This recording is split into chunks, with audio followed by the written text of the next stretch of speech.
The Hunt of Sköll and Hati. Dedication to the young dreamers, the stargazers, and the storytellers, those who find wonder in the whispers of the wind and magic in the gleam of moonlight. This book is dedicated to you, the inheritors of ancient tales and the weavers of new ones. May your imaginations soar as high as the celestial dance of Sköll and Hati, and may your hearts always find hope, even in the darkest of nights. This story, born from the depths of Norse mythology and the echoes of forgotten legends, is a testament to the power of storytelling itself. It's a tribute to the unwavering spirit of young Saga, a girl who dared to challenge the fear that gripped her village and embraced the mystery of the cosmos. Her journey, filled with perilous climbs and breathtaking vistas, mirrors the personal journeys we all undertake, the paths we forge through the landscapes of our own lives. It is a dedication to the enduring strength of the human spirit, a strength that shines brightest when faced with the unknown, the terrifying, and the seemingly insurmountable. It is a reminder that even in the face of relentless cosmic forces, the flicker of hope, the ember of belief, can illuminate the darkest corners and guide us towards a brighter dawn. For those who have felt lost in the shadows, who have struggled against the weight of fear and uncertainty, this story offers a beacon of light. It speaks to the resilience of the human heart, to the capacity for courage, even in the face of overwhelming odds, and to the enduring power of hope, which, like the aurora borealis, paints even the darkest sky with vibrant hues of possibility. This is a dedication to the ancient myths and the modern dreams that intertwine, shaping our understanding of the world and our place within it. May this story spark your own explorations of the fantastical, and may it inspire you to find your own voice, to weave your own tales, and to illuminate the world with the magic of your own unique imagination. Let this be your reminder that even the most daunting of quests can lead to unexpected revelations, and that the greatest adventures often begin with a single courageous step into the unknown. May the wolf's chase continue to inspire wonder, and may your own journey be filled with as much awe and excitement as Saga's. Finally, may your dreams always take flight and illuminate the world. Saga's discovery. The biting wind whipped across the snow-covered fjords of Aurora, a tiny village nestled amongst towering, ice-capped mountains. The air, thin and crisp, carried the scent of pine and the distant, salty tang of the sea. Above, the aurora borealis danced across the inky canvas of the night sky, a breathtaking spectacle of emerald, sapphire, and ruby hues, shifting and swirling in a mesmerizing display. But the beauty was overshadowed by a terror that gripped the hearts of the villagers. For tonight, the celestial chase was at its most dramatic. Two spectral wolves, their forms shimmering and indistinct in the ethereal light of the aurora, pursued the sun and moon across the heavens. These were Sköll and Hati, the monstrous wolves of Norse myth, their eyes burning with an eerie, incandescent glow that sent shivers down the spines of even the bravest souls. Their silent, relentless pursuit was a spectacle of both breathtaking beauty and terrifying power, a cosmic dance that played out nightly above the frozen landscape. Young Saga, daughter of a skilled boatwright, watched the chase from her family's small timber-framed home, her breath plumed out in white clouds against the frigid air, mirroring the ghostly trails of the celestial hunters.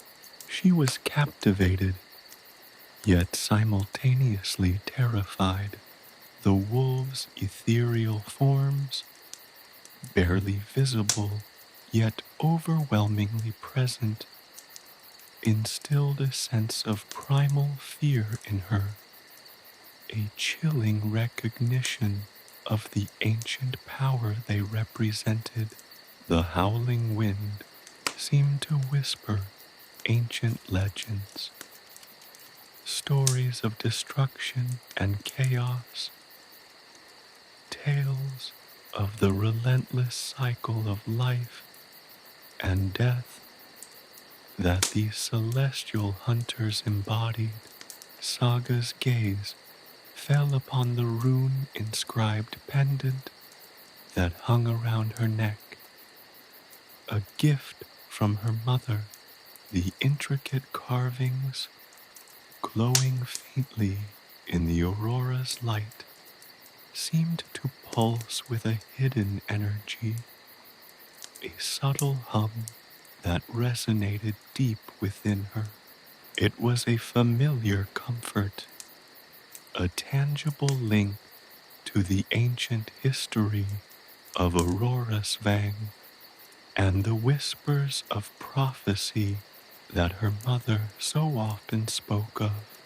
The pendant, her mother had explained, held the key to understanding the celestial chase, a cryptic message etched in runes, only partly understood by the village's elder. Tonight, however, the runes seemed more vivid, more insistent, as if trying to convey a message only Saga could decipher. The fear in the village was palpable. Men huddled around crackling fires, their faces etched with worry, muttering prayers to ancient gods. Women clutched their children close, their eyes fixed on the celestial ballet of terror unfolding above. The rhythmic howl of the wind, echoing the silent pursuit of Sköll and Hati, amplified their anxiety. The impending winter, already harsh, felt even more threatening under the shadow of the relentless chase. Each howling gust of wind seemed to carry a message of impending doom, a prophecy of hardship and suffering.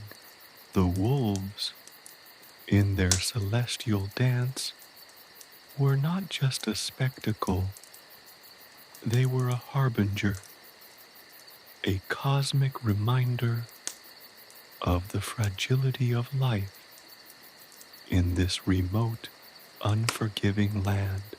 Yet, despite the pervasive fear, Saga felt a strange pull towards the celestial hunters. There was a haunting beauty in their relentless pursuit, a terrifying grandeur in their cosmic dance. The fear, while real, was overshadowed by a sense of awe, a deep fascination with the power and mystery of the ancient legends they represented. It was a feeling that defied the villagers' terror, a rebellious curiosity that burned within her. Her father, a weathered man with eyes that held the wisdom of generations of boatwrights, had often told her stories of Sköll and Hati, tales passed down through his family for centuries. He spoke of Fenrir, the monstrous wolf father of the celestial hunters, a creature of unimaginable power, imprisoned in the depths of the earth. He spoke of the prophecy, a foreboding prediction of endless chaos and destruction, a cycle of winter and darkness that could threaten the very existence of Aurora's Vang. But he also spoke of resilience, of survival, of the unwavering spirit of their ancestors who had endured countless harsh winters, their lives intrinsically linked to the rhythms of the celestial chase. In the hushed reverence of their home, Saga's father would trace the intricately carved wolf heads that adorned the wooden walls, silent guardians of their family's lineage. The wood, aged and darkened by time, seemed to whisper of the ancient stories, their significance deeply intertwined with the village's history and the power of the cosmos, represented by the ever-present aurora. He recounted tales of his grandfather, who lived to tell stories of a particularly severe winter, the events mirroring the violent celestial dance of the wolves above, his words painting a stark picture of the precarious balance between life and death, prosperity and ruin, that dictated their existence. Later, as the celestial chase began to wane, the aurora fading into the soft glow of the early morning sky, Saga approached her mother, the woman, her face etched with lines of worry and wisdom, held Saga close.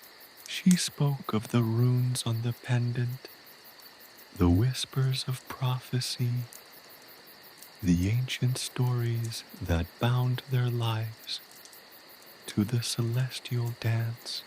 Her voice, calm yet filled with a profound understanding, reassured Saga, and yet ignited within her a sense of impending responsibility. The runes, her mother explained, were not merely symbols, but a coded message, a roadmap to a deeper understanding of the wolves, their origins, and their purpose in the cosmic order. The runes, glowing faintly against her skin, whispered promises of a journey, of a destined role that only Saga could fulfill. It was a call to action, a whisper of fate against the backdrop of the fading aurora, a responsibility that would shape the destiny of Aurora Svang. The journey was about to begin. Whispers of prophecy. The air in the small cottage hung heavy with the scent of wood smoke and simmering herbs. Saga, still trembling slightly from the intensity of the celestial chase, sat across from her mother, Ilara.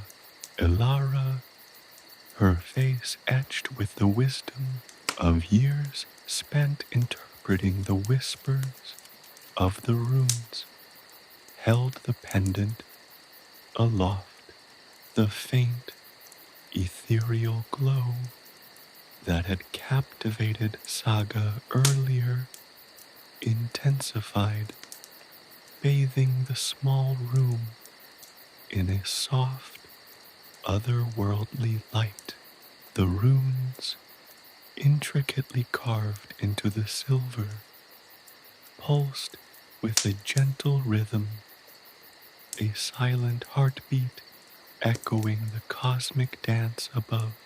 Saga, my child, Ilara began, her voice a low, soothing murmur that seemed to blend with the crackling fire.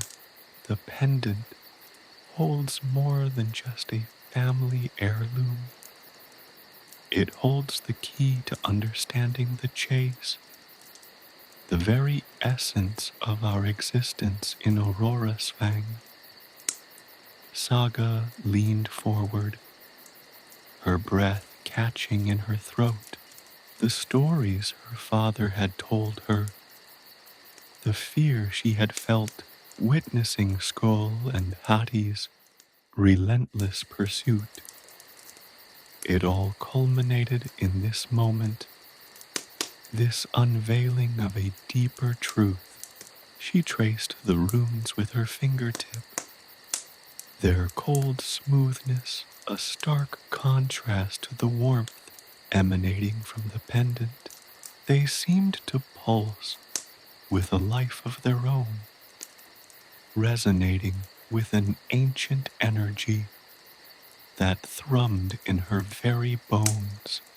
These runes, Ilara continued, her finger tracing a specific sequence, speak of Sköll and Hati, not merely as monstrous wolves, but as symbols.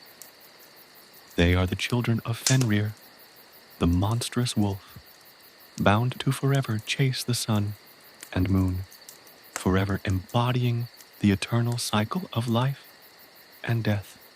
Ilara's voice took on a mystical quality, her words weaving a tapestry of ancient mythology and cosmic significance. The chase is not merely a spectacle, it is the heartbeat of the cosmos, the very rhythm that governs the seasons, the ebb and flow of life itself. The sun and moon, pursued relentlessly, represent the constant change, the transient nature of all things. Their pursuit is the cycle of rebirth, the constant renewal that allows life to endure even amidst the darkness. Saga listened, enthralled, as her mother delved deeper into the prophecy. The weight of the words pressed down on her, a sense of responsibility she hadn't known existed before. She was not just a girl living in a small village. She was somehow connected to this ancient cosmic dance. The runes also speak of a balance, Ilara said, her voice dropping to a near whisper, a delicate equilibrium between light and darkness, life and death. The wolf's pursuit, while terrifying, is also essential. It is the force that drives the change, the energy that fuels the cycles of creation and destruction. Without them, the cosmos would stagnate, lose its rhythm, its life-giving pulse. Ilara paused, her gaze piercing Saga's. The faint light of the runes illuminated her face, casting her features in an almost ethereal glow. But the prophecy speaks of more than just the cosmic dance. It speaks of you, Saga. It speaks of a role you are destined to play, a part in maintaining this balance. A shiver ran down Saga's spine, not of fear this time, but of a profound sense of wonder and apprehension. The weight of the prophecy was immense. The responsibility it implied daunting, but alongside the fear, a spark of excitement ignited within her. She was no longer just a witness to the celestial chase. She was a participant, a key player in this ancient cosmic drama. Ilara carefully explained the various runes and their interpretations, weaving together a complex tapestry of symbolism and prophecy. Some runes spoke of the wolves' origin, tracing their lineage back to Fenrir, the primordial wolf, whose power was said to rival even that of the gods. Other runes spoke of the cycle of the seasons, the ever-turning wheel of time, and the inevitable return of winter, an event mirrored in the wolves' relentless chase.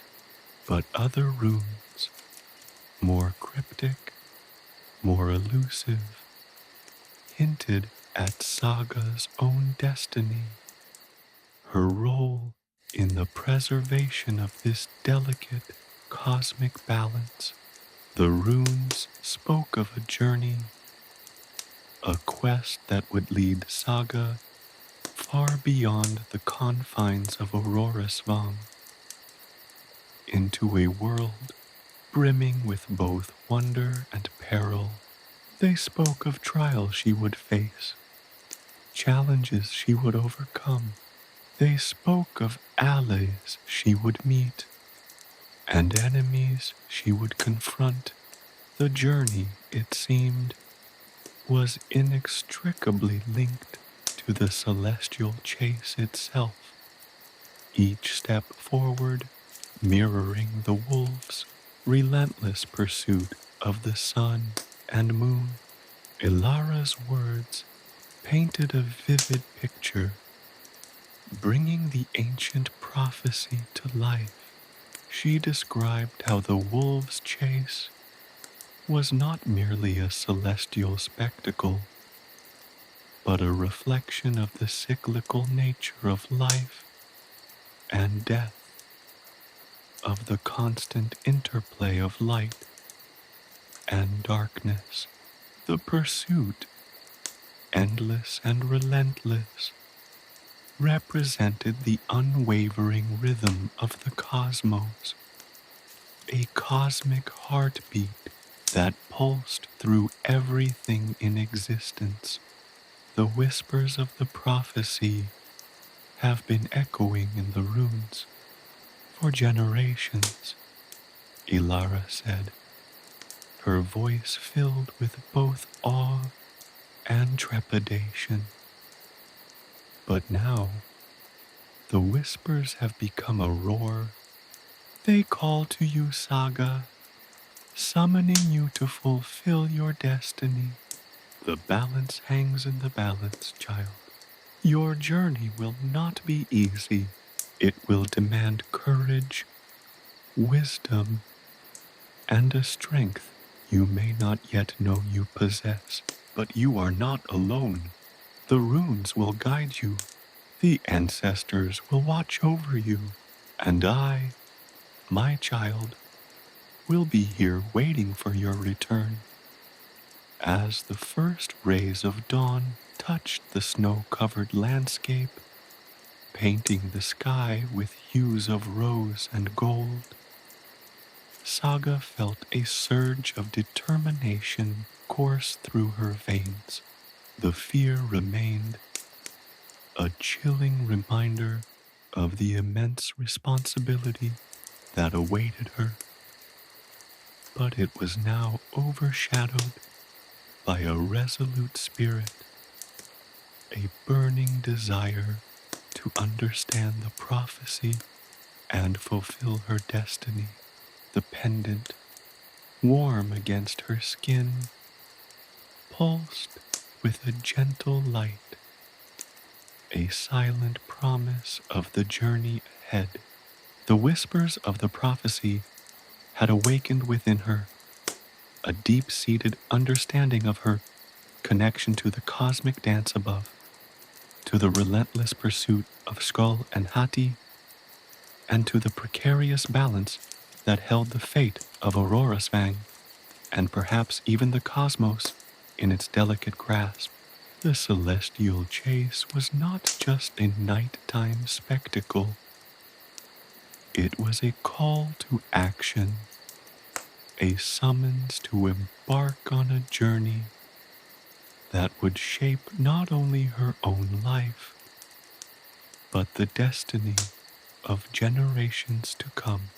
As she looked out at the dawning light, she knew that her life, once simple and predictable, was about to change forever.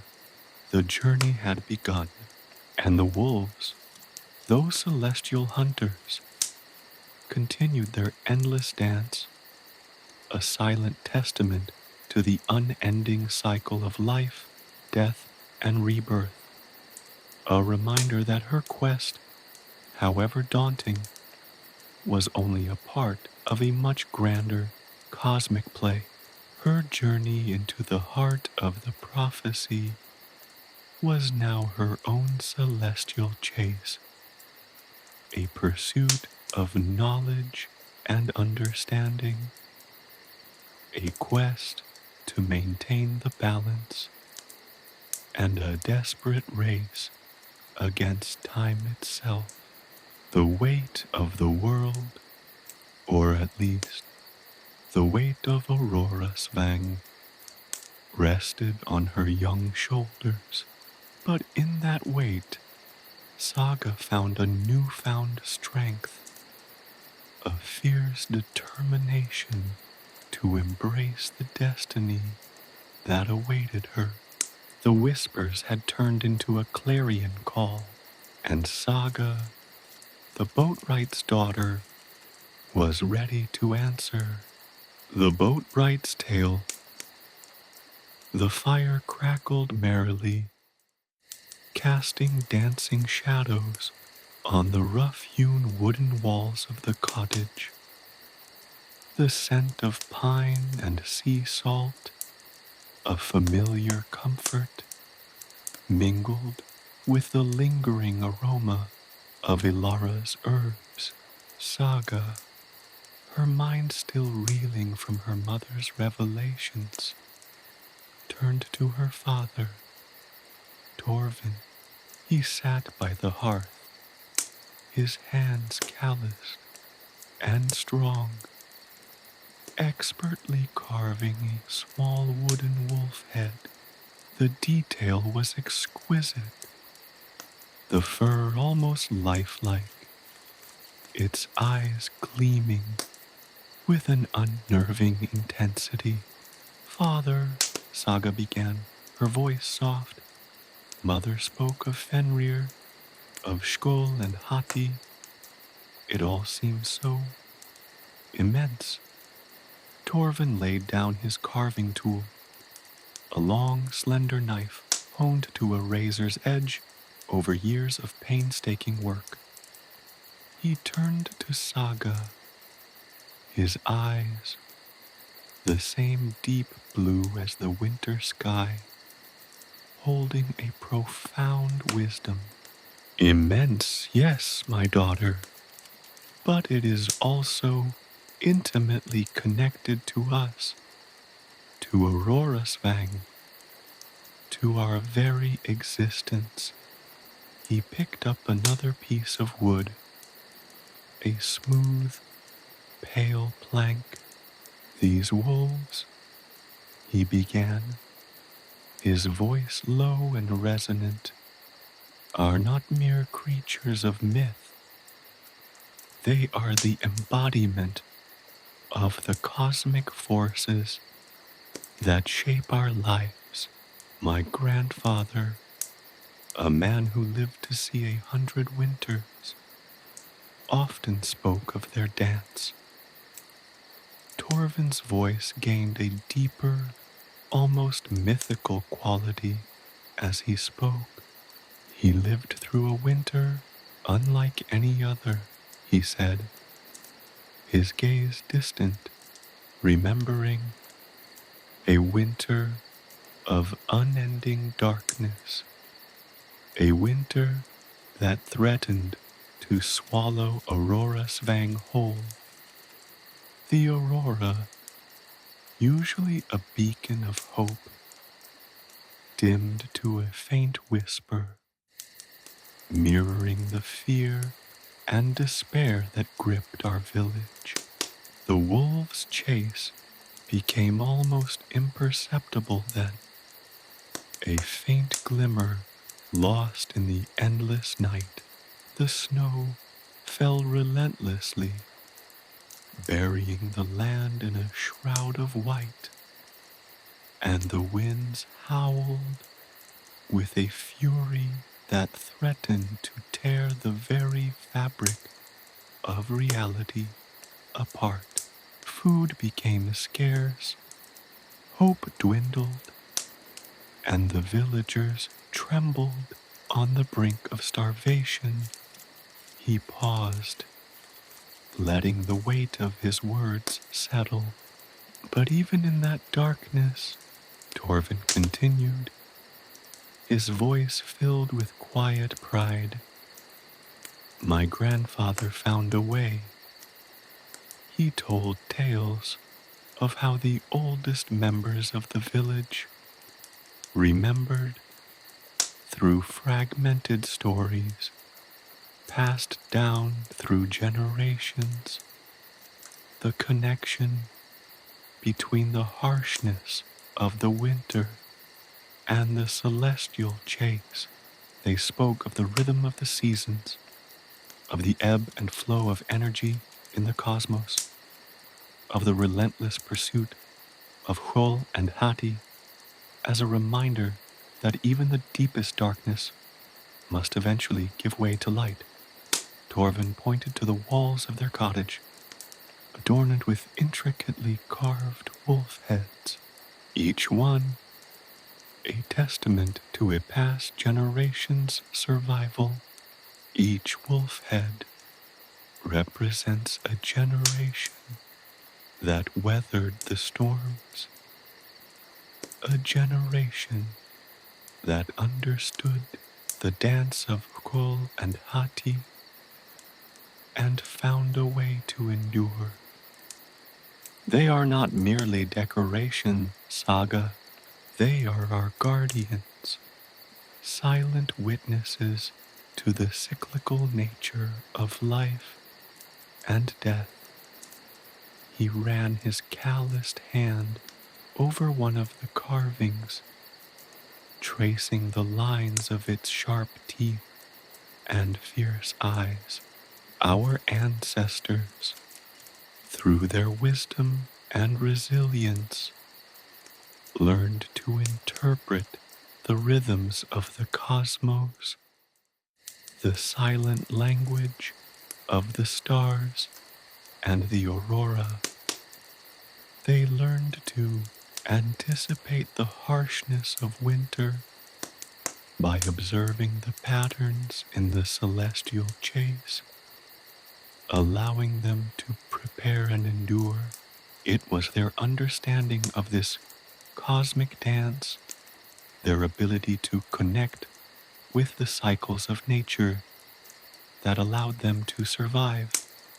He picked up another carving tool and began again on his work, the rhythmic tap, tap, tap, echoing the beating of a heart. "The aurora, my daughter," he said, his voice soft once more, "is not merely a beautiful light show. It is a manifestation of the cosmic energy, the force that drives the chase, the very lifeblood of Aurora's Vang. Its shifting colors, its intensity, its patterns. These are all clues, messages from the cosmos, echoes of the ancient prophecy, a language understood only by those who listen closely." He spoke of the aurora's different hues, the crimson mirroring the fierce intensity of the wolf's hunt, the emerald green reflecting the stubborn endurance of life, even amidst the harshest winter, the sapphire blue resonating with the mysterious depths of the cosmos. The way the aurora danced and swirled was akin to the chase of Sköll and Hati, a constant and relentless struggle between light and dark, representing the eternal dance of the cosmos. Torvin's tales wove a rich tapestry of ancient Norse lore and family history, seamlessly merging mythology with the very fabric of their lives. He spoke of ancient rituals performed by their ancestors to appease the cosmic forces, rituals that helped maintain the delicate balance between the wolves' relentless pursuit and the survival of Aurora's Fang. He mentioned songs and chants passed down through generations, their melodies mirroring the rhythm of the chase, each note a plea to the cosmos, a prayer for survival. He described how his grandfather had taught him to read the signs, to understand the language of the wind, the stars, the aurora, and how it all connected to the wolf's celestial chase. He emphasized the delicate balance, the necessity of respect for the cosmic forces that governed their lives, and the understanding that their survival depended on their ability to adapt and endure. The stories emphasized the importance of interconnectedness, of understanding the natural world and their place within the grand cosmic order. It was a message passed down through generations, a testament to the resilience and wisdom of the ancestors. As the firelight flickered and danced, Saga felt a profound connection to her heritage, a sense of belonging to something larger than herself. Torvin's tales were not mere stories. They were a lifeline, a guide to understanding her destiny, a key to unlocking the mysteries surrounding the celestial chase and her own role in this ancient cosmic dance. The wolves were not simply mythical creatures. They were symbols, representations of the universal struggle between light and darkness, a perpetual reminder of the cyclical nature of life and death, and the importance of maintaining balance. And Saga, the boatwright's daughter, was now inextricably linked to this eternal struggle, this cosmic ballet of life and death. The weight of this knowledge settled upon her, heavy but strangely exhilarating. She had a journey to undertake, a destiny to fulfill, a cosmic chase of her own to embark upon. The dawn broke, painting the snow-covered landscape in soft hues of pink and gold, and Saga felt a newfound courage, a burning desire to face whatever challenges awaited her, armed with her family's legacy and the ancient wisdom of the runes. The wolves continued their relentless pursuit above, their silent dance a constant reminder of the eternal rhythm of the cosmos, a rhythm that pulsed within Saga herself, urging her forward, guiding her on her path. The villages, fear, the fear in Aurora Svang wasn't a whisper. It was a constant, chilling wind that permeated every aspect of their lives. It wasn't merely the fear of the unknown, of the celestial chase of Sköll and Hati, but a deep-seated dread woven into the very fabric of their existence, a legacy passed down through generations. Their lives were intimately tied to the rhythm of the cosmos, and the wolves' relentless pursuit was not just a spectacle in the sky. It was a harbinger, a constant reminder of their precarious existence. The villagers, weathered and wise, understood the interconnectedness of all things. They knew the aurora wasn't just a beautiful light show. Its shifting colors, its intensity, its patterns, these were clues. A language whispered by the cosmos, mirroring the wolves' celestial hunt. A crimson aurora spoke of fierce trials ahead. Emerald green hinted at the resilience of life, the stubborn refusal of nature to yield, and the sapphire blue warned of the deep, unknowable mysteries of the universe.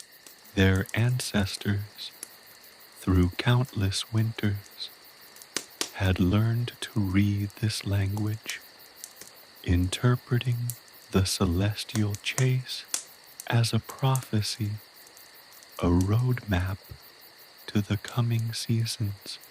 The impending winter loomed large in their minds, a shadowy figure lurking at the edge of their consciousness.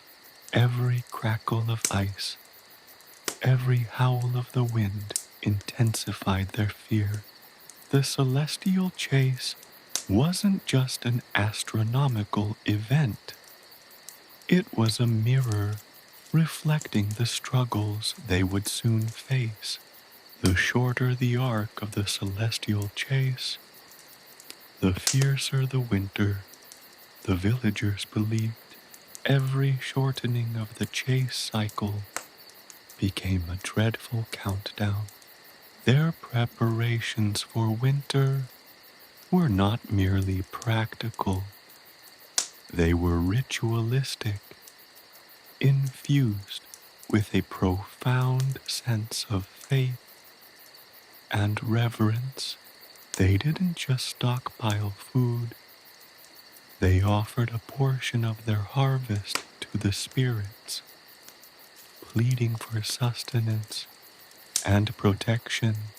The act was not a superstitious ritual, but a recognition of their dependence on the forces beyond their control. The harvest festival, timed to coincide with a specific phase of the wolves' chase, was a testament to their intricate understanding of the cosmic order, a celebration of survival amidst the looming shadow of winter. The village elder, a woman named Astrid, whose face was a roadmap of wrinkles etched by countless winters, was the keeper of their ancient traditions.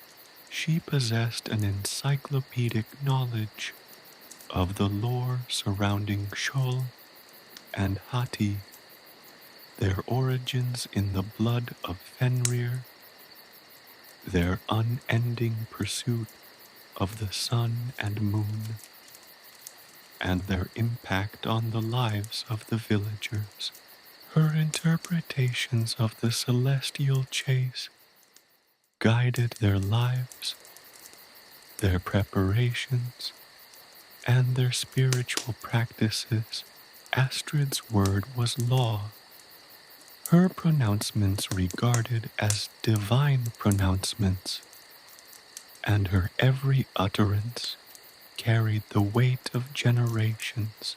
She would spend hours gazing at the aurora, deciphering its intricate patterns, her wrinkled hands tracing invisible lines in the air, muttering ancient runes that seemed to hold the secrets of the cosmos.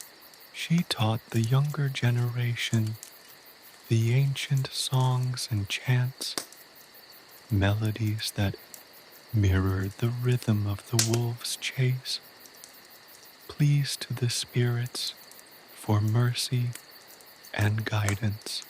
These songs weren't just melodies, they were coded messages, warnings, prayers, and reminders of their heritage. These traditions weren't merely folklore, they were a survival kit, passed down through generations. The children, growing up surrounded by these ancient traditions, absorbed the fear along with the milk of their mothers. They learned to read the signs, to understand the language of the aurora, to interpret the subtle shifts in the wind, and to anticipate the trials that lay ahead. Their games were imitations of the wolf's chase, their toys miniature representations of the sun, moon, and the fearsome wolves. Their lullabies spoke of the celestial dance, of survival, and the enduring power of hope. The villagers' faith wasn't blind. It was intricately woven with their understanding of the natural world. Their fear stemmed not from ignorance, but from a profound respect for the forces that governed their lives. Their anxieties weren't signs of weakness, but a testament to their awareness of the precarious balance between life and death, a balance constantly threatened by the relentless celestial chase. The fear was manifested in various ways. The women would gather in the evenings, weaving elaborate tapestries depicting the celestial chase, each thread imbued with their prayers for safety. The men would spend their days reinforcing their homes, preparing for the onslaught of the winter, ensuring that their shelters would withstand the fierce winds and blizzards that inevitably followed the dimming of the aurora.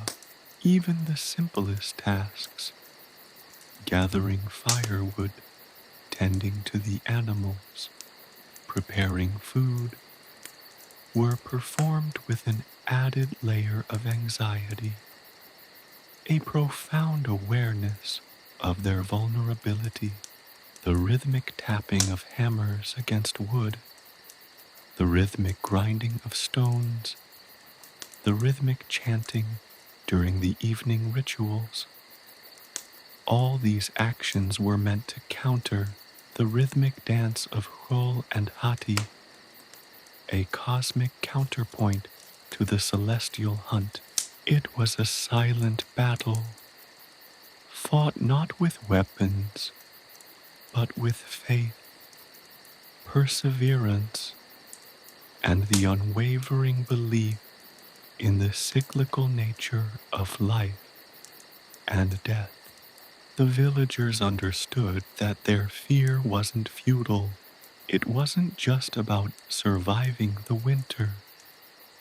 It was about enduring, about maintaining the delicate balance, about remembering the lessons of their ancestors, and carrying on the torch of survival, ensuring that the cycle would continue.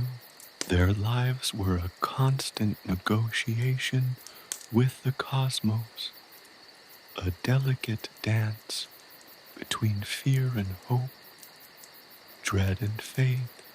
The aurora was their guide.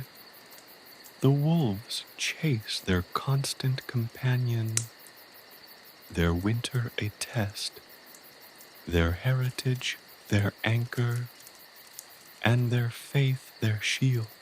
In the face of the celestial chase, the villagers of Aurora found strength in their fear, resilience in their traditions, and hope in their faith, a testament to the enduring spirit of humankind in the face of overwhelming cosmic forces. The endless chase above served as a stark reminder of the fragility of life and the necessity of preparation and faith in the face of an indifferent universe.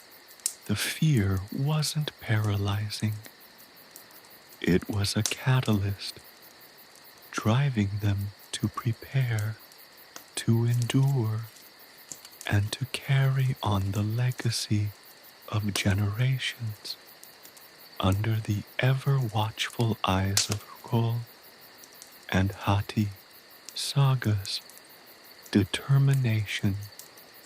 But Saga, unlike the rest of Aurora's Vang, didn't recoil in terror at the celestial chase, while her peers cowered at the sight of Sköll and Hati, their shadowy forms silhouetted against the aurora. Saga felt a strange pull, a sense of kinship with the mythical wolves. She saw not just a harbinger of doom, but a breathtaking spectacle, a cosmic ballet played out across the night sky. The villagers saw destruction. Saga saw magnificence. The fear that gripped Aurorsvang seemed to her a blanket of ignorance, obscuring a profound beauty and an underlying mystery. Her mother's rune-inscribed pendant, a gift on Saga's 10th name day, hung heavy around her neck. It wasn't just a piece of jewelry.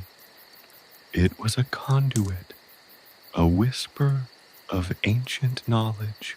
The runes pulsed faintly when the aurora blazed brightest, a silent conversation between the pendant and the celestial dance above.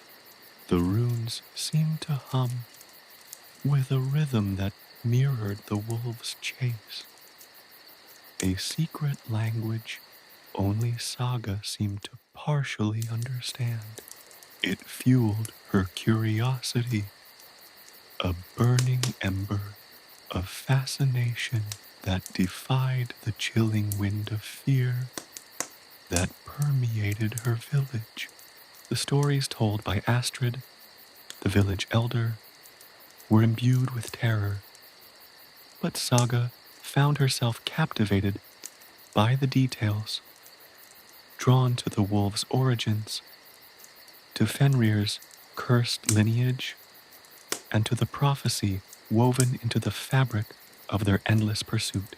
Astrid's narrative, a tapestry of fear and superstition, sparked a different kind of fascination in Saga, a need to understand the wolves, not to fear them. One crisp evening, as the sapphire aurora painted the sky with celestial brushstrokes, Saga found herself drawn to Astrid's hut. The elder, her face a roadmap of wrinkles etched by time and worry, sat hunched over a collection of ancient texts, their pages brittle with age, illuminated by the ethereal glow of the aurora. Saga, summoning her courage, approached cautiously. Astrid, Saga began, her voice barely a whisper above the wind's mournful howl. The stories, they speak of hope, don't they? Somewhere amongst the fear. Astrid looked up, her eyes the color of a winter sky, piercing Saga's soul. She saw in the young girl a reflection of her own younger self, a spark of defiance against the suffocating weight of tradition and fear. Hope, Astrid murmured, a faint smile touching her lips. Hope is a fragile thing, child, easily extinguished in the face of Sköll and Hati. Yet it is the ember that keeps the flame alive. She motioned Saga closer, revealing ancient texts inscribed with runes that shimmered faintly under the aurora's light. They depicted the wolf's chase, but not simply as a terrifying event. There were other markings, symbols of resilience, rebirth, and renewal. Astrid's explanation wove a complex narrative of cyclical events, where the destruction wrought by the wolves was followed by the inevitable renewal of life. The texts spoke of a balance, a cosmic dance of destruction and creation, where even in the darkest winter, the seeds of spring lay dormant, waiting for their time. Saga spent the following weeks poring over these ancient texts. The runes spoke of a deeper connection between the wolves and the villagers, a symbiotic relationship far more intricate than the villagers realized. She discovered that the wolves weren't merely agents of destruction, they were guardians of time, their chase marking the passage of seasons, the cycle of life and a death, the relentless rhythm of the cosmos. The shorter the arc of their chase, the fiercer the winter. Yet, the shorter the winter, the swifter the coming of spring. The texts hinted at a way to harmonize with the celestial dance, a way to understand and perhaps even influence the wolves' movements. Her research wasn't welcomed by all. Some villagers viewed Saga's fascination with the wolves as a dangerous folly, a disregard for the ancient wisdom that had kept them alive for generations. They whispered behind their hands, their fear growing alongside their suspicion of Saga's independent thinking. But Saga refused to be silenced by their fear. She continued her explorations, determined to unlock the secrets of the celestial chase, to find a way to reconcile the terrifying dance in the sky with the enduring hope in her heart. The village elder, though initially apprehensive, recognized Saga's determination and the rare insight she possessed. She saw the strength in Saga's eyes and a burning desire to reconcile her understanding with the fear of her people. Astrid began to share more of her knowledge, revealing stories that had been kept hidden for centuries, tales of those who had attempted to influence the wolves' course. The successes and failures of these attempts helped Saga understand the limitations and the potential power of her quest. As Saga delved deeper, she found evidence of a forgotten ritual, a ceremony designed to appease the wolves, not through fear or sacrifice, but through understanding and harmonious coexistence. The ritual involved precise movements, specific chants, and intricate offerings designed to honor the wolves as guardians of time, acknowledging their role in the eternal cycle of life and death. The ritual demanded immense precision and an intimate knowledge of the wolves' movements and the cosmic rhythms they followed. The ancient texts detailed the alignment of the stars, the patterns in the aurora, and the specific times when the offerings must be made. It was a delicate balance, a dance with the cosmos itself, requiring a skill and understanding few possessed. Saga's own research, combined with Astrid's guidance, started to shed light on a previously unknown aspect of the celestial chase. It wasn't simply a chaotic dance of destruction, but a carefully orchestrated cosmic event with a hidden order, a rhythm, a pattern that could be understood, interpreted, and perhaps even influenced. The villagers' fear, she realized, stemmed not only from the immediate threat of winter, but also from their lack of understanding, their inability to find harmony with the powerful forces that governed their lives. Saga's determination wasn't solely about understanding the wolves. It was about bridging the gap between fear and understanding, between chaos and order, between the villagers' terror and the potential for hope.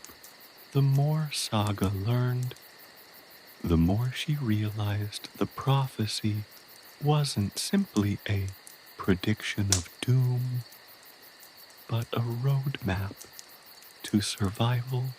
The wolves' dance wasn't just a countdown to winter. It was a reflection of the cyclical nature of life, death, and rebirth. Her journey became not only about interpreting the ancient texts, but also about changing the villagers' perception of their own relationship with the celestial chase, teaching them to see not only the destruction, but also the potential for renewal, the underlying beauty of the cosmic dance, and the enduring power of hope that resided in the very heart of their fear. Her quest was no longer just a personal endeavor. It had become a mission to transform the fear of her people into understanding and resilience, a beacon of hope against the unending celestial chase. The winter loomed, but Saga, armed with her knowledge and her determination, felt a surge of newfound confidence.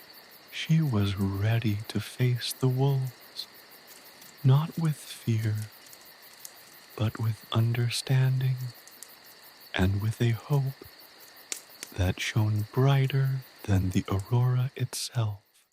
The ancient runes, the pendant, cool against her skin, pulsed with a faint warmth as Saga traced the intricate runes. They weren't merely decorative, they were alive, whispering secrets only she seemed capable of hearing. The familiar symbols, previously understood as simple markings of a celestial chase, now shimmered with a newfound depth, revealing themselves in layers, like peeling back the skin of an onion to discover its core. Each rune, illuminated against her skin by the ethereal glow of the aurora, seemed to vibrate with a subtle energy, guiding her understanding, illuminating connections she hadn't previously conceived. The aurora itself became her guide, its shimmering curtains painting a tapestry across the night sky that mirrored the intricate patterns of the runes. She found correlations between the dancing lights and the sequential order of the runes, a secret language woven into the fabric of the celestial chase itself. The symbols were not static. They shifted and changed with the aurora's movements, revealing new interpretations with every flicker and flash. As Saga delved deeper, the runes began to tell a story, a saga woven through generations of her family's history. She learned of her ancestors, their struggles against the harsh realities of their environment, the famines, the blizzards that had threatened to wipe out their community. The runes chronicled their resilience, their ingenuity, their unwavering spirit in the face of adversity.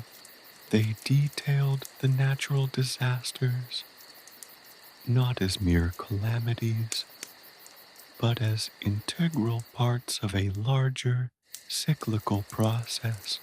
There were accounts of volcanic eruptions that had reshaped the landscape, floods that had tested the villagers' ability to rebuild, and long winters that pushed them to the brink of starvation. Each event, meticulously recorded in the runes, was not just a recounting of a disaster, it was a testament to the human spirit's ability to endure, adapt, and ultimately to thrive. The runes, through careful observation and understanding, revealed that the harshest winters were followed by the most bountiful springs. The destruction was invariably followed by the renewal of life. The runes also revealed details about a forgotten ritual, a ceremony that had been practiced by her ancestors to appease the wolves, to harmonize with the celestial dance. It wasn't a ritual based on fear and sacrifice, but on understanding and respect. The ritual was a complex affair, requiring a deep knowledge of the wolves' movements, the patterns of the aurora, and the celestial alignments. It involved precise movements, specific chants, and intricate offerings designed to honor the wolves as guardians of time, acknowledging their crucial role in the eternal cycle of life and death. The offerings were not mere appeasements. They were acts of communion, a recognition of the wolves' power and a request for balance and harmony. One particular rune, repeated several times throughout the inscription, caught Saga's attention. It was a symbol that resembled two intertwined wolves, their forms merging into a single entity, symbolizing the duality of destruction and creation. The dance of Sköll and Hati, this symbol, she realized, held the key to understanding the prophecy, a pathway toward a reconciliation between fear and hope. The more she studied the runes, the more Saga understood the intricate relationship between the wolves' chase and the village's history. The patterns within the runes seemed to echo the cycles of prosperity and hardship experienced by her ancestors. Long periods of the wolves' chase indicated long, harsh winters, while shorter chases corresponded to milder seasons. The runes weren't simply a chronicle of past events. They were a guide to understanding the rhythm of the cosmos and the villager's place within it. This wasn't just a tale of survival. It was a story of adaptation and resilience, of learning to live in harmony with the natural world. Saga's understanding of the runes wasn't merely intellectual, it was visceral, a deep connection woven into the fabric of her being. The symbols felt familiar, as if she had known them all her life, as if the ancient knowledge resided within her DNA, waiting to be awakened. The runes were not simply etched onto the pendant, they were embedded into her very soul, a part of her heritage, her legacy. As she deciphered the ancient script, a vivid image materialized in her mind. A grand ceremony taking place under the aurora's majestic glow. Her ancestors, their faces etched with both reverence and determination, performed the ancient ritual. She could almost hear the rhythmic chanting, feel the energy that pulsed through the assembled villagers, a collective force of respect and understanding. The offering, a woven tapestry of celestial imagery and natural elements, represented a harmonious bridge between the villagers and the cosmic forces they were bound to. The runes also revealed a startling connection between her own family lineage and the forgotten ritual. She was a direct descendant of the last known keeper of the ancient knowledge, a woman who had mastered the art of influencing the wolves' movements. This woman, according to the runes, was not only a skilled interpreter of the celestial patterns, but also a conduit of the cosmic energy, able to channel the power of the aurora to create a harmonious balance between the wolves and the village. The revelation was both overwhelming and exhilarating. Saga felt a surge of responsibility, a sense of destiny she hadn't anticipated. She wasn't just a young girl captivated by a celestial chase. She was the inheritor of a powerful legacy, a custodian of knowledge that could save her people.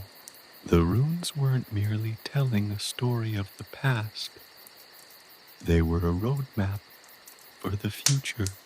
They pointed towards a potential solution, a way to influence the wolves' movements, to mitigate the harshness of the approaching winter. But to achieve this, she needed to fully understand the ancient ritual and the intricate celestial patterns that governed it. She needed to harness the energy of the aurora, to connect with the ancient power that flowed through her veins. The weight of her ancestors' legacy pressed heavily on her shoulders, but it was a weight tempered by the growing conviction that she could succeed, that she could honor their memory and safeguard her people's future. The looming winter was no longer a source of terror, but a challenge, an opportunity to prove her worth, to fulfill her destiny. The ancient runes weren't just markings on a pendant. They were a beacon of hope, a pathway toward a future where the villagers could coexist peacefully with the wolves, not through fear, but through understanding, respect, and the harmonious embrace of the cosmic dance. The whispers of the ancient runes were not merely echoes of the past. They were a symphony of the future, urging her to act, to find a balance, to make peace with the cosmic rhythm that dictated their existence. And as the aurora blazed across the sky, painting vivid brush strokes of celestial energy, Saga felt the strength of her heritage surge through her, propelling her forward on her mission. The path ahead was challenging, filled with uncertainties, but she felt a profound conviction. She was ready. The village elder's wisdom. The wind howled a mournful dirge outside, rattling the shutters of the elder's small cottage. Inside, however, a comforting warmth emanated from the crackling fire in the hearth, casting dancing shadows on the walls, adorned with intricately woven tapestries depicting scenes of the aurora and the celestial chase. The air smelled of wood smoke and dried herbs, a fragrant counterpoint to the biting chill that permeated the village.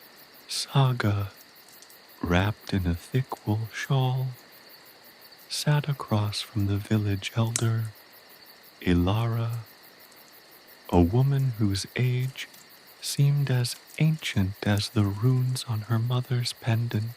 Ilara's face, etched with the wisdom of countless winters, held a serenity that belied the turmoil brewing in Saga's heart. Ilara's eyes, the color of a twilight sky, held a depth that seemed to encompass the vastness of the cosmos. She didn't speak immediately, but instead offered Saga a cup of steaming broth, its earthy aroma filling the small cottage with a sense of comfort and security.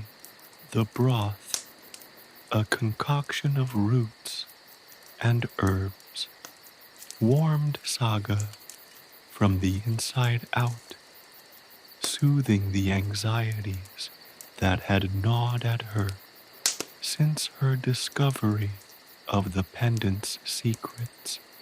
The wolves, Ilara finally began, her voice raspy but strong, like the rustling of autumn leaves. They are not simply creatures of darkness, child. They are manifestations of the cosmic dance, the eternal chase between creation and destruction, light and shadow. Saga nodded, her mind racing to reconcile this perspective with the villagers' ingrained fear of Sköll and Hati. Their fear was understandable. The wolves' relentless pursuit of the sun and moon manifested as harsh winters and unpredictable weather patterns that threatened their very existence. But their chase isn't random, Ilara continued, her gaze fixed on the flames. It's a rhythm, a beat that governs the flow of time itself, the length of the chase, the intensity of their pursuit. These are reflections of the balance or imbalance within the cosmos. When the chase is long and fierce, the winter is harsh. When it is short and fleeting, the seasons are gentle. Ilara then launched into a tale, her voice weaving a tapestry of myth and legend. She spoke of Fenrir, the monstrous wolf, father of Sköll and Hati, a creature born of primordial chaos. Fenrir, she explained, was not inherently evil, but rather a force of untamed nature, a representation of the chaotic energy that preceded creation. His offspring, Sköll and Hati, inherited his wildness, their constant pursuit of the sun and moon, reflecting the cyclical nature of creation and destruction. But Fenrir was not merely a destructive force, Ilara clarified, her voice taking on a softer tone. He also embodied the potential for renewal. The destruction he wrought paved the way for new beginnings, just as the harsh winters, though fearsome, eventually give way to the warmth of spring. Ilara's story extended beyond Fenrir, delving into the ancient history of the village, a history inextricably linked to the wolf's chase. She spoke of rituals and ceremonies practiced by generations past, rituals designed not to appease the wolves through sacrifice, but to harmonize with their cosmic dance, to understand and respect their role in the grand scheme of things. These weren't rituals born of fear, but of reverence. She described a time when the villagers didn't view the wolves as antagonists, but as powerful beings whose pursuit dictated the rhythm of their lives. They had learned to live in rhythm with the celestial dance, Adapting their lives to the patterns of the chase, they'd developed intricate systems of predicting the severity of the winters based on the observed patterns of the chase, implementing strategies for food preservation, community support, and shelter during harsh periods. This was a sophisticated understanding of ecology, intertwined with an astute grasp of the celestial mechanics that governed their world. The old ways are almost lost, Ilara sighed, her voice laced with regret. Fear has supplanted understanding, but the knowledge, the true understanding of the wolf's role, still exists, hidden within the memory of the land, the echoes of our ancestors' wisdom. She then revealed fragments of a forgotten ritual, a ceremony performed under the aurora's light, a ritual that involved intricate movements, specific chants, and offerings not of sacrifice, but of communion. These offerings were meticulously crafted symbols, representing the harmonious interplay of the natural world and the celestial dance, acknowledging the interconnection of all things. They were offerings of respect and understanding, not of appeasement or fear.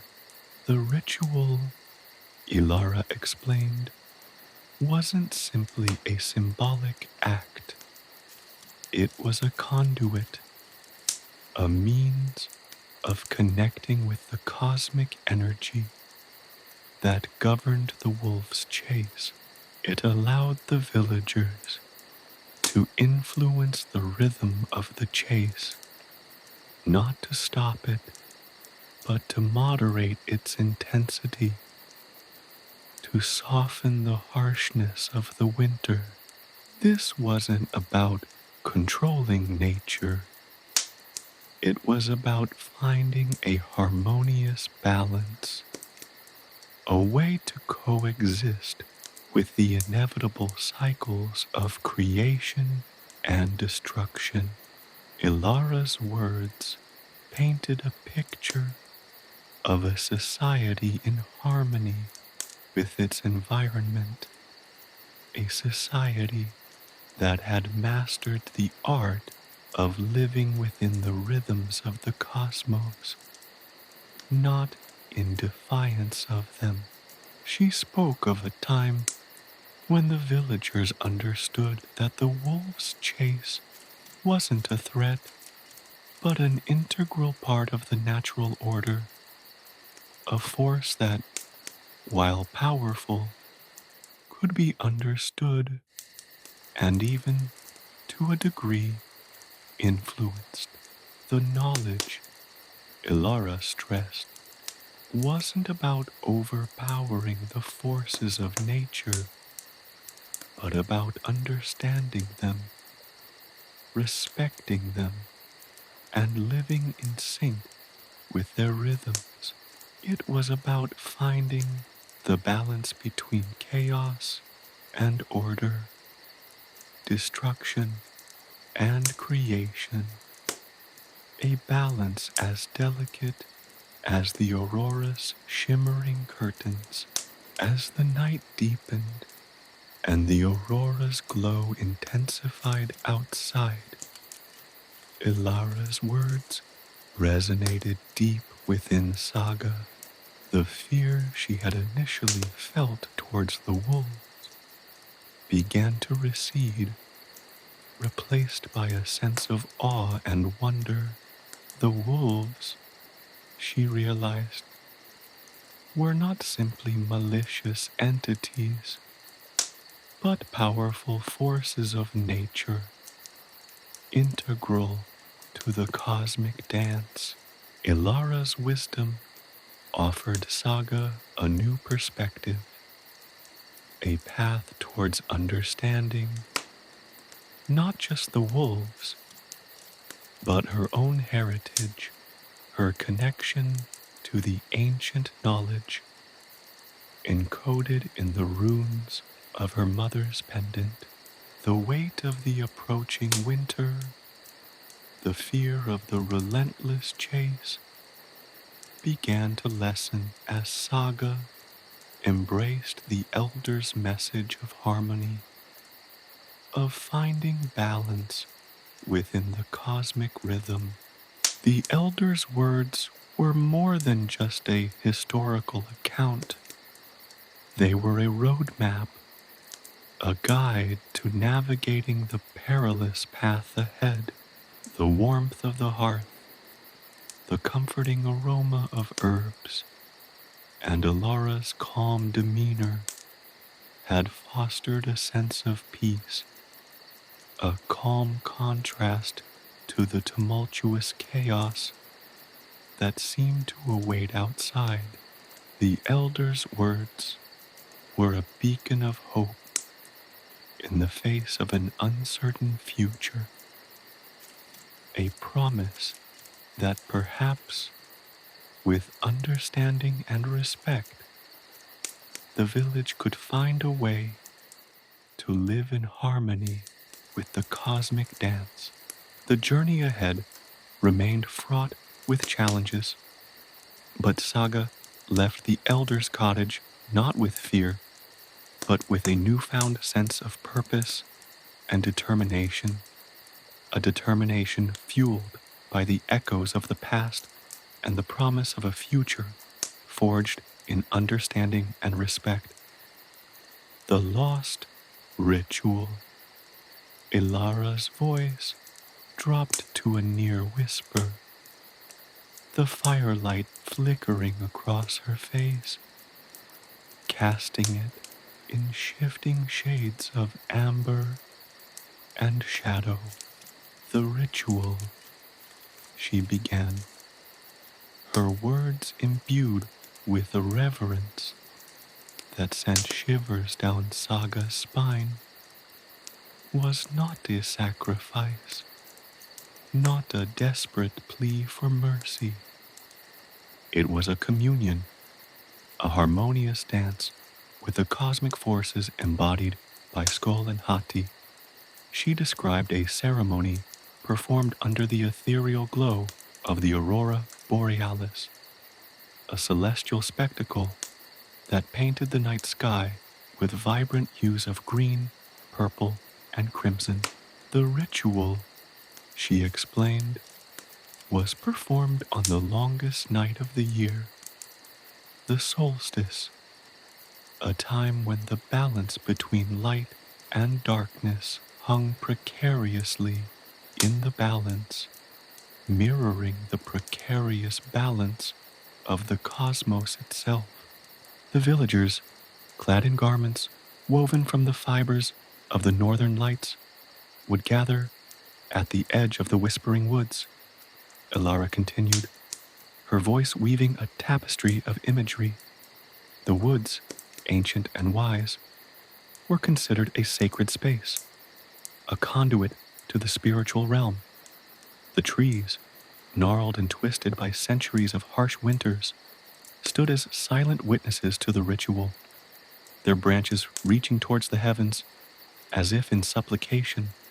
The ritual, Alara revealed, began with a song, a haunting melody passed down through generations, a song that echoed the wolf's chase, the rise and fall of the seasons, the cyclical nature of life and death.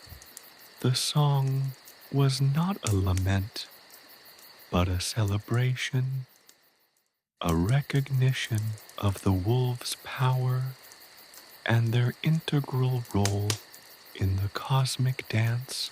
It was a song that acknowledged the power of nature, a song of respect and understanding, not of fear. The song was followed by a dance, a complex and intricate choreography that mimicked the movements of the wolves, the sun, and the moon.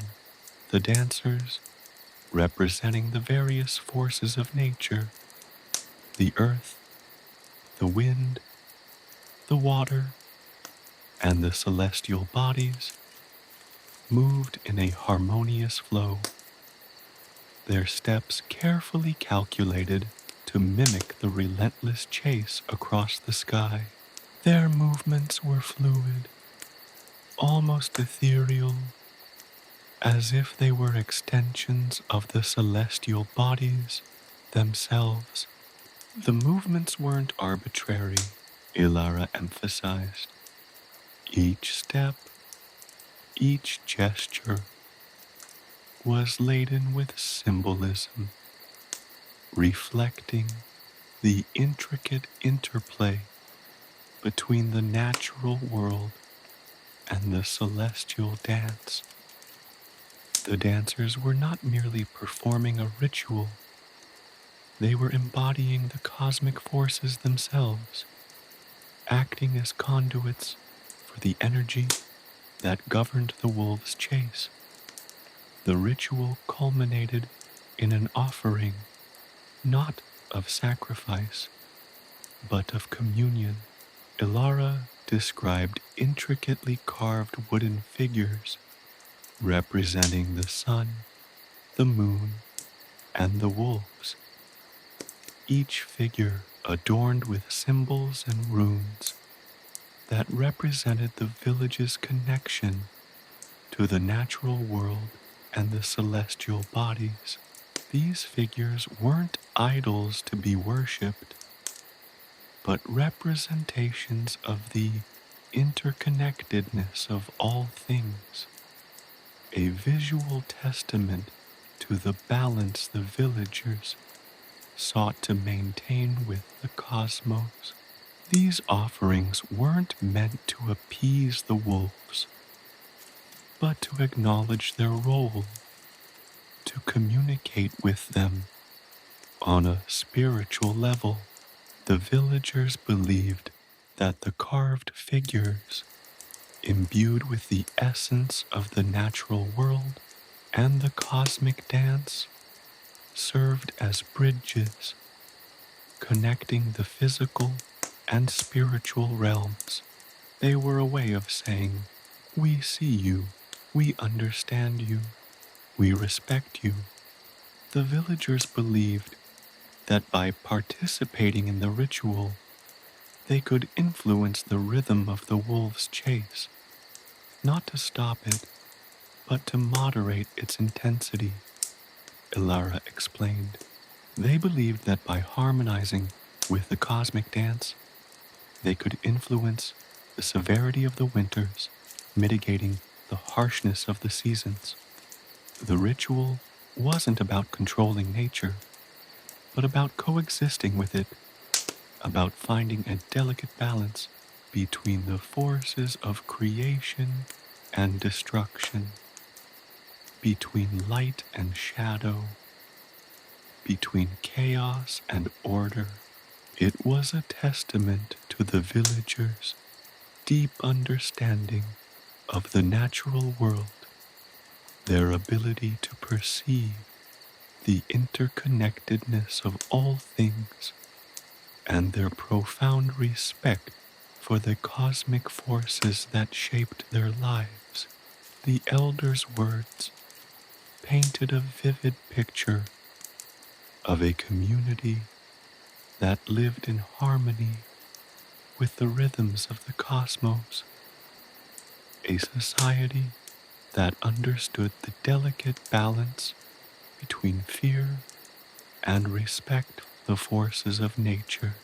Their way of life wasn't based on domination or conquest, but on understanding, cooperation, and a profound respect for the natural order.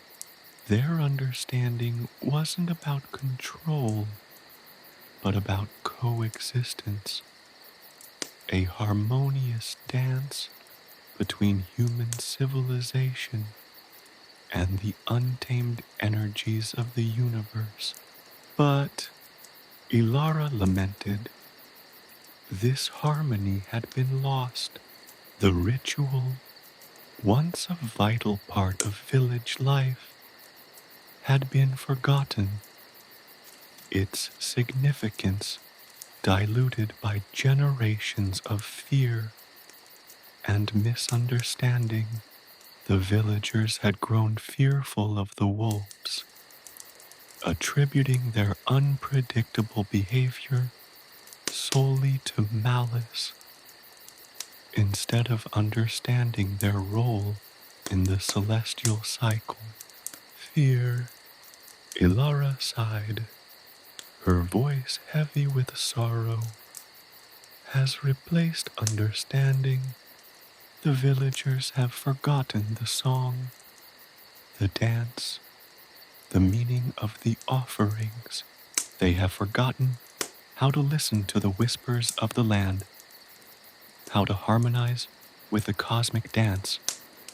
The loss of the ritual, Ilara explained, was not merely a loss of tradition, but a loss of knowledge, a severing of the connection between the villagers and the natural world. It was a loss of balance, a disharmony that had disrupted the delicate equilibrium that had once existed between the village and the cosmos.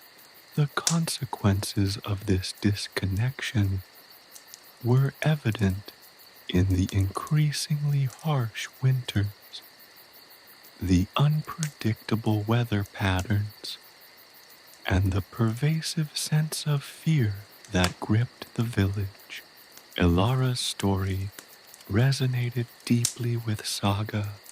The runes on her mother's pendant, she now understood, were not merely decorative symbols, but fragments of the lost ritual, echoes of the ancient knowledge that had once bound the village to the natural world. The pendant, she realized, was a key, a link to a forgotten past, a pathway towards a possible future where harmony could be restored. The elder's words instilled in Saga a sense of urgency. The lost ritual was not just a historical curiosity, it was a lifeline, a potential means of re-establishing the balance that had been lost. The harsh winters, the fear, the uncertainty, these were all symptoms of a deeper imbalance, a disconnection from the natural world that had to be healed. Saga felt a surge of determination, a renewed purpose. Her journey, she realized, was not just about understanding the wolves' chase, but about restoring the harmony that had once existed, about rediscovering the lost ritual and rekindling the connection between her village and the cosmos.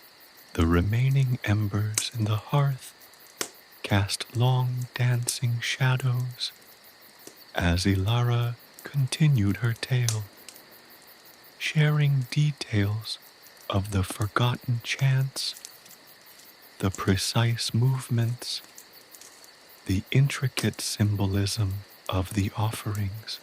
The night outside deepened, the aurora intensifying, its shimmering curtains painting the sky with vibrant hues. The celestial chase continued above, a silent witness to the elder's revelations.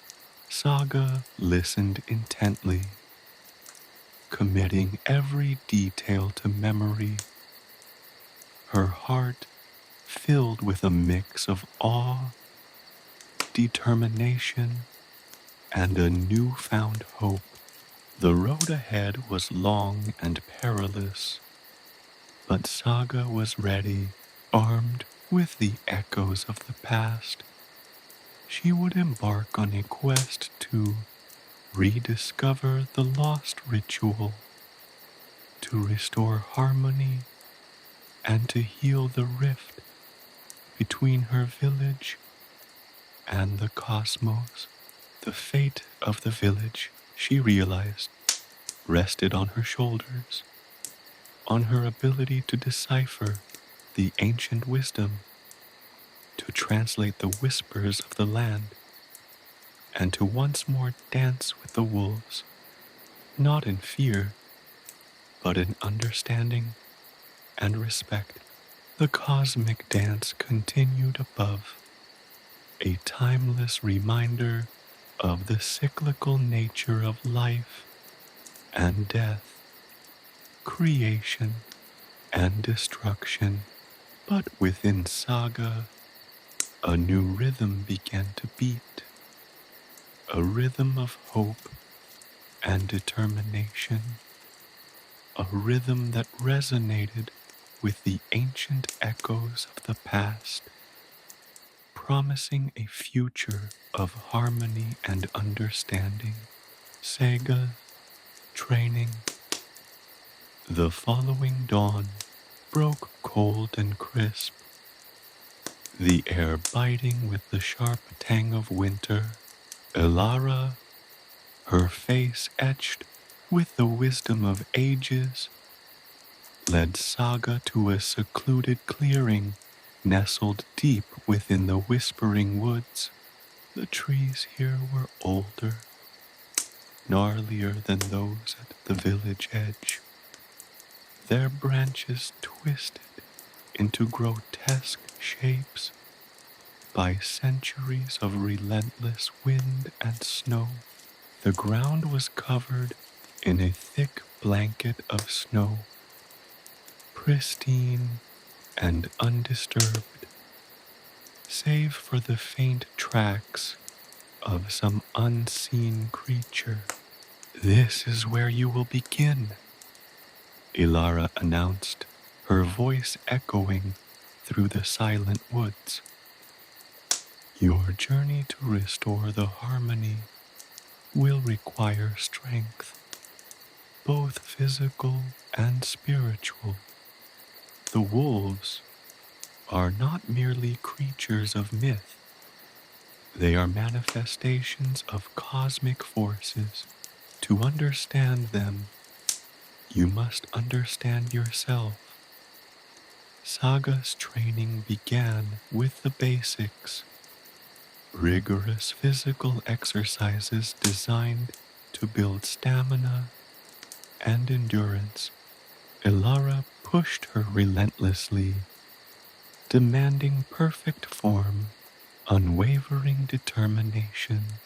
There were long runs through the snow-covered forests, each stride strengthening Saga's legs and lungs. There were strenuous climbs up icy slopes, each upward struggle building muscle and resilience.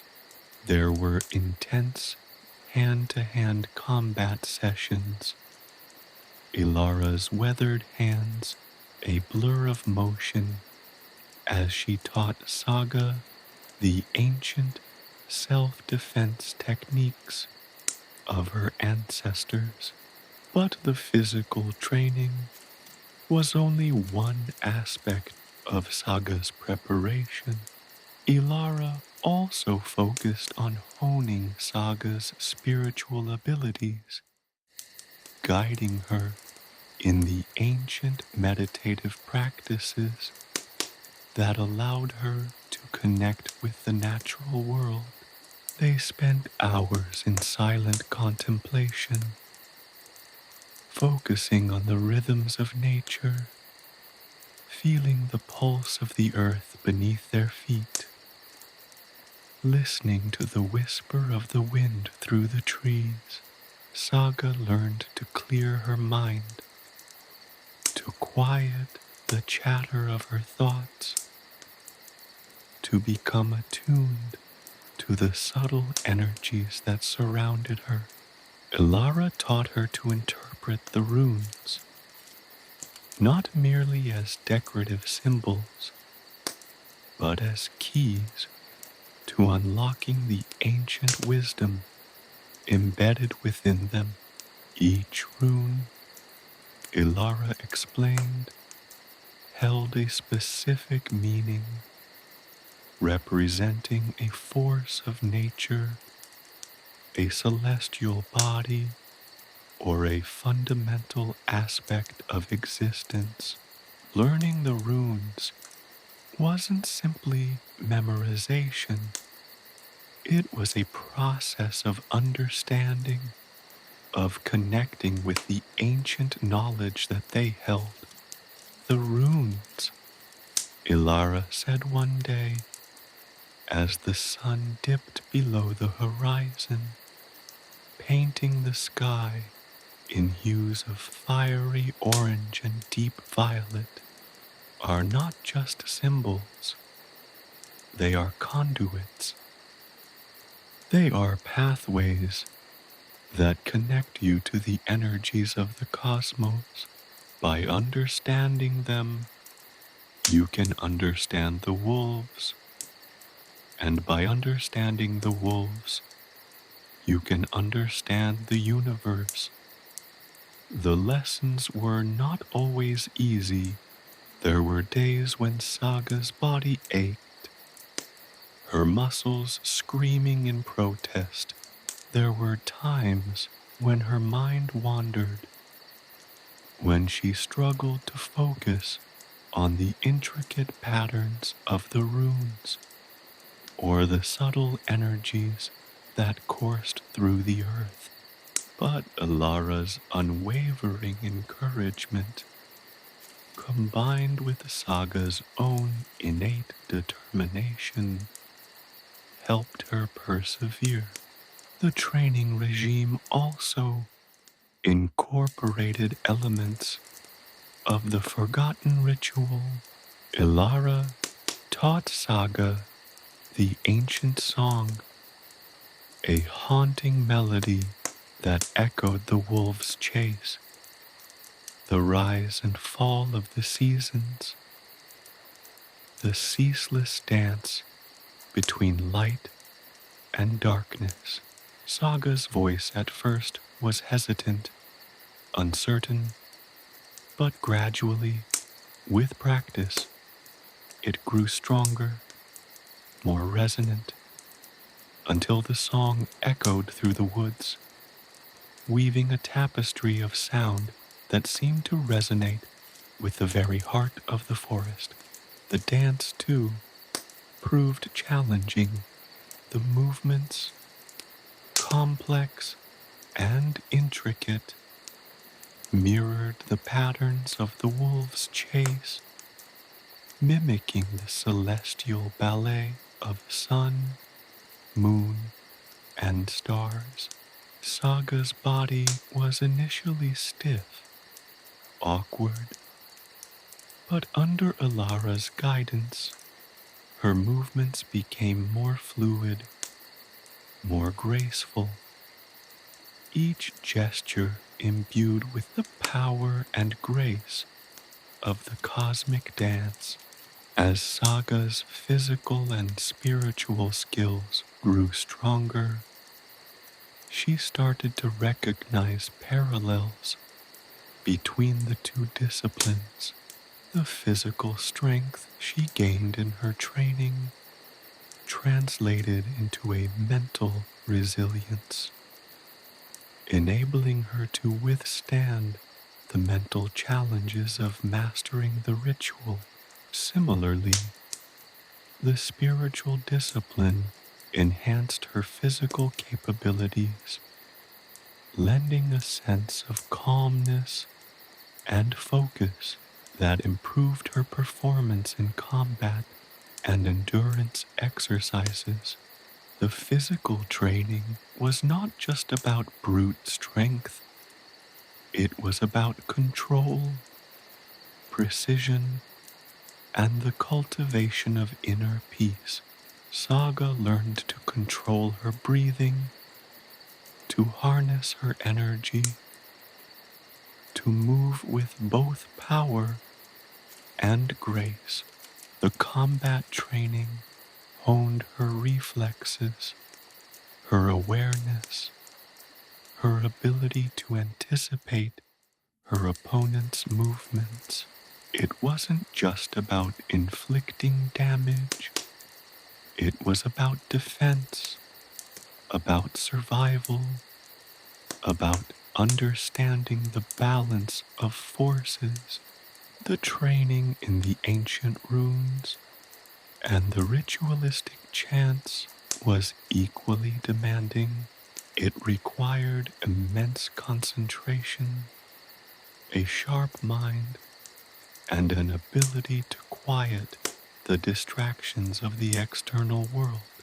The more Saga delved into this ancient knowledge, the more she discovered about her own potential.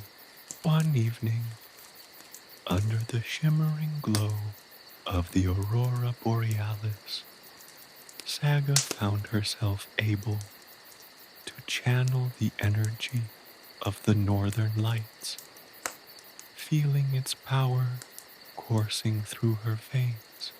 The celestial display was not merely a spectacle, it was a living entity, a force of nature that she could somehow connect with and understand. It was a pivotal moment, a tangible demonstration of the power she was beginning to harness. As the weeks turned into months, Saga's transformation became remarkable. She was no longer just the timid daughter of the boatwright. She was becoming something more, a warrior, a guardian, a conduit for the ancient wisdom that had been lost. She carried herself with a newfound confidence, her eyes reflecting the same determination as the elders. Her physical strength was undeniable. She could now easily outmaneuver Ilara in combat, her movements fluid and powerful, but it was her spiritual strength that truly impressed her mentor. Saga could now summon the energy of the land, manipulate the currents of the wind, and feel the rhythm of the cosmic dance that governed the celestial chase of Sköll and Hati. She could interpret the runes with precision and understand the ancient language of the cosmos.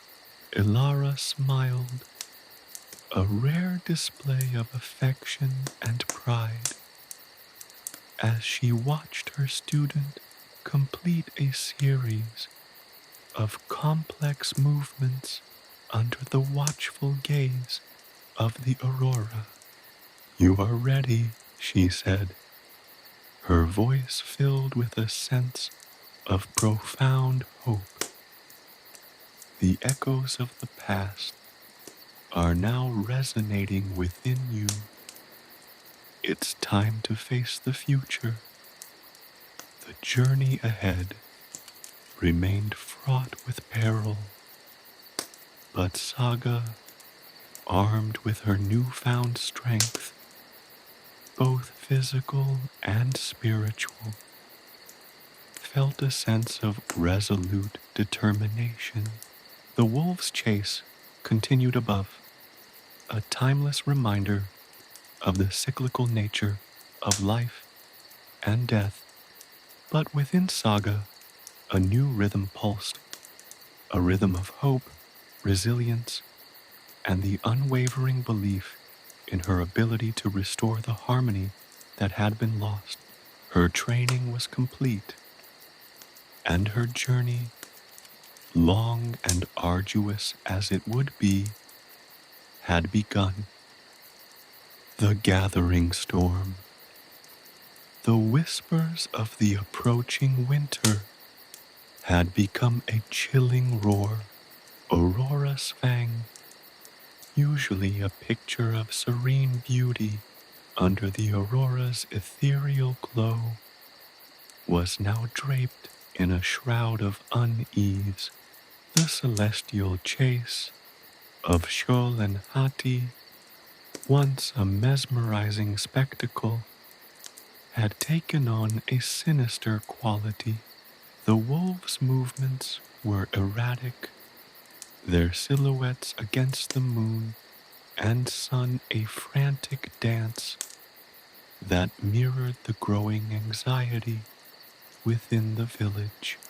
The once predictable rhythm of the chase, a comforting cycle marking the passage of time, had fractured. Days grew shorter, nights longer, the celestial ballet becoming a frenzied pursuit, a relentless chase that seemed to reflect the growing turmoil in the hearts of the villagers. The aurora, usually a source of wonder and comfort, now flickered with an unsettling intensity, its vibrant colors tinged with an ominous darkness. Old Man Hemming, the village elder, his face etched with deep lines of worry, spoke of ancient prophecies, his voice trembling with a mixture of fear and resignation. He spoke of a time when the wolves' chase would become a harbinger of great change, a time when the balance of nature would be disrupted and the very fabric of their world would be threatened. His words, once dismissed as quaint folklore, now carried a weight of chilling reality. The villagers, once united by their shared wonder at the celestial spectacle, were now divided by fear. Whispers of impending doom filled the air, replacing the cheerful banter that had once characterized their lives. The women huddled together, their faces pale with apprehension, sharing anxious glances and hushed pronouncements. The men, usually stoic and resolute, paced restlessly, their eyes fixed on the turbulent sky, their hands nervously gripping their tools. Even the children, who had once delighted in the wolves' chase, were now subdued, their laughter replaced by a nervous silence. Their innocent eyes reflected the growing unease, their small faces mirroring the anxieties of their parents. The festive preparations for the upcoming winter solstice, usually a time of celebration and renewal, were largely abandoned, overshadowed by the pervasive sense of dread. The weather mirrored the villagers' inner turmoil. The winds howled with an almost mournful intensity, whipping snow into a frenzy, obscuring the already darkening landscape. The icy grip of winter tightened its hold on Aurora's Svang, transforming the familiar landscape into a desolate and forbidding place. The once clear streams and rivers froze, their surfaces reflecting the cold, unforgiving sky. The once vibrant colors of the village, warmed by the glow of the aurora, were now muted, replaced by the cold, stark hues of winter. The cheerful sounds of everyday life were replaced by the chilling wail of the wind and the distant, mournful howls of the wolves. The air itself seemed to hum with a palpable sense of foreboding. Saga, her training now complete, felt the shift in the cosmic balance. The energy she had learned to harness during her training with Ilara was now disrupted.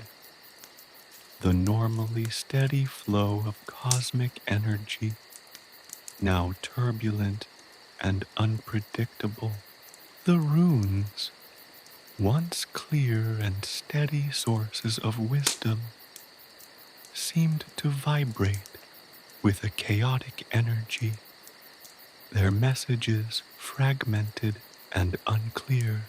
The ancient song, once a soothing melody, now carried a note of urgency, a frantic rhythm that mirrored the erratic dance of Sköll and Hati. The dance itself, once a source of strength and connection to the cosmos, now felt like a struggle, a desperate attempt to maintain balance in the face of an encroaching chaos. Even Ilara, usually stoic and unflappable, displayed a hint of concern. Her eyes, usually bright with wisdom and understanding, now held a shadow of worry, reflecting the gravity of the situation. She spoke of an imbalance, a disruption in the cosmic order, and the growing threat to the delicate harmony that sustained the world.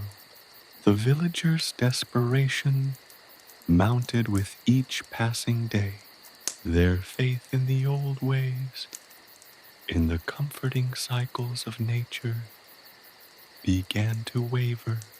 Their hope, once as bright as the aurora, was now dimming under the weight of the approaching storm.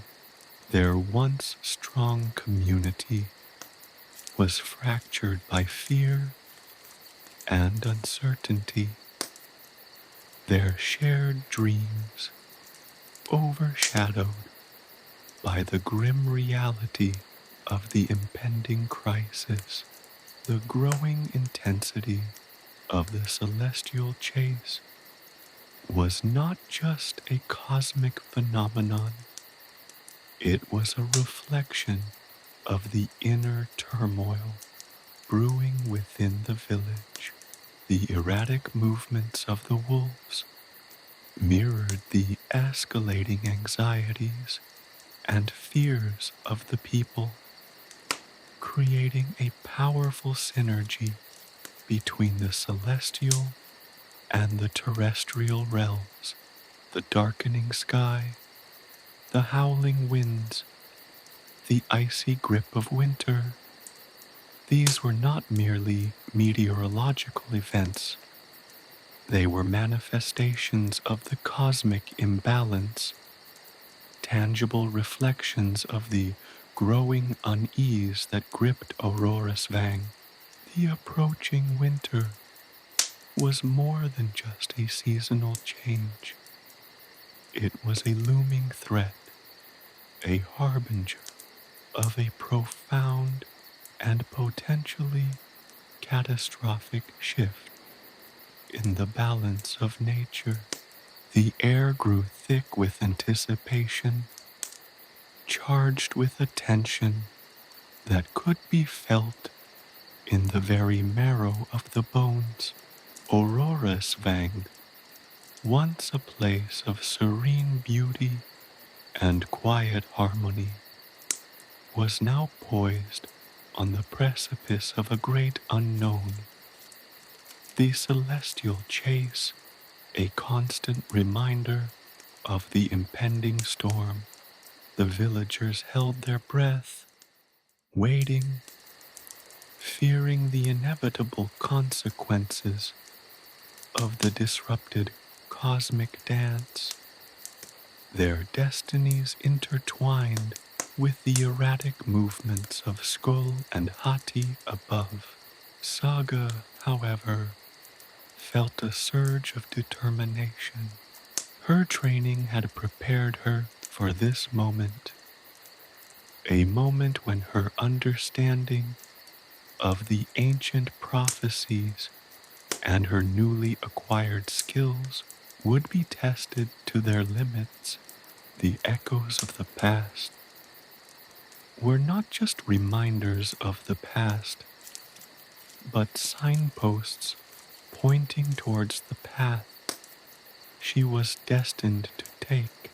The storm was coming, and she would face it, not with fear, but with the unwavering hope that had guided her throughout her training. The call to action. The earth shuddered, not a gentle tremor, but a violent convulsion that ripped through Aurora's Svang like a jagged claw tearing through fabric. The ground buckled and cracked, fissures opening up like gaping maws, swallowing houses whole.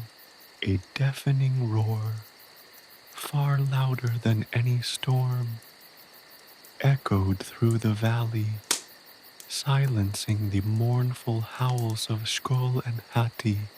Then came the avalanche, a monstrous wave of snow and ice that crashed down from the mountains, burying homes and people alike under a suffocating blanket of white.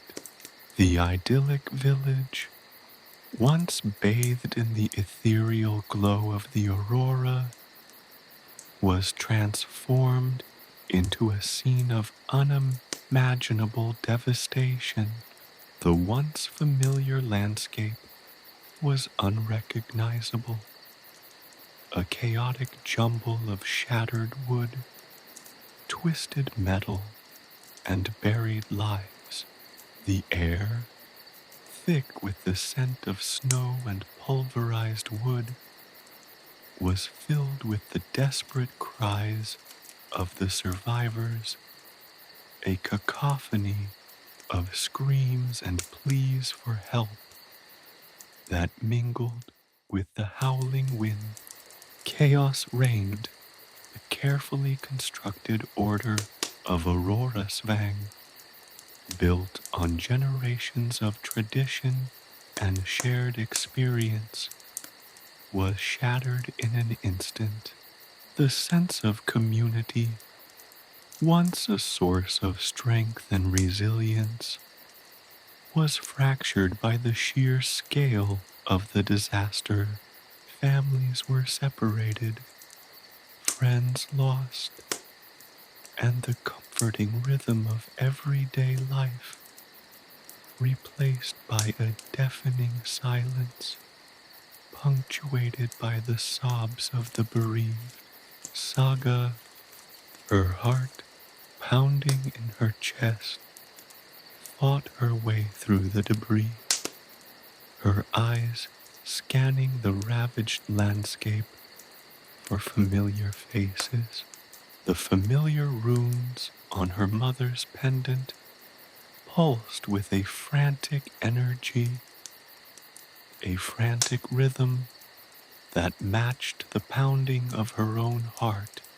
The ancient song, usually a source of comfort and strength, was now a desperate plea, a lament for the lost, and a call to action.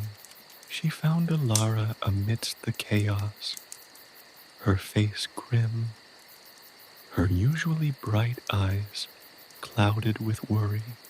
The wise woman's hands moved with practiced efficiency, tending to the injured, her voice a calm counterpoint to the surrounding pandemonium.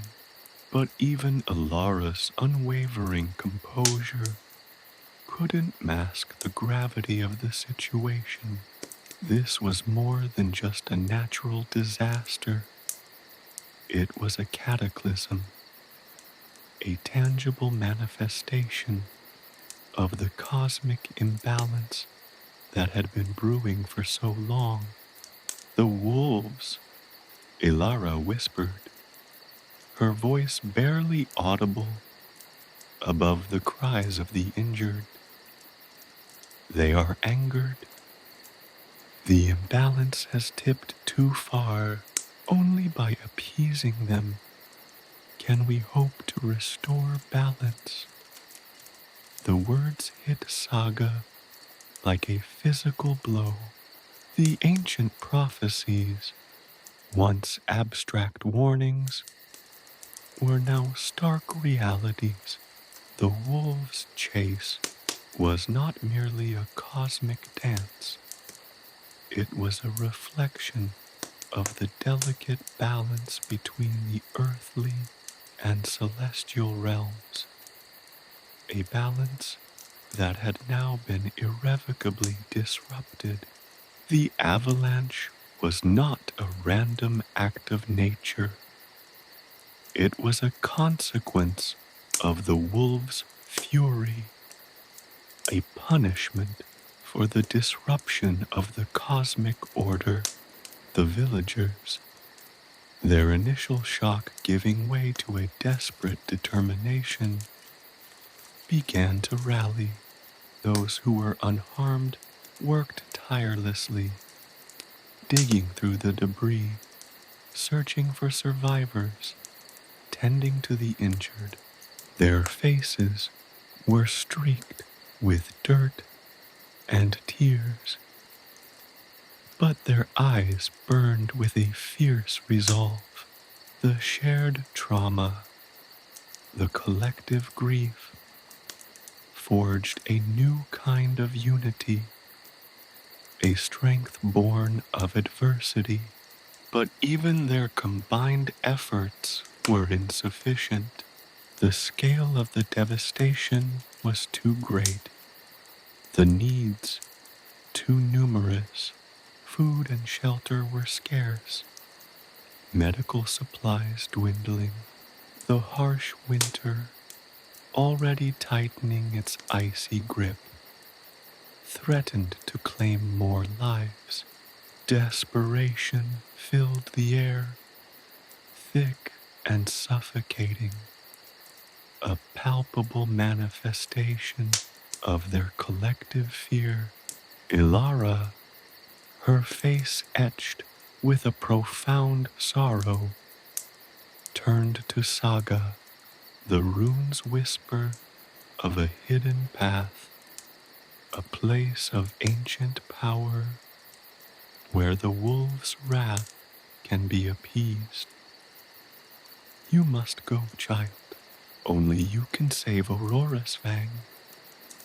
The ancient song surged through Saga's veins, a current of power and purpose. She knew what she had to do.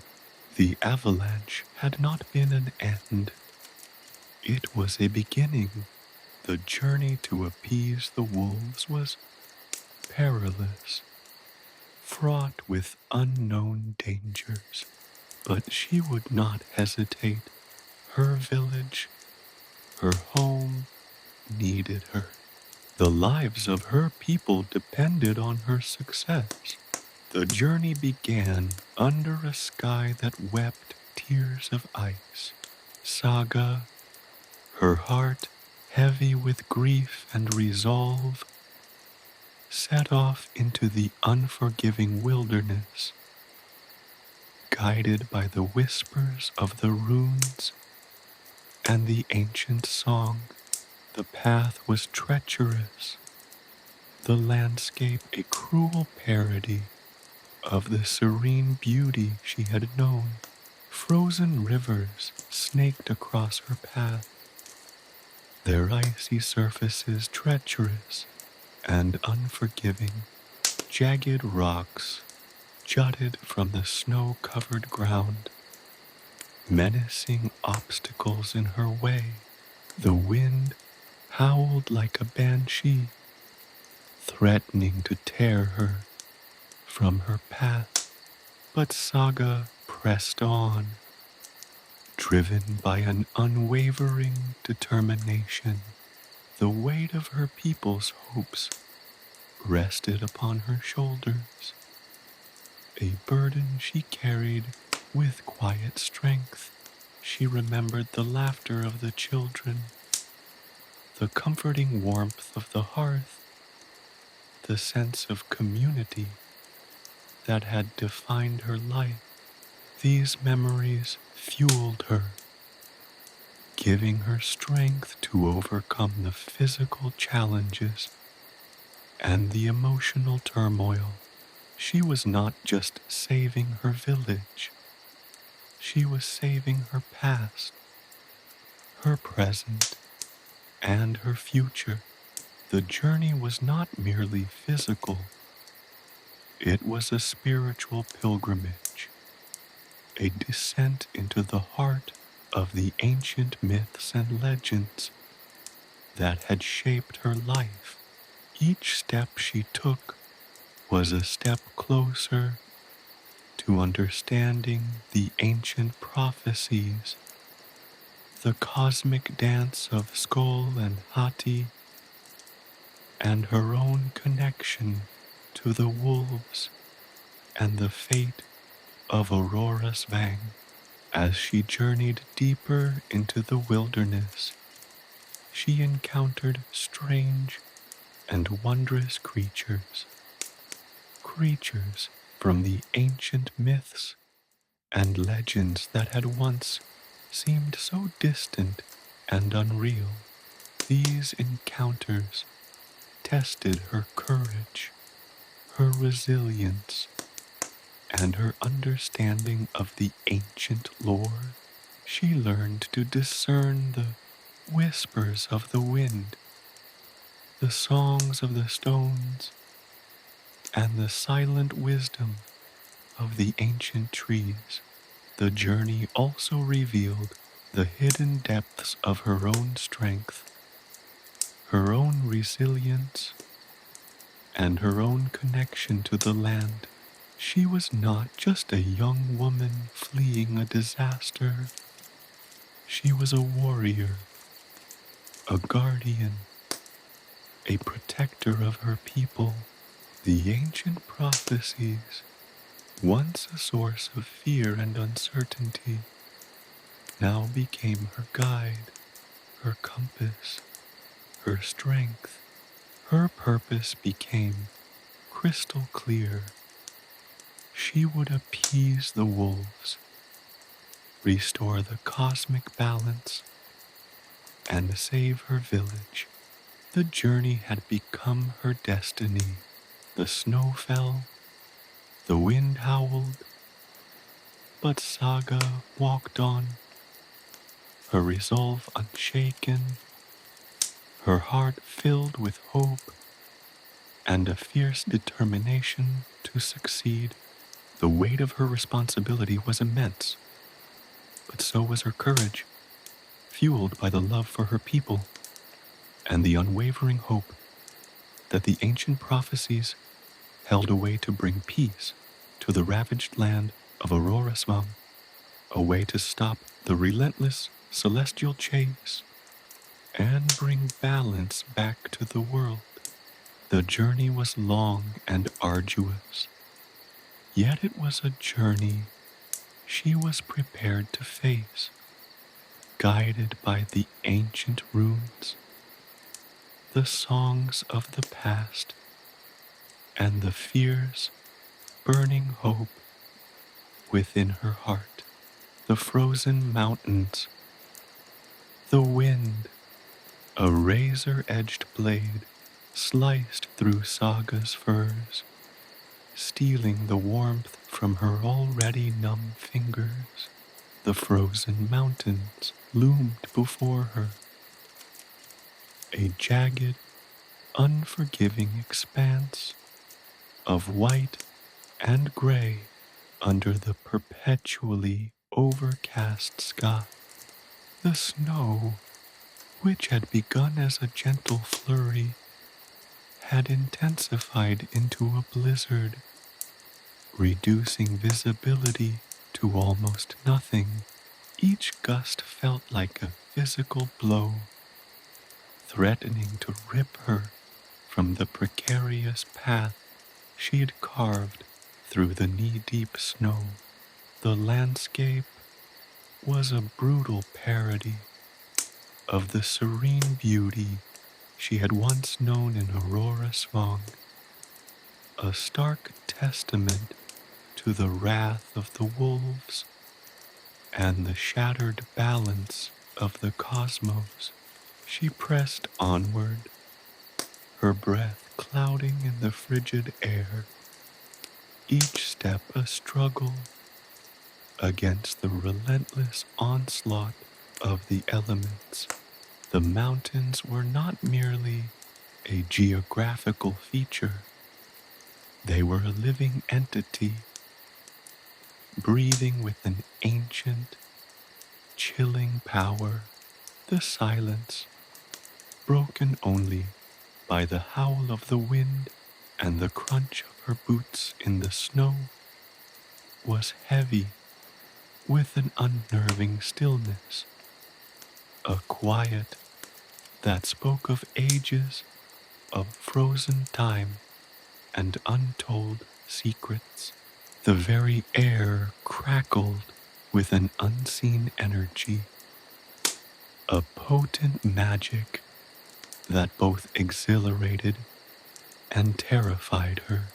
The path, if it could be called that, was little more than a faint impression in the snow, barely visible beneath the swirling flakes.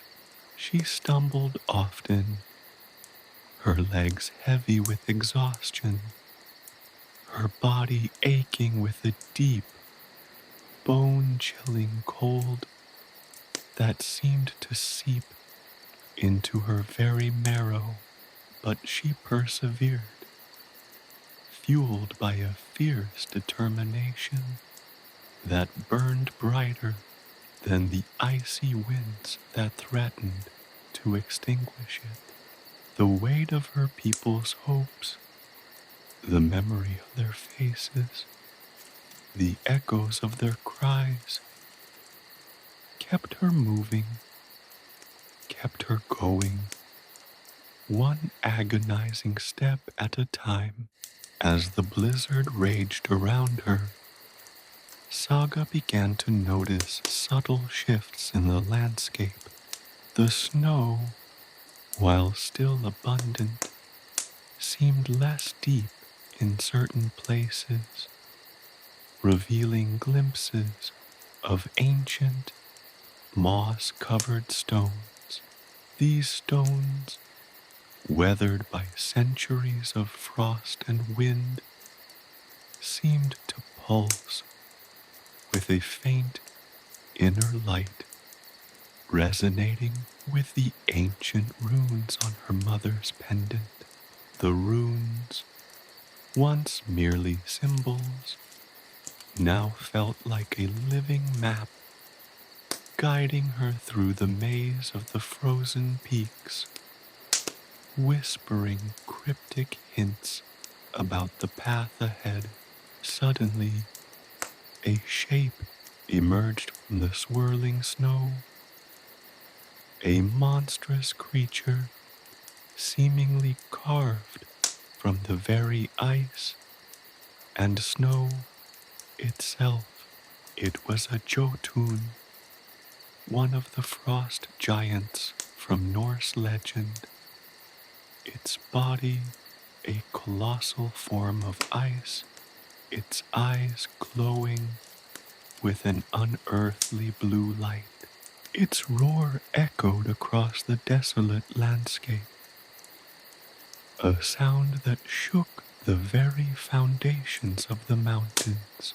It raised a colossal arm, a weapon of ice, poised to strike. Fear, cold and sharp, pierced through Saga's resolve, but it was swiftly replaced by a chilling determination. She remembered the stories Ilara had told her, the tales of cunning and courage that had helped the ancestors survive the wrath of the Jotun. She wouldn't fight it with brute force. She would outwit it, use its own nature against it. She recalled a specific tale of a cunning warrior who had tricked a Jotun by offering it a reflection of itself in a polished shield, distracting the giant long enough to escape. She quickly searched her bag and found a small, polished piece of obsidian, a shard from a broken ceremonial dagger. Holding it up, she carefully angled it so that the setting sun, now briefly visible through a break in the clouds, reflected into the obsidian surface, creating a shimmering image of the Jotun itself. The giant paused, its icy gaze fixed on the shimmering reflection. Its roar subsided, replaced by a guttural grunt of curiosity. The moment was brief, but it was enough.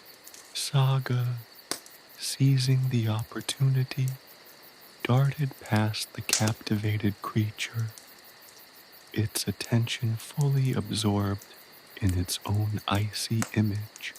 The Jotun remained unmoved, transfixed, its potential attack forgotten in the strange fascination with its reflection. Her heart pounding in her chest, Saga continued her ascent, leaving the colossal ice giant behind. The experience left her shaken, but also invigorated. She'd confronted a mythical creature and survived, proving her courage and her resourcefulness. The runes on her pendant pulsed with renewed intensity, seemingly applauding her cleverness. They guided her towards a narrow pass between two towering peaks, a path that would lead her further into the heart of the frozen mountains and, she hoped, closer to the source of the wolves' fury. The pass was treacherous, a narrow, winding trail carved into the face of the mountain, with sheer drops on either side. The wind howled with increased ferocity, threatening to sweep her from her precarious perch. Ice crystals, sharp as daggers, clung to the rocks, further endangering her ascent. Yet she pressed on, her determination unwavering, her movements precise and cautious. The treacherous path was a test, but Saga was proving more than capable. As she climbed higher, the landscape changed again. The snow gave way to exposed rock, slick with ice and treacherous to traverse. The wind howled incessantly, whipping her hair across her face and obscuring her vision. The air grew thinner, and each breath was a struggle. The relentless cold bit into her flesh, and exhaustion gnawed at her resolve. Yet, she persisted, driven by the ancient song echoing in her heart, and the unwavering hope for her people's survival. Emerging from the pass, she found herself in a vast, icy plateau, a desolate landscape of frozen waterfalls and jagged, snow-covered peaks. In the distance, she saw it, a glimmer of light amidst the endless white. It seemed impossibly far away, yet it drew her forward, a beacon of hope in the desolate landscape. As she approached, the light resolved into a structure, a temple, seemingly carved into the very heart of the mountain. Its ancient stones were covered in frost and snow, yet they radiated an aura of immense power. She was finally here, at the heart of the frozen mountains, at the place where she hoped to find a way to appease the wolves' wrath and restore balance to the world. But what awaited her inside, and what challenges she would face, were still unknown. The air thrummed with a powerful, ancient energy, a sense of both danger and potential. The journey had been arduous, filled with peril and wonder, but Saga was ready. Her village, her home, depended on her success. The fate of Aurora rested on her shoulders, and she would not falter. Encounters and allies, the temple loomed before her, a monolithic structure carved from ice and shadow, its entrance a gaping maw that seemed to swallow the light. Hesitantly, Saga approached, the runes on her mother's pendant humming with a low, resonant thrum. The air vibrated with an ancient power, a tangible energy that prickled her skin and sent a shiver down her spine. As she stepped across the threshold, the world seemed to shift, the biting wind replaced by a chilling stillness, the blinding white replaced by a muted twilight. Inside, the temple was a labyrinth of ice-sculpted corridors and chambers, each echoing with the whispers of forgotten ages, strange symbols, unlike any she'd ever seen, adorned the walls, glowing with a faint, ethereal light. The air was thick with the scent of ozone and something else, something ancient and earthy, like the smell of thawing permafrost. and forgotten magic, she moved cautiously, her senses on high alert, her hand never straying far from the obsidian shard. Now, more than just a tool for distraction, it felt like a talisman, a link to her ancestors' cunning and resilience.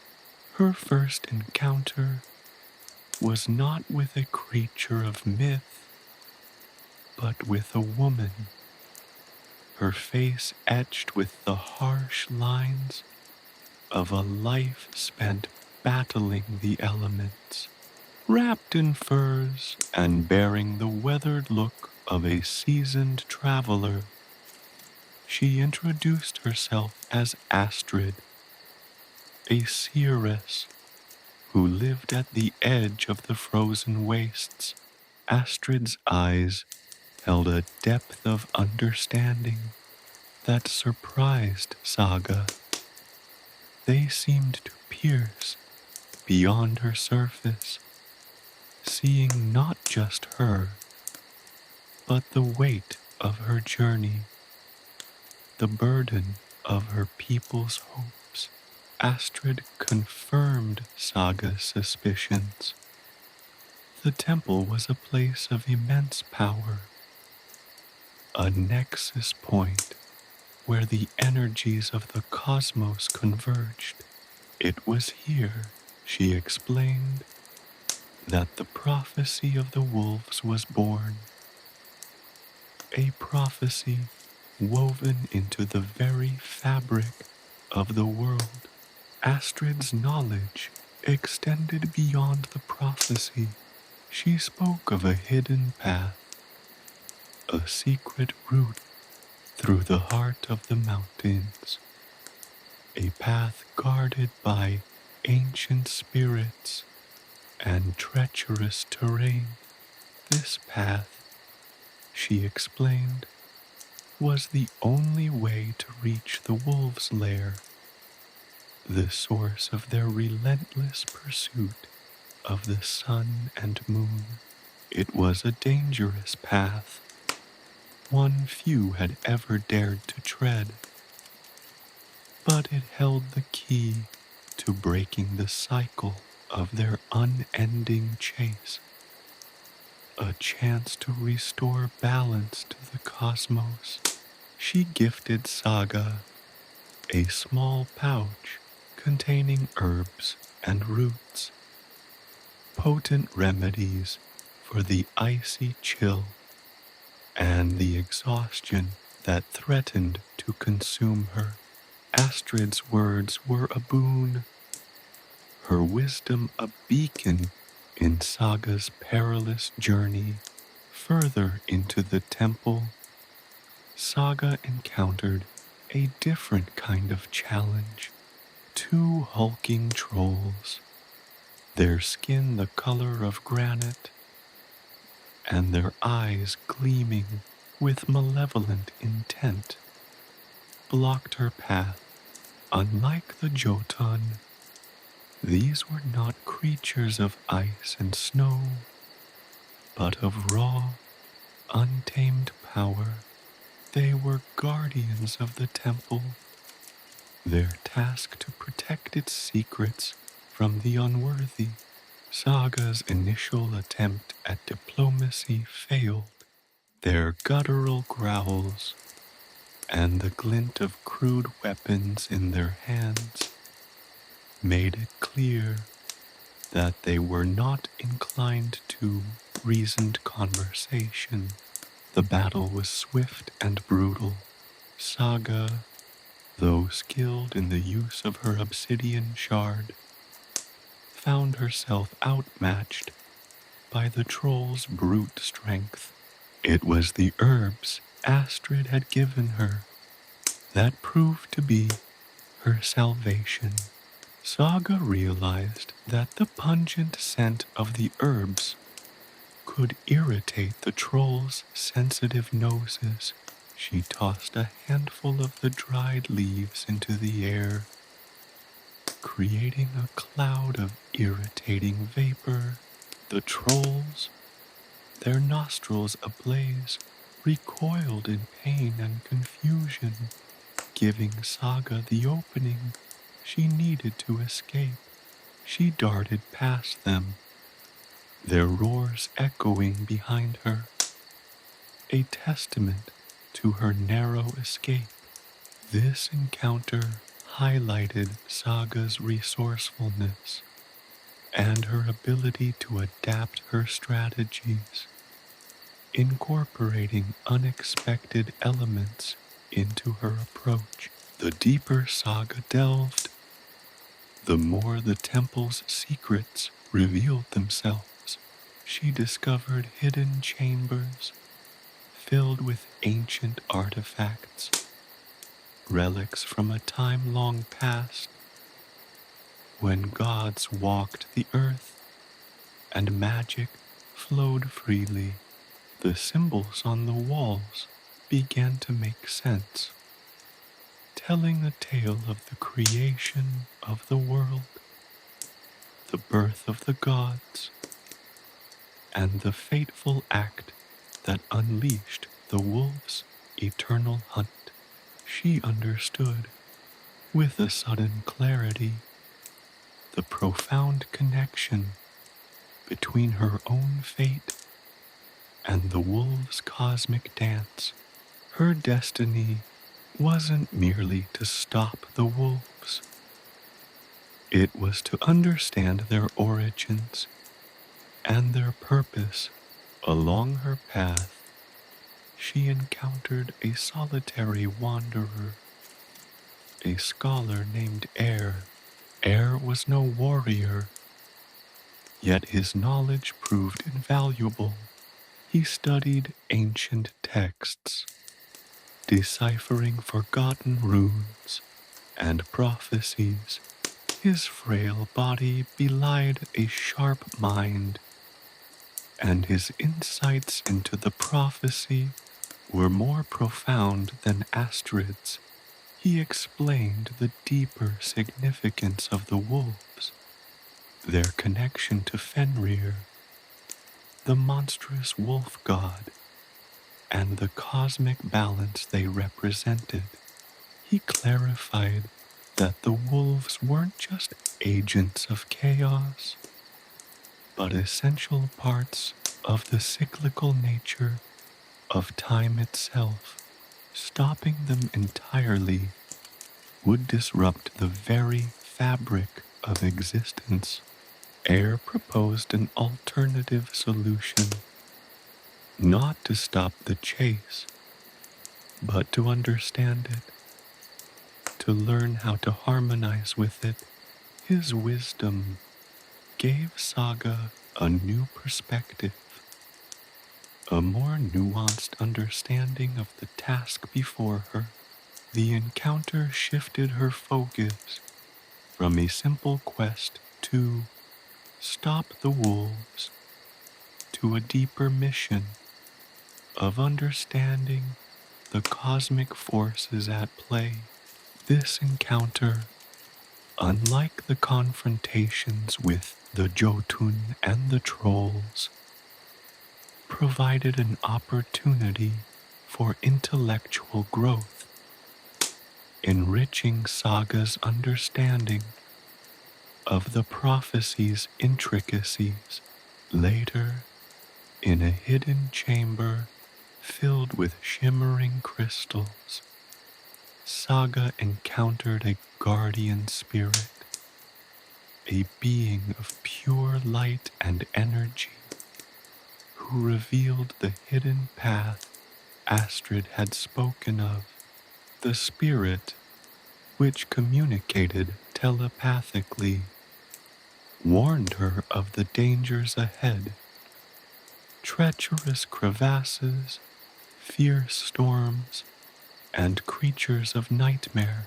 But it also offered guidance, providing mental images of the route and imbuing Saga with a temporary boost of strength and resilience.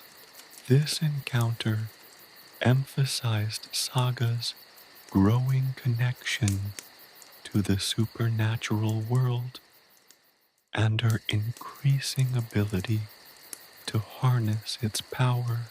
Emerging from the temple, Saga found herself at the foot of a towering mountain, the path to the wolf's lair lying before her. The journey had been arduous, filled with peril and enlightenment. She had faced formidable creatures, sought wisdom from diverse individuals, and uncovered fragments of a vast, ancient knowledge.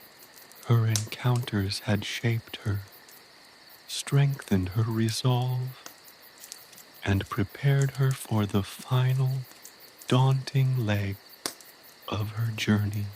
The weight of Aurora still rested heavily upon her shoulders, but now she felt armed not only with courage and cunning, but also with understanding and hope. She started her ascent, the wind whipping at her furs, the runes on her pendant glowing brightly, guiding her onward towards her destiny. The relentless chase of Sköll and Hati continued above, a constant reminder of the task ahead. But Saga now felt ready to face it, to confront the source of the unending night, and perhaps, finally, to bring a dawn of hope to her people. Ancient ruins. Emerging from the icy maw of the temple, Saga found herself in a desolate landscape. Towering before her were the remnants of a civilization long swallowed by the encroaching ice and snow. Ancient ruins, half buried under drifts of white, their weathered stones whispering tales of a forgotten age. The wind howled a mournful dirge through the skeletal remains of buildings, carrying with it the scent of thawing permafrost and the faintest hint of ozone, a lingering trace of the temple's potent magic. The ruins were a stark contrast to the temple's structured interior. Here, nature had reclaimed its dominion, weaving a tapestry of ice and snow around the crumbling stones. Jagged shards of ice, like frozen tears, clung to the weathered surfaces of the buildings, while snowdrifts sculpted strange, ephemeral shapes around the foundations. Yet, despite the ravages of time and the relentless assault of the elements, a palpable sense of history permeated the air, a tangible echo of the lives that had once thrived within these walls. Saga cautiously approached the ruins, her obsidian shard held firmly in her hand. The runes on her mother's pendant thrummed, their vibrations intensifying as she drew closer to the heart of the ancient city. The ground beneath her feet crunched under the weight of her boots, the sound strangely amplified in the desolate expanse. She could almost hear the whispers of the wind carrying secrets through the shattered walls. A chorus, voices from the past. She entered a large, partially collapsed structure, its roof long gone, allowing the sky to peer down upon the remnants of what once may have been a great hall. Massive stone pillars, their carvings eroded by time and weather, stood sentinel, their surfaces adorned with strange symbols that resembled a blend of runes and celestial patterns. These symbols, unlike those in the temple, pulsed with a more subtle energy, a faint internal luminescence that suggested a deeper, more ancient magic. Saga spent hours studying the carvings, her fingers tracing the intricate lines, trying to decipher their meaning. She recognized some of the runes, fragments of ancient Norse mythology, hints of creation myths and forgotten gods, but others remained enigmatic, hinting at knowledge far beyond her understanding, knowledge that predated even the earliest Norse legends. She realized these ruins were not just the remnants of a forgotten city. They were a repository of forgotten lore, a library etched in stone, waiting to be deciphered. As she moved deeper into the ruins, she discovered a series of smaller chambers, each more mysterious than the last. One chamber contained a collection of intricately carved wooden boxes, their contents long since lost to time. Another held a series of stone tablets covered in faded inscriptions that seemed to depict a celestial dance, possibly representing the chase of Sköll and Hati. Yet another chamber held a collection of artifacts, tools, pottery shards, and ceremonial objects, each hinting at the lives and beliefs of the people who had once inhabited this city. Among the artifacts, Saga found a small, intricately carved bone pendant.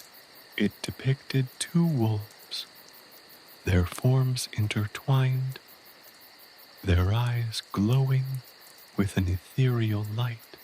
The pendant emitted a faint warmth, and as Saga touched it, a surge of energy coursed through her, a feeling of connection to the wolves, an echo of their ancient power. She realized that this was no ordinary artifact. It was a key, a link to the wolves' origins, a piece of the puzzle she had been seeking. Further exploration led Saga to a hidden passage, concealed behind a crumbling stone wall. The passage was narrow and dark, its walls slick with ice and moisture. But Saga, armed with her obsidian shard and the growing confidence gained from her previous trials, pressed forward. She navigated the treacherous path, the only light source coming from her shard, its eerie glow illuminating the passage's shadowed depths. The passage eventually led her to a large, circular chamber. At the center of the chamber stood a massive stone altar, its surface covered in intricate carvings.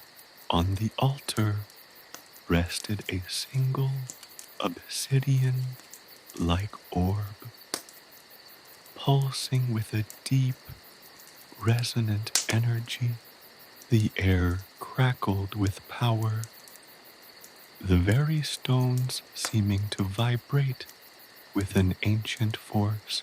Saga recognized this chamber as the heart of the ruins, a place of immense power, a nexus point where the energies of the cosmos converged. As Saga approached the altar, she felt a surge of energy flowing through her, a feeling of profound connection to the place, to the history it held, to the wolves whose origins were now within her grasp. The orb on the altar began to glow more intensely, its light illuminating the intricate carvings on the altar's surface. The carvings seemed to shift and change before her eyes, revealing a sequence of images, a visual narrative that told the story of the wolves' creation, their role in the cosmic order, and the ritual that had bound them to their eternal chase. The images showed Fenrir, the monstrous wolf god, his rage and power barely contained. They depicted the forging of the wolves, their birth from Fenrir's very essence, their destined role as guardians of time and balance. Saga understood that the wolves were not merely agents of chaos, they were integral to the fabric of existence, their relentless pursuit, a cosmic dance that maintained the balance between light and darkness, day and night. The ritual depicted was not to end their chase, but to harmonize with it, to understand the profound cycle of time and the role these wolves played.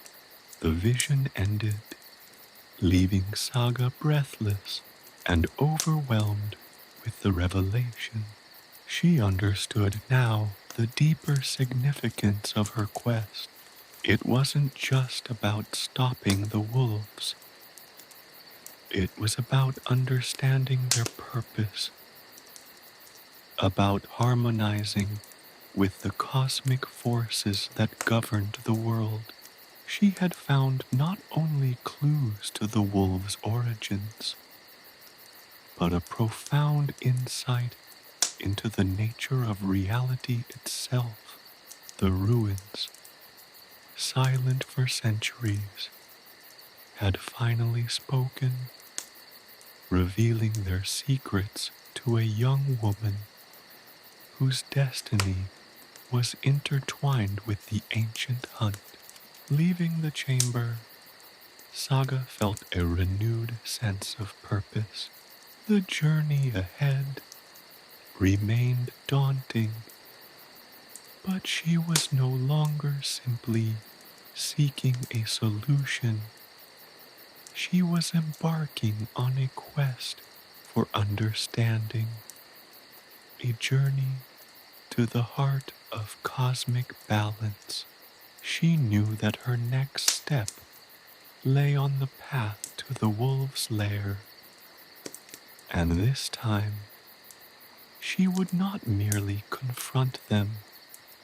She would seek to understand. The wind, once a mournful dirge, now felt like a beckoning breath, urging her forward towards the ultimate understanding of the endless chase and her place within it. The prophecy's deeper meaning. The obsidian orb pulsed on the altar, its light fading As Saga's vision concluded, the weight of the revelation settled upon her, heavy yet strangely comforting. The wolves, Sköll, and Hati were not simply agents of chaos, harbingers of an apocalyptic end. Their ceaseless pursuit of the sun and moon, the celestial chase that had haunted her dreams and driven her journey, was not a threat to be eradicated, but a fundamental rhythm of the cosmos, a dance of light and shadow, creation and destruction. The prophecy, her mother's whispered warnings, had been incomplete, a fragment of a larger, more profound truth. The carvings on the altar, now bathed in the soft glow of her obsidian shard, revealed more subtle details, runes, previously obscured by the dim light, now shimmered into clarity, revealing intricate patterns that spoke of cosmic cycles, the ebb and flow of energy, the delicate balance between opposing forces.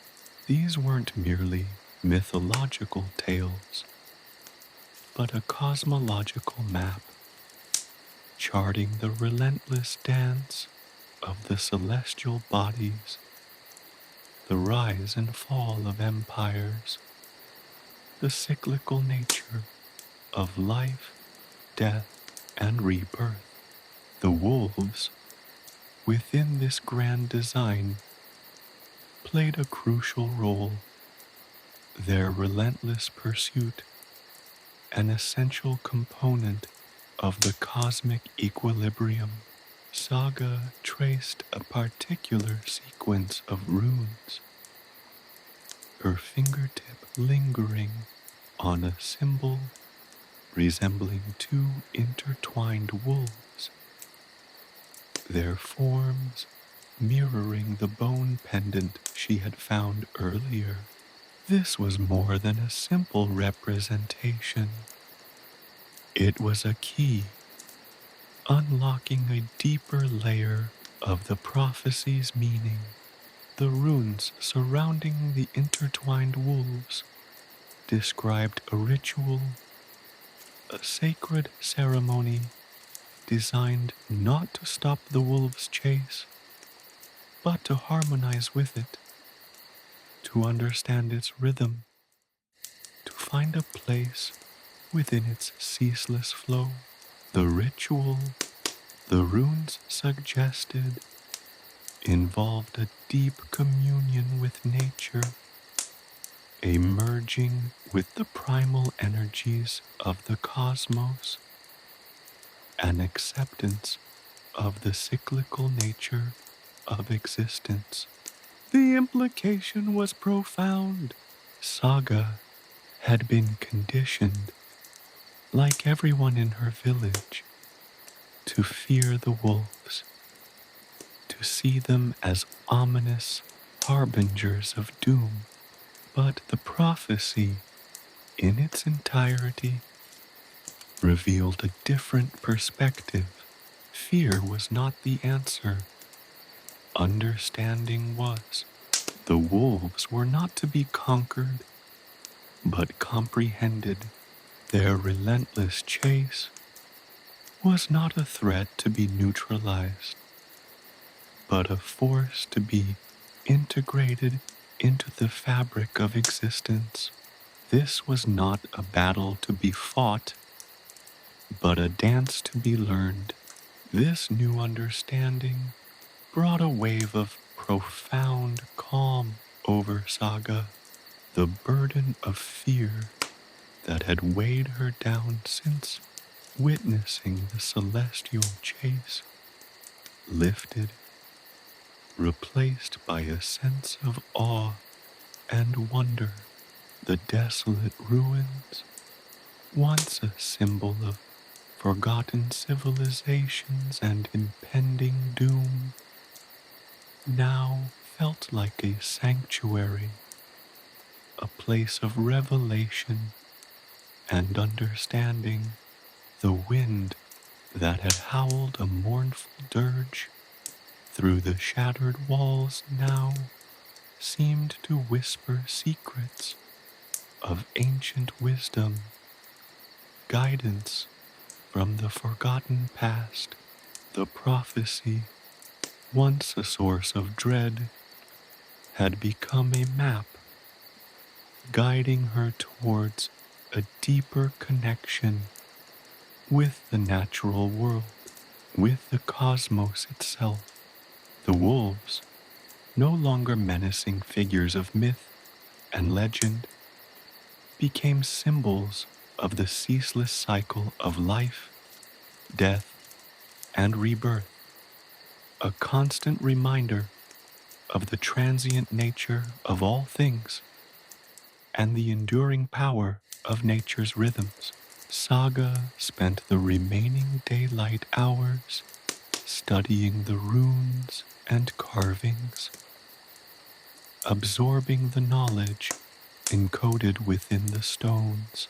She learned of ancient rituals, forgotten ceremonies, and the intricate relationship between humans and the natural world, a relationship long forgotten in her village. The people who had inhabited this city, the runes revealed, had understood the wolves' role in the cosmic balance.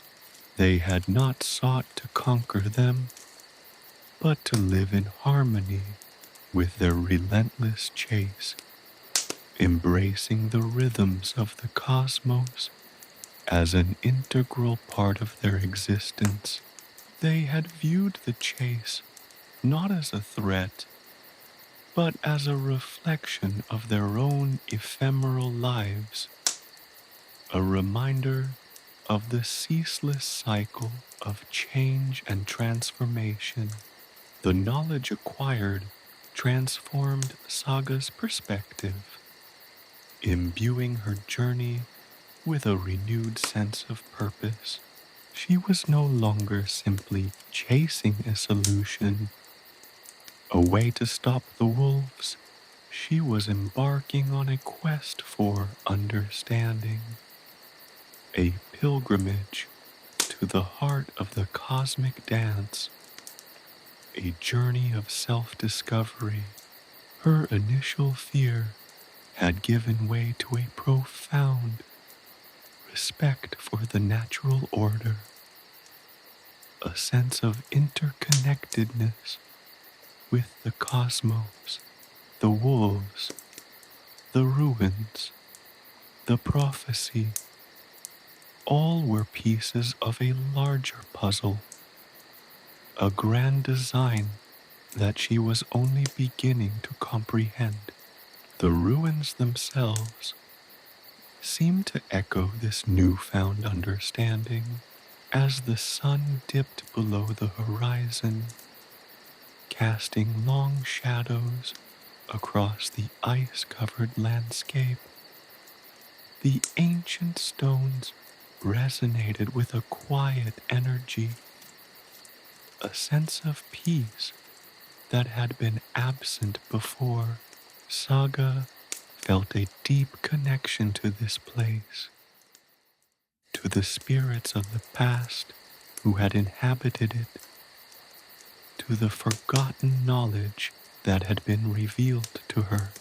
The ruins, previously a desolate testament to a lost civilization, now felt like a cradle of wisdom, a source of strength and guidance. The cold night air bit at Saga's exposed skin, but she felt no discomfort. The inner warmth that had been ignited by her revelation outweighed the physical chill.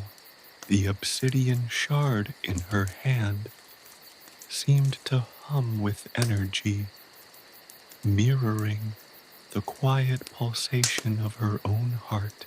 She felt a deep sense of connection, not only to the shard, but to the wolves, to the ruins, to the ancient energies of the cosmos. The celestial chase of Sköll and Hati continued above, a silent, majestic spectacle against the canvas of the night sky. But now, Saga viewed it differently. It was no longer a source of fear, but a mesmerizing dance, a testament to the eternal rhythms of the universe. She spent the night meditating in the heart of the ruins, letting the cold, crisp air clear her mind, allowing the wisdom of the runes to seep into her consciousness. The night was long, the silence punctuated only by the howling wind and the distant roar of the aurora.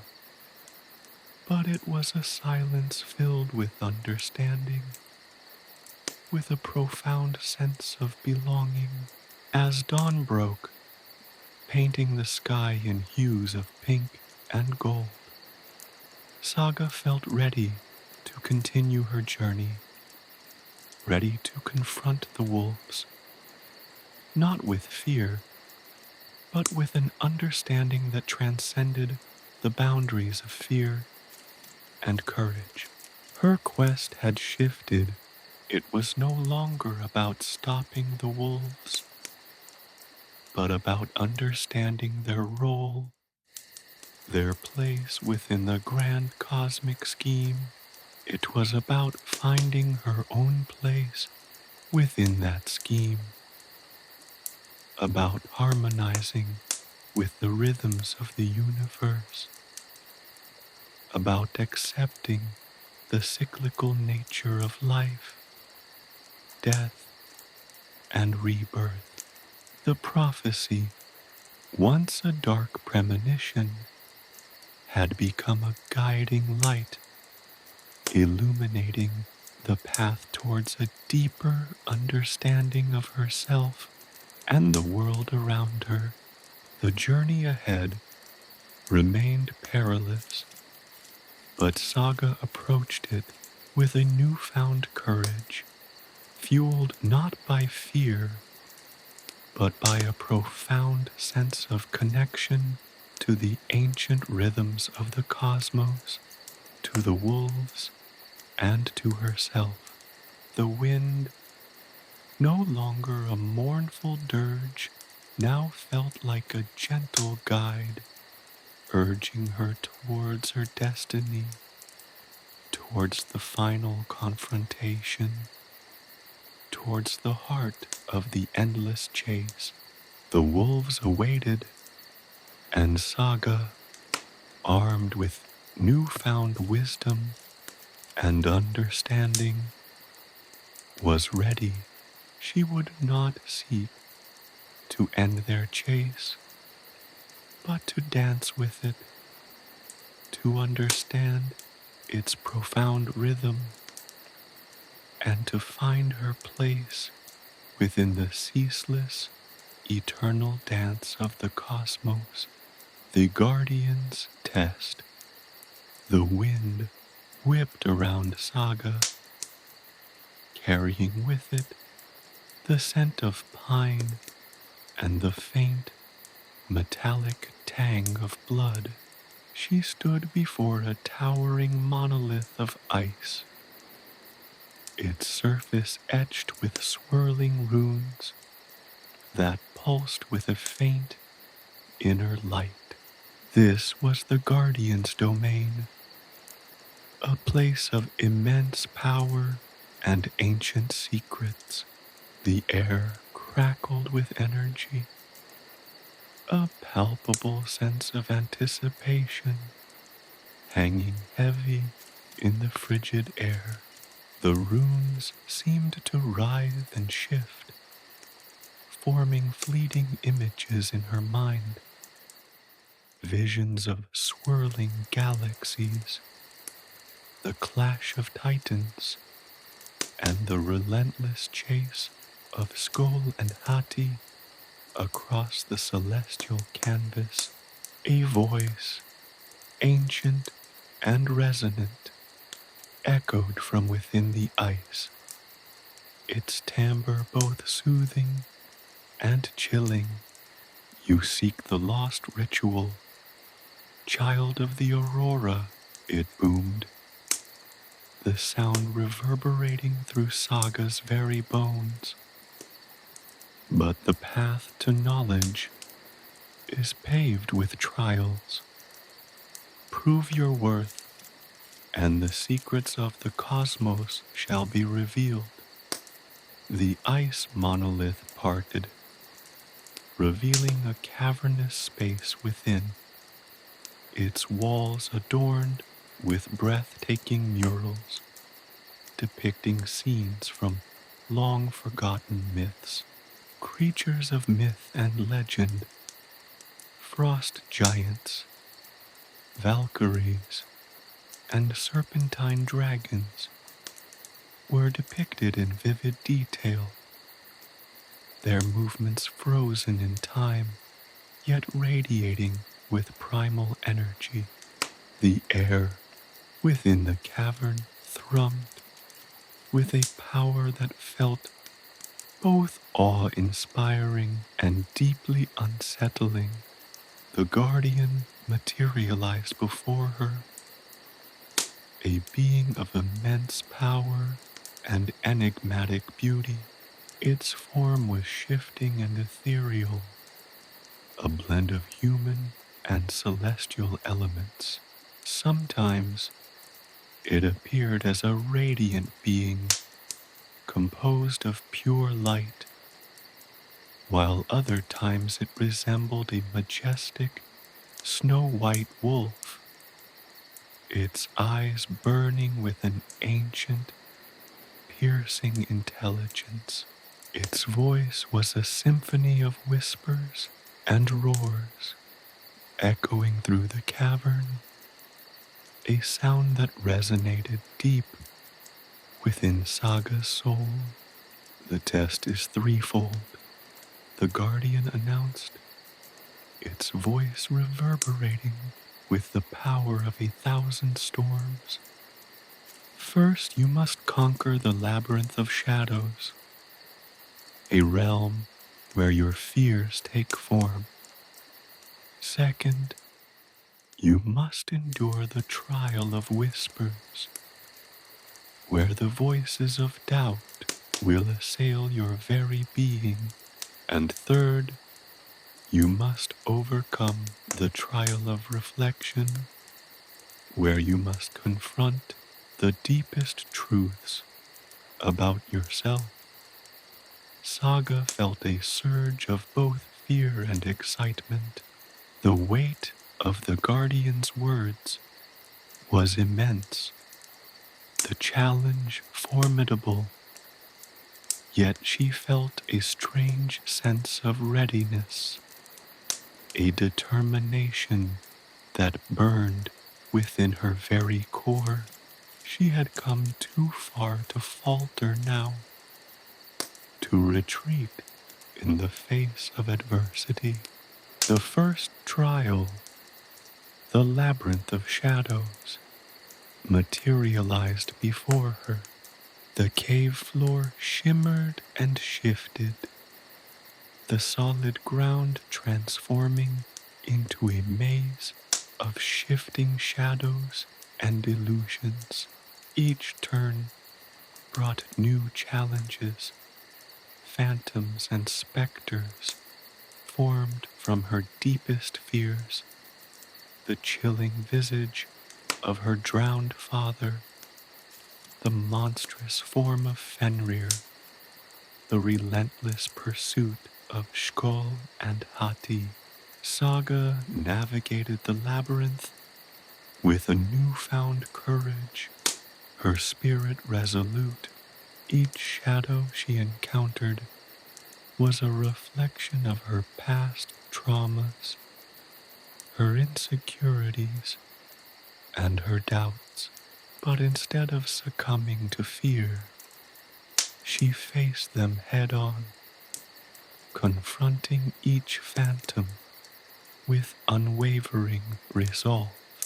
She recognized these fears were mere illusions, constructs of her own mind, and their power withered under the light of her inner strength. She fought not with weapons, but with her spirit, her unwavering will and determination. The labyrinth twisted and turned, its deceptive paths testing her spatial awareness and her sense of direction. Yet, with each turn, she felt an increasing sense of clarity. The visions, though terrifying, were also revealing, exposing the roots of her fears and anxieties. The experience was intense, painful even, but it was also liberating. It was a journey of self-discovery, a painful but necessary process of shedding her old fears and embracing her inner strength. After what felt like an eternity, she emerged from the labyrinth, her spirit strengthened, her resolve unshaken. The second trial, the trial of whispers, began immediately. A chorus of voices surrounded her, each a whisper of doubt, a murmur of self-criticism, a chorus of negativity, tearing at her confidence and her sense of self. Voices mocked her determination, questioning her worthiness and highlighting her past failures. They whispered of the impossibility of her quest, painting vivid pictures of defeat and despair. The whispers were insidious, relentless, aimed at undermining her resolve. They preyed upon her vulnerabilities, her insecurities, her fears. They even echoed the whispers of her village, reminding her of their skepticism and disbelief. But Saga held firm, her mind a fortress against the onslaught of doubt. She focused on her purpose, remembering the revelations she had received in the ruins, recalling the wisdom of the ancient runes. The words of the prophecy echoed in her mind, strengthening her resolve. She channeled her newfound understanding of the cosmos, drawing strength from the rhythmic dance of creation and destruction. She refused to let the whispers diminish her resolve.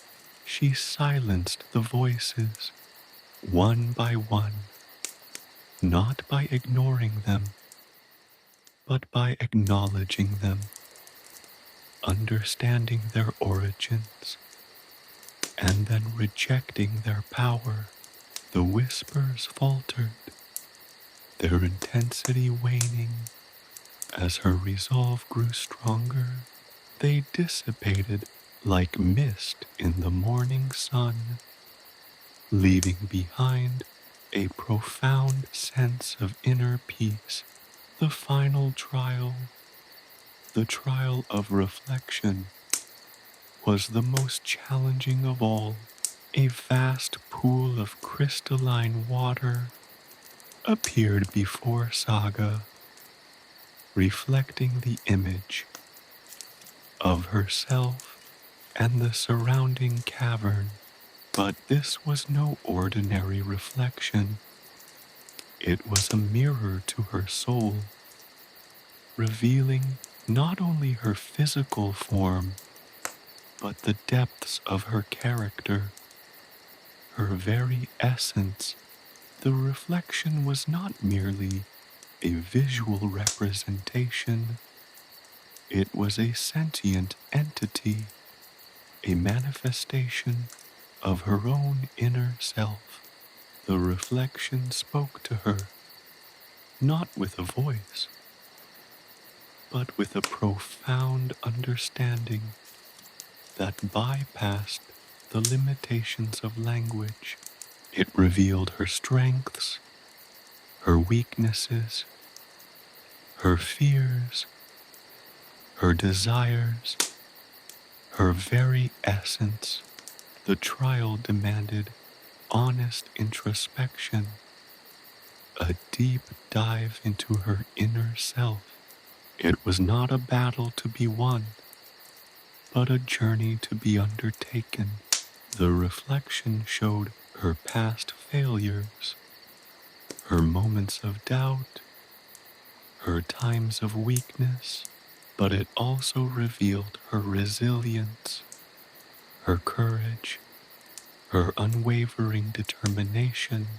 It showed her the growth she had experienced, the knowledge she had gained, the transformation she had undergone. The reflection was a judge and a mirror, a guide and a witness to her journey. The trial was not about perfection, it was about acceptance, about embracing both the light and the dark within her. She had to accept her imperfections, her vulnerabilities, her fears, recognizing that these were essential parts of who she was. The trial of reflection demanded honesty, self-awareness, and a deep understanding of her own nature. It was an intensely personal experience, one that stripped away her defenses and revealed her true self. Once she had faced her reflection, truly seen herself, and accepted all aspects of her being, the guardian's form shifted and coalesced into a being of pure light. You have proven your worth, child of the aurora. The guardian's voice boomed, filled with approval. The path to the lost ritual is now clear. The guardian then revealed the final piece of the puzzle, the key to unlocking the ancient ceremony. A small, intricately carved bone pendant, its surface pulsing with the same energy as the obsidian shard. The pendant was a key, not just to a place, but to the deepest mysteries of the cosmos. Saga felt empowered, her spirit strengthened, ready for whatever lay ahead. The Guardian's test had not only revealed the path forward, it had unveiled the strength and wisdom residing within her own soul. The journey continued, but Saga knew she was finally ready to embrace the final challenge. The chase awaited, the treacherous path. The path ahead was less a path and more a chaotic scramble across a jagged, icy landscape. The air bit with a ferocity that threatened to steal the breath from her lungs. each gust a biting reminder of the harsh beauty of this desolate realm. Gone was the relative comfort of the ice cavern. Now, Saga found herself traversing a field of fractured ice flows, each precarious step a gamble against the yawning chasms between. The wind howled a mournful dirge, carrying with it the chilling whispers of the past, faint echoes of the trials she had already endured. She clung to the bone pendant, its smooth surface a comfort against the harshness of the ice. The faint pulse of energy within it resonated with the rhythm of her own heartbeat, a tangible link to the power she was beginning to understand. With each precarious step, she felt a growing connection to the land, a sense of harmony with the raw, untamed energy that surged through the frozen wastes. This was no mere physical journey. It was a pilgrimage into the very heart of the cosmos, a journey inward as much as outward. The next challenge presented itself as a towering wall of ice, its surface shimmering with an ethereal, almost hypnotic glow. It was taller than any cliff she had ever seen, seemingly insurmountable. Yet, embedded within the ice, she saw a series of intricate carvings, ancient runes, pulsating with a soft, internal light. They weren't just decorations. They were a puzzle, a cryptic map to guide her ascent. Hours bled into a blur of painstaking deciphering. The runes spoke not of words, but of concepts, ideas of balance, of harmony, of the interconnectedness of all things. Saga traced them with her fingertips, feeling the cool smoothness of the ice, letting the ancient wisdom seep into her very being.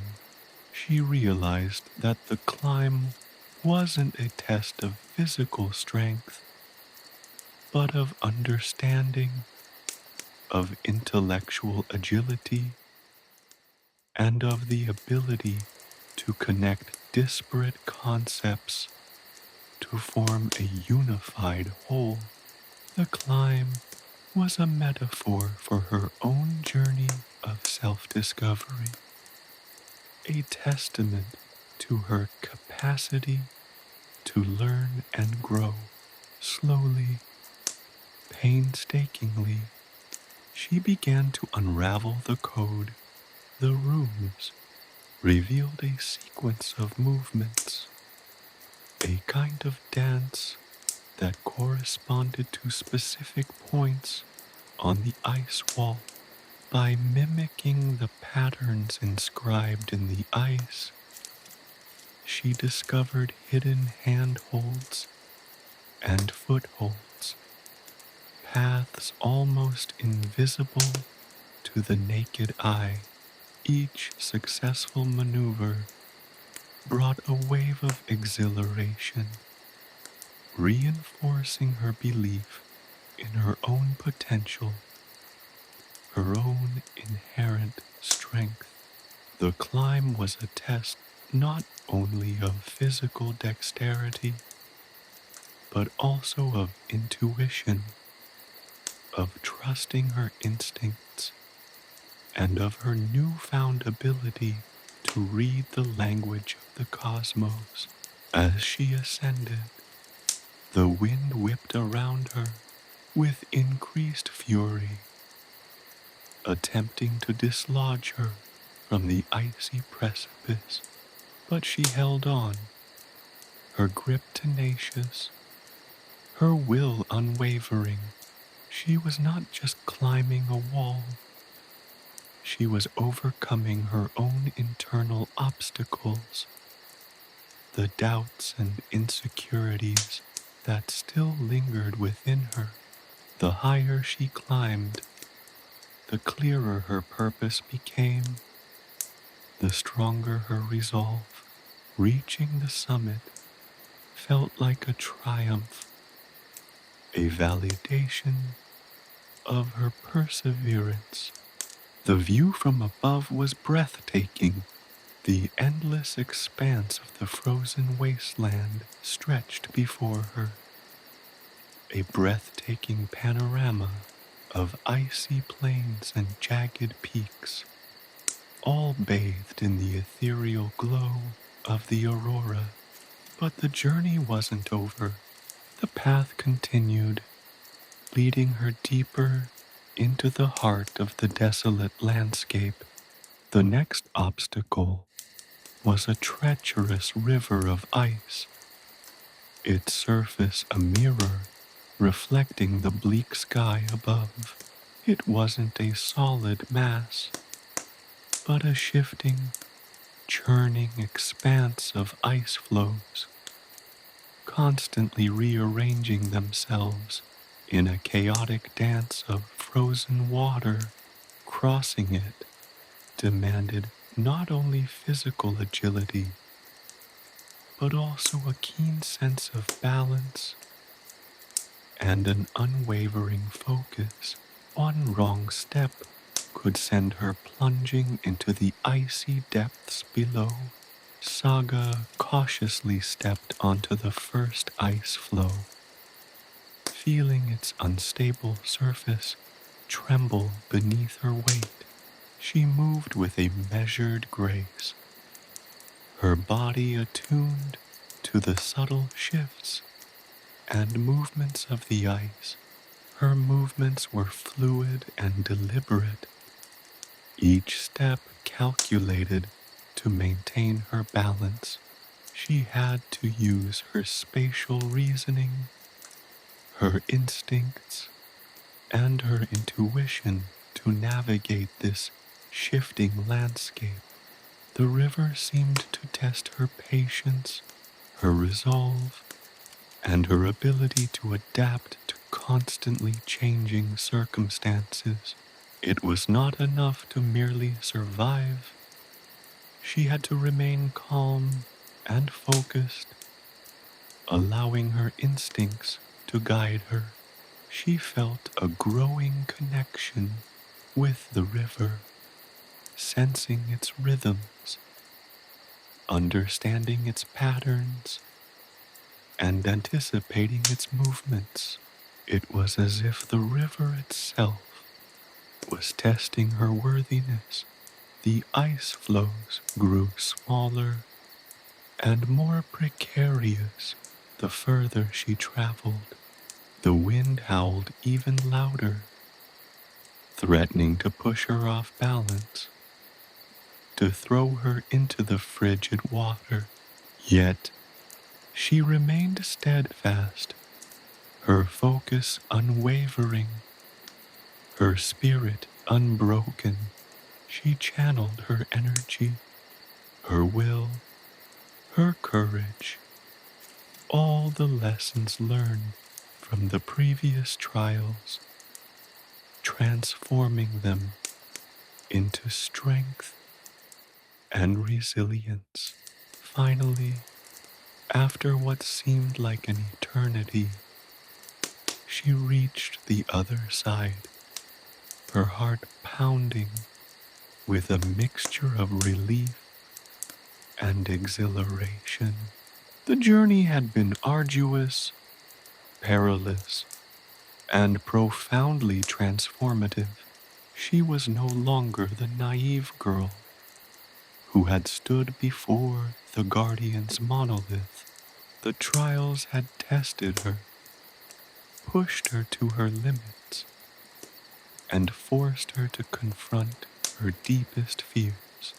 But through each challenge, she had grown, evolving from a frightened girl to a woman of unwavering determination. The path beyond the ice river led her through a dark forest of twisted, gnarled trees, their branches reaching out like skeletal fingers, clawing at the sky. The air here was heavy, with a palpable sense of foreboding, a chilling silence broken only by the occasional snap of a twig underfoot. This was a realm of shadows and whispers, where the very air seemed to vibrate with an unsettling energy. She moved cautiously, her senses heightened, her every step measured and deliberate. The forest was a labyrinth, its paths twisting and turning, designed to disorient and confuse. But Saga had learned to trust her intuition, her inner compass, guiding her through the maze of twisted trees. As she journeyed deeper, the darkness seemed to press in upon her, its cold embrace threatening to swallow her whole. But she refused to succumb to fear. She drew strength from the bone pendant, from the memories of her trials, and from her growing connection to the cosmos. She reminded herself of her purpose, her unwavering commitment to find the lost ritual and to understand the celestial chase of Sköll and Hati. Suddenly, a light appeared in the distance, a faint glimmer piercing through the suffocating darkness. It grew steadily brighter as she approached, revealing a clearing in the heart of the forest. In the center of the clearing stood a single ancient tree, its trunk gnarled and twisted, its branches reaching towards the sky like supplicating arms. The tree radiated a palpable aura of power, its very presence exuding a profound sense of ancient wisdom. This was the final test, the culmination of her journey. The ancient tree was not merely a tree, but a conduit, a gateway to the lost ritual. It was a test of faith, of perseverance, and of her readiness to embrace the secrets of the cosmos. Saga approached the tree, feeling a deep connection to its ancient energy. She knew that the path had been arduous, but she had emerged stronger, wiser, and more resolute than ever before. The final challenge awaited her, a challenge that would test her very soul. But Saga was ready. The chase continued. The shadow of Fenrir, the clearing, bathed in the ethereal glow emanating from the ancient tree, offered a deceptive sense of peace. The air, heavy with the scent of pine and damp earth, held a strange stillness, a deceptive quiet that belied the underlying tension. Saga felt it, a palpable unease, a prickling sensation on her skin that spoke of unseen eyes watching, of unseen forces at play. This was not the serene sanctuary she had anticipated. It was a precipice, a threshold to something far more profound and potentially dangerous. The ancient tree itself was a marvel, its bark a tapestry of age-old wrinkles, each groove telling a silent story of weathered storms and enduring time. Its branches, thick as a man's torso, reached skyward like supplicating arms, their gnarled fingers twisted into grotesque shapes. From its roots, a network of thick, sinuous vines snaked across the ground, disappearing into the surrounding darkness, creating an impression of hidden depths and untold secrets.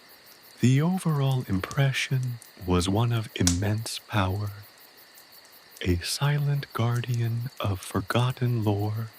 But it wasn't just the tree's physical presence that unsettled Saga.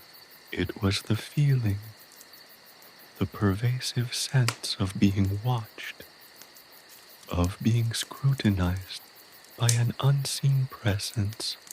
The air vibrated with a low hum, a subtle resonance that seemed to penetrate her very bones. It was a feeling she recognized now, a chilling echo of the icy breath that had swept across the ice floes, the whisper of the wind through the skeletal branches of the dark forest, the shadow of Fenrir. The weight of Fenrir's presence was a suffocating blanket, a constant reminder of the cosmic power that loomed over Saga's quest. It was not a physical presence, not a tangible threat that could be seen or fought, but a spectral weight, a chilling aura that permeated the very fabric of the clearing. It was in the rustling of unseen leaves, in the subtle creak of ancient branches, in the unsettling stillness that hung in the air like a shroud. The ancient runes, etched deeply into the tree's trunk, pulsed with a faint inner light, their intricate patterns shifting and swirling like a living constellation. They were a language she understood now, a language not merely of words, but of concepts, of primal energies and cosmic forces. They spoke of Fenrir, of his imprisonment, of his undying power, and of the celestial dance of Sköll and Hati, his offspring. As Saga traced the runes with her fingertips, a surge of energy flowed into her, a rush of information that overwhelmed her senses. Images flooded her mind, a vision of a mighty wolf, bound by chains forged from starlight, its eyes burning with an incandescent fury, a panorama of a celestial battle, the ghostly wolves chasing the sun and moon across the endless expanse of the cosmos, and a haunting glimpse of a future shaped by the outcome of this very quest. The runes were not just a map, they were a warning. They revealed the nature of the final trial, a test not of physical strength or mental agility, but of her very soul. The final test was not a confrontation with a tangible enemy, but an engagement with the raw, untamed power of Fenrir himself, a confrontation not of blades and magic, but of wills. The shadow of Fenrir was not merely a presence, it was an opponent, a formidable adversary that awaited her at the heart of the ancient tree. The closer she got to the tree, the stronger the feeling became. The humming intensified. The air vibrated with an almost tangible energy, a chaotic confluence of powerful forces. The very ground seemed to tremble underfoot, a subtle tremor that echoed the turmoil within the tree itself. Saga felt a deep connection to the tree, a resonance that hummed within her own being, but alongside it came a growing sense of dread, a chilling premonition of what lay ahead. She understood now that the celestial chase was not merely a cosmic event, it was a reflection of the internal struggles, the cosmic battles waged within herself.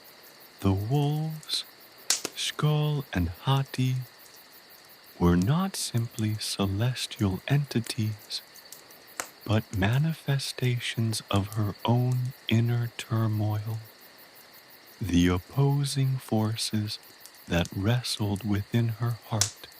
The journey, the trial she had endured, were all part of a larger design, a cosmic dance orchestrated by forces beyond her comprehension. The runes revealed that the ancient tree served as a conduit, a gateway to Fenrir's power. The final trial wasn't about defeating him. It was about understanding him, about connecting with the raw, untamed essence of the cosmic wolf and harnessing its power. It was about confronting the shadows within herself, the aspects of her own nature that she had sought to repress. The air thickened with anticipation, the silence punctuated by the rhythmic pulsing of the runes. The ancient tree seemed to breathe, its energy pulsating outwards, its power thrumming with an almost palpable force. Saga closed her eyes, preparing herself for the ultimate confrontation, not with a physical being, but with the essence of the primal chaos, the shadow of Fenrir himself. The darkness within the tree was not merely the absence of light. It was a living entity, a swirling vortex of chaotic energy that seemed to pull at her consciousness.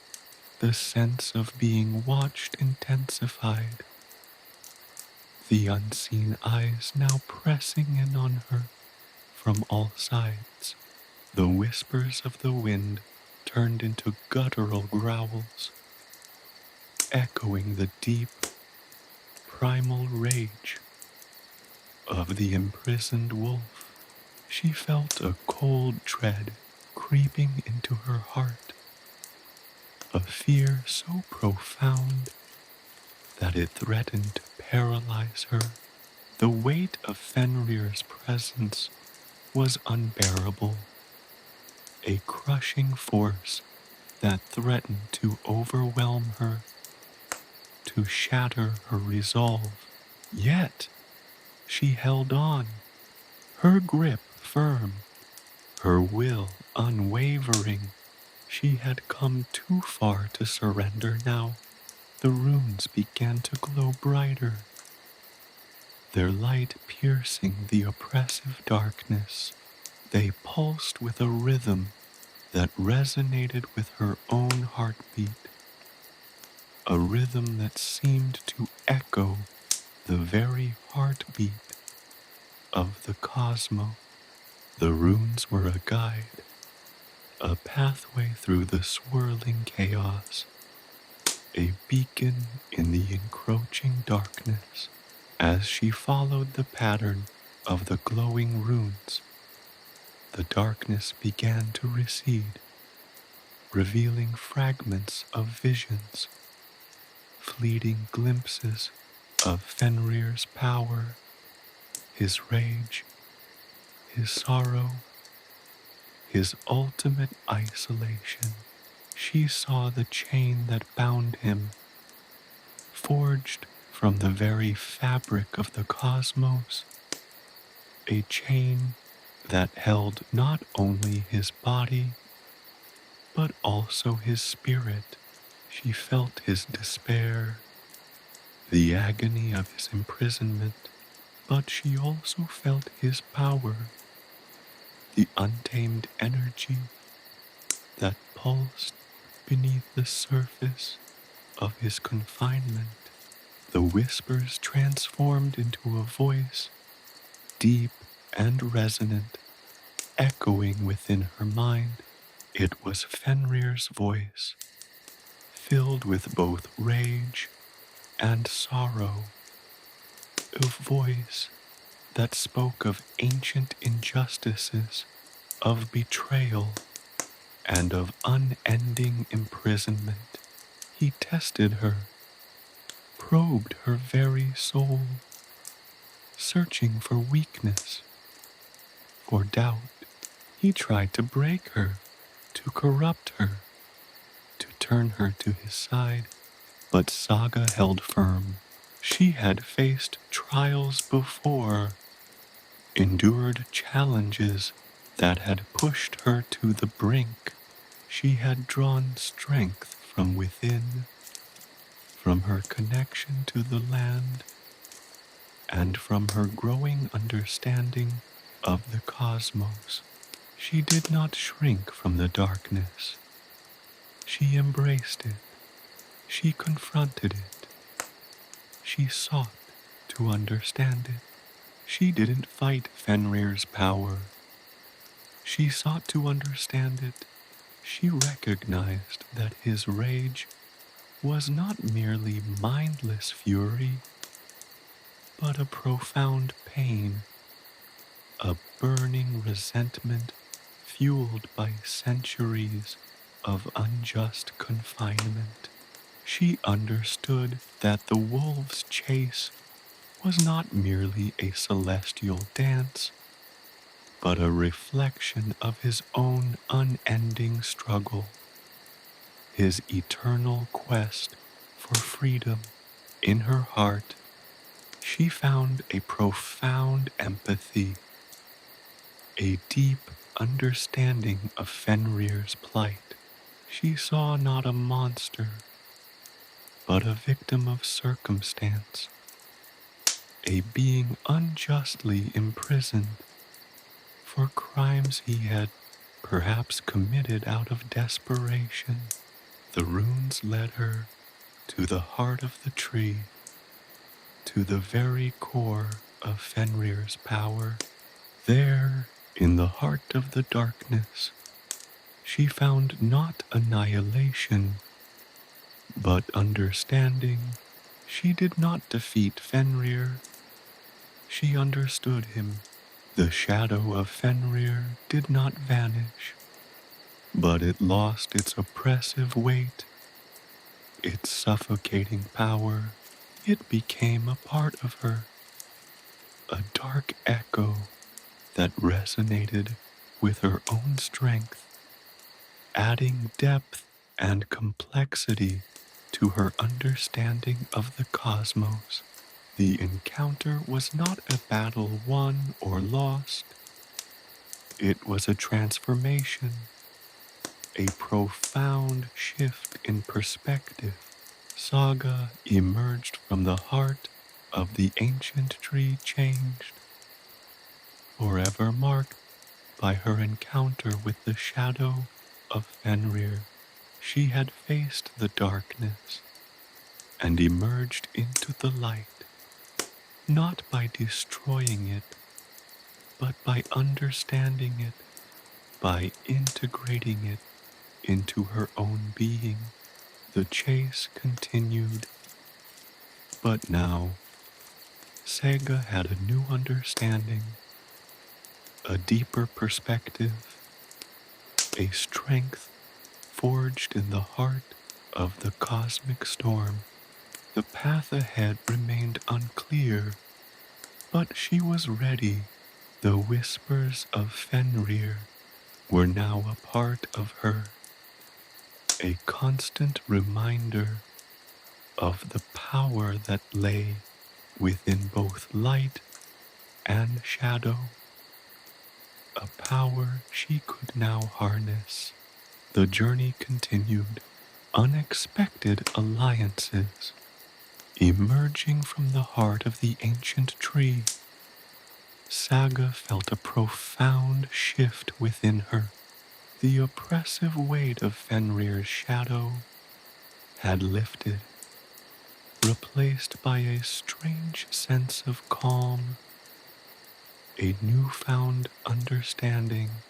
The whispers remained, but they no longer held the power to paralyze or terrify. They were now a low hum, a constant reminder of the immense power she had faced and, in a way, now held within herself. The celestial chase continued above, Sköll and Hati still pursuing the sun and moon in their relentless dance. But the rhythm felt different now, less ominous, more resonant. Her journey continued, leading her towards a desolate, windswept plain. The landscape was harsh and unforgiving, a stark contrast to the ethereal beauty of the aurora-kissed village she had left behind. Here, the land seemed to hold its breath, waiting, watching. It was in this desolate place that she encountered her first unexpected ally. He was an old crone, hunched and withered, her face a roadmap of wrinkles, etched by time and hardship.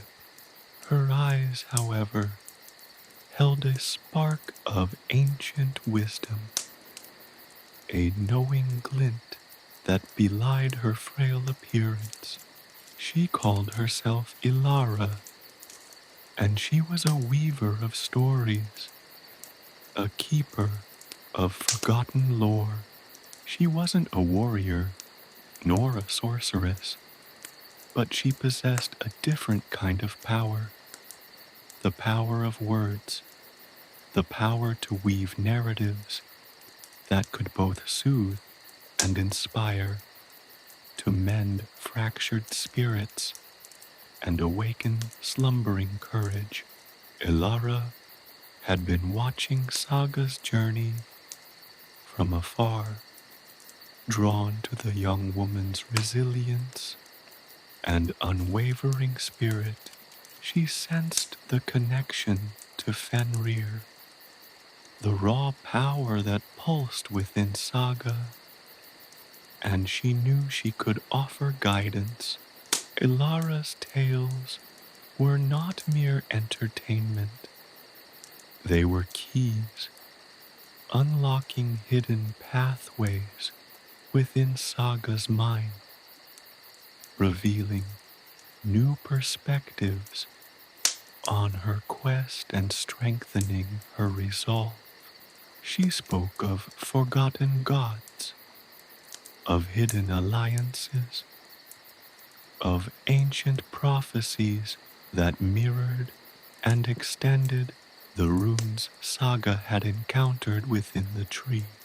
Their journey together was marked by quiet companionship.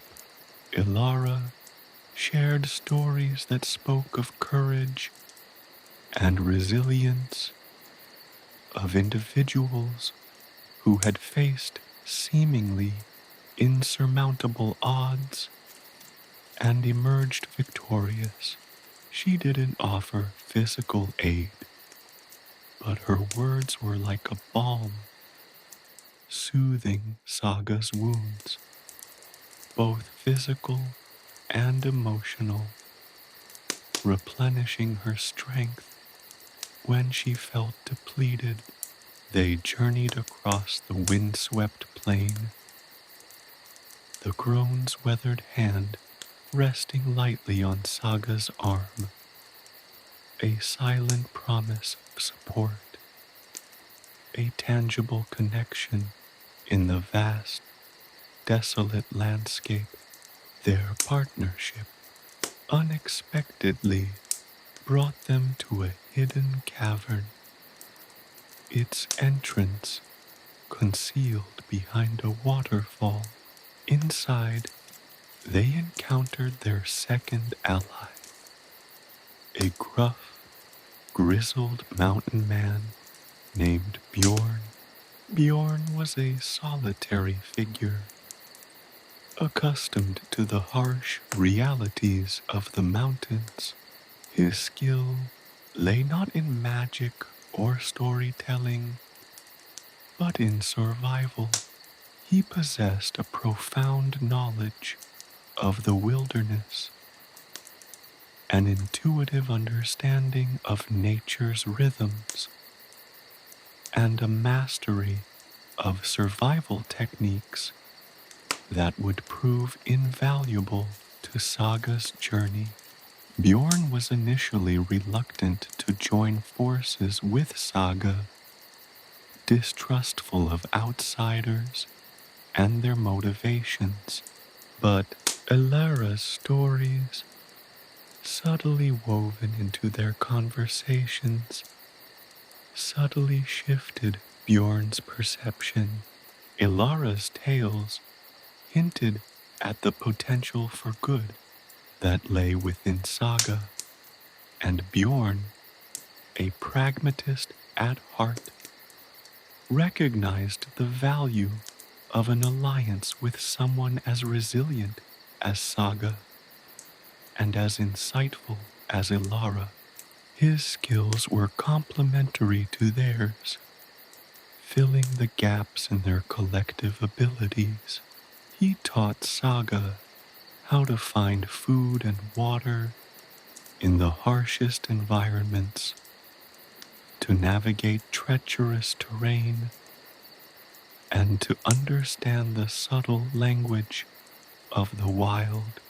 Their unexpected trio, a young woman touched by the power of the cosmic wolf, a wise old storyteller, and a rugged mountain man, formed a fragile bond bound by necessity and mutual respect.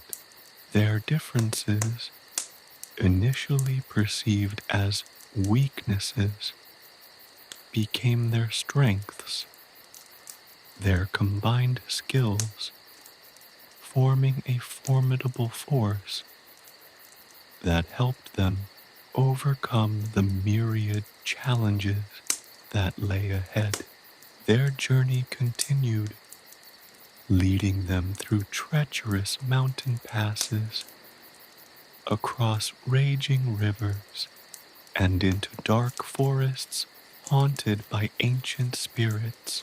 Each challenge brought them closer, revealing the depth of their unexpected friendship and forging an unshakable bond of loyalty. Along the way, they encountered a variety of individuals, some friendly, some hostile. They encountered wandering merchants, sharing whispers of ancient prophecies and exchanging goods for necessities. They ran into solitary hermits, living a life detached from society, yet intimately connected to the pulse of nature. They also encountered those who sought to exploit Saga's power, those who saw her as a tool to achieve their own selfish goals. But together, the trio always managed to overcome those obstacles. Bjorn's survival skills, Ilara's wisdom, and Saga's growing strength working in perfect harmony. One particular encounter stands out. Deep in a shadowed forest, they were ambushed by a group of shadowy figures, their motives unclear. The ensuing battle tested their mettle. Bjorn's physical strength, honed by years spent battling the elements, proved crucial. Ilara, surprisingly, wielded a hidden talent. Her words, infused with ancient magic, became weapons, disorienting their enemies, sapping their strength and will to fight.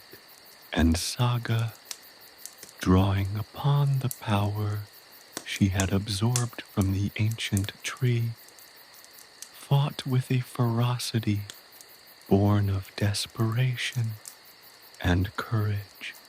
The shadowy figures, initially confident in their strength, were taken aback by the trio's unexpected resilience and teamwork. Their attack faltered, and they eventually retreated, leaving the trio battered but unbowed. The aftermath of the encounter brought a new understanding to their alliance. It wasn't just about survival. It was about protecting each other, a bond of friendship as powerful as any magic. They celebrated their victory with a meager meal, sharing stories and laughter in the heart of the forest. The laughter was brittle at first, a release of tension, but slowly it grew stronger, the shared experience forging an unbreakable connection. The journey wasn't without its internal struggles. Bjorn, stoic and reserved, found himself gradually softening, opening up to the others, sharing his own personal history, the loss that drove him to solitude. Ilara, despite her wisdom and calm demeanor, revealed vulnerabilities, her own past traumas, shaping her unique perspectives. and Saga, carrying the weight of her quest, learned to lean on her companions, to trust their guidance and support. Their unexpected alliance was a testament to the unpredictable nature of fate, to the power of unlikely friendships, the diverse skills and experiences of the trio created a dynamic that was greater than the sum of its parts, a testament to the interconnectedness of lives, the support that emerges from the most unexpected corners. The journey continued, the path ahead still unknown, but they continued, united, prepared to face whatever challenges the cosmos may throw their way. The celestial dance continued overhead, but now it held a different meaning, a rhythm of hope and friendship, a dance that reflected the strength of their unexpected alliance. The shadows of Fenrir still lingered, but they were no longer overwhelming, no longer a source of crippling fear. Instead, they were a constant reminder of the power within, a power amplified by the unexpected alliances formed along this challenging path. The weight of destiny, the wind, a relentless sculptor, had carved the plains into a landscape of brutal beauty. The air itself felt thick with an unspoken tension, a palpable anticipation that hung heavier than the gray sky above. Saga, walking alongside Elara and Bjorn, felt it most keenly. It wasn't the physical strain of the journey, though the miles had tested their endurance. It was something deeper, a resonating hum that seemed to emanate from the very earth beneath their feet, a prelude to the trials that awaited them. The whispers, once a terrifying cacophony, had settled into a persistent murmur, a constant background hum to her thoughts. They no longer spoke of doom and destruction, but of responsibility, of a destiny she was only beginning to grasp. The celestial chase of Sköll and Hati continued its relentless dance above, a cosmic clock ticking down to a moment she could not yet comprehend. But now the rhythm felt less like a threat and more like a metronome, marking the steady beat of her approaching confrontation. Elara, sensing the shift in Saga's demeanor, offered a comforting smile. The weight of destiny, child, she rasped, her voice like dry leaves rustling in the wind. It is a burden, yes, but also a testament to your strength. Many would crumble under such a weight, but you carry it with a quiet dignity that speaks volumes. Saga looked at the crone, her gaze lingering on the ancient wisdom etched into Elara's weathered face.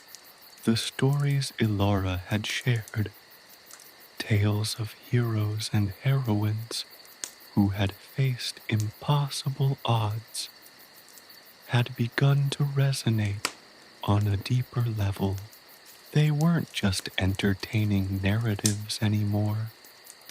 They were blueprints, maps guiding her through the treacherous terrain of her own soul. She was beginning to see parallels, reflections of her own struggles in the trials faced by those in Ilara's tales. Bjorn, ever the pragmatist, remained silent, his gaze fixed on the horizon. Yet, Saga sensed a shift in him too. The gruff exterior was slowly peeling away, revealing a man who carried his own burdens, his own silent battles. He had begun to share snippets of his past, whispers of loss and hardship, moments of vulnerability that spoke of a profound loneliness now being softened by their shared journey. His silence, once a wall, was now a quiet contemplation, a steady presence that grounded her in the harsh reality of their quest. The weight of her destiny wasn't just about the celestial wolves, about the prophecy etched into her mother's pendant. It was about the people who shared this journey with her. It was about the choices she would make, the battles she would fight, not just for herself, but for them, for those who had placed their trust in her. The understanding of this added a layer of complexity, a profound sense of responsibility that weighed heavily upon her heart. Their journey led them to a series of increasingly challenging trials.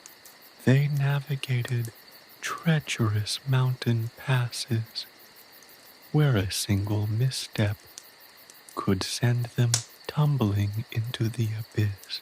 They crossed raging rivers, their icy waters threatening to sweep them away. They traversed dark forests where ancient spirits lurked, their whispers weaving tales of despair and madness. Through each trial, their bond deepened. Bjorn's mastery of survival skills proved invaluable, his knowledge of the wilderness guiding them through the most perilous terrains. Ilara's wisdom, imparted through subtle hints and carefully chosen stories, helped them decipher cryptic clues and navigate moral dilemmas.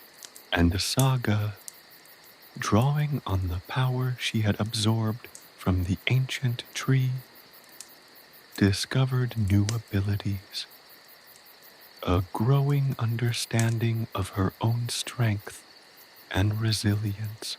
One such trial involved a riddle hidden within an ancient ruin. The structure, half buried in the sand, was shrouded in an eerie silence. The air inside was thick with the weight of forgotten centuries. The riddle, etched into a crumbling stone tablet, spoke of a hidden path, a gateway to the next stage of their journey. It was a test of wit and intuition, a puzzle that required them to combine their skills and insights. Bjorn's knowledge of ancient runes helped them decipher the first part of the riddle. Ilara's understanding of symbolism and mythology guided them toward the hidden meaning, and Saga, through a strange intuition that seemed connected to the whispers within her, sensed the correct solution. Their combined efforts unlocked a hidden passage, a pathway that had been sealed for centuries, revealing a secret passage leading deeper into the heart of the ancient ruins. The success of this test was more than just a navigation of a physical puzzle. It marked a significant turning point in their understanding of their shared destiny. Their alliance wasn't just a temporary measure for survival, it was a critical element in the fulfillment of the prophecy. In another instance, they were confronted by a magical barrier, an invisible wall that blocked their path. This barrier was not physical, but an energetic construct, an enchantment woven by a powerful sorcerer guarding a sacred grove. Bjorn's strength was useless here, his physical prowess unable to overcome the barrier's power. Ilara's storytelling didn't work either. The enchantment was impervious to the subtle influence of her words. It was Saga who found a way, drawing upon the power she held within her, a power now refined and controlled through the trials she had faced. She channeled her energy. She focused, drawing upon the whispers, understanding the energy patterns of the barrier, eventually finding a way to neutralize it. The passage opened, revealing the sacred grove where they found a mystical artifact.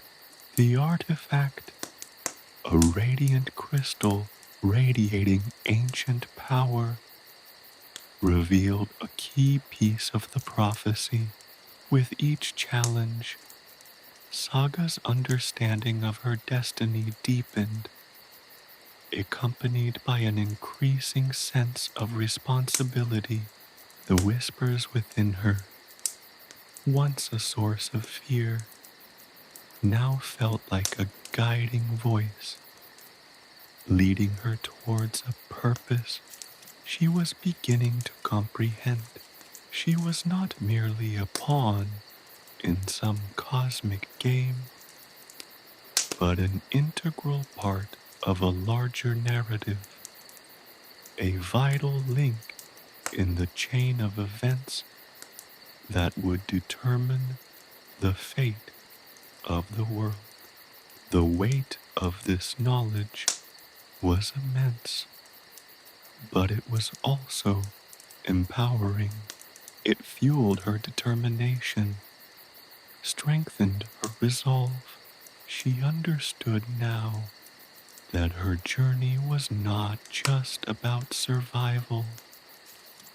It was about fulfilling a sacred duty, about embracing a destiny that was uniquely hers. And in embracing that destiny, she discovered a strength she hadn't known she possessed, a strength fortified by the unexpected alliances she had forged along the way. The celestial chase continued, an immutable cosmic dance. But within Saga's heart, a new rhythm was emerging, a beat of hope and purpose, a steady pulse that resonated with the unwavering strength of her spirit.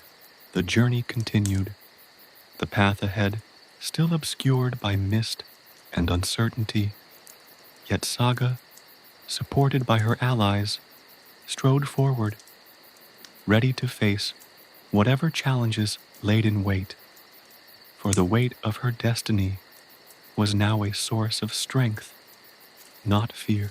The dance of the wolves continued above, a constant reminder of the cyclical nature of life and death. But in the heart of their trio, a new cycle was beginning, a cycle of hope, resilience, and the unwavering strength of an unlikely bond. The whispers, still ever present, now held the weight of expectation, a promise not of doom, but of a possible dawn. The ritual's discovery.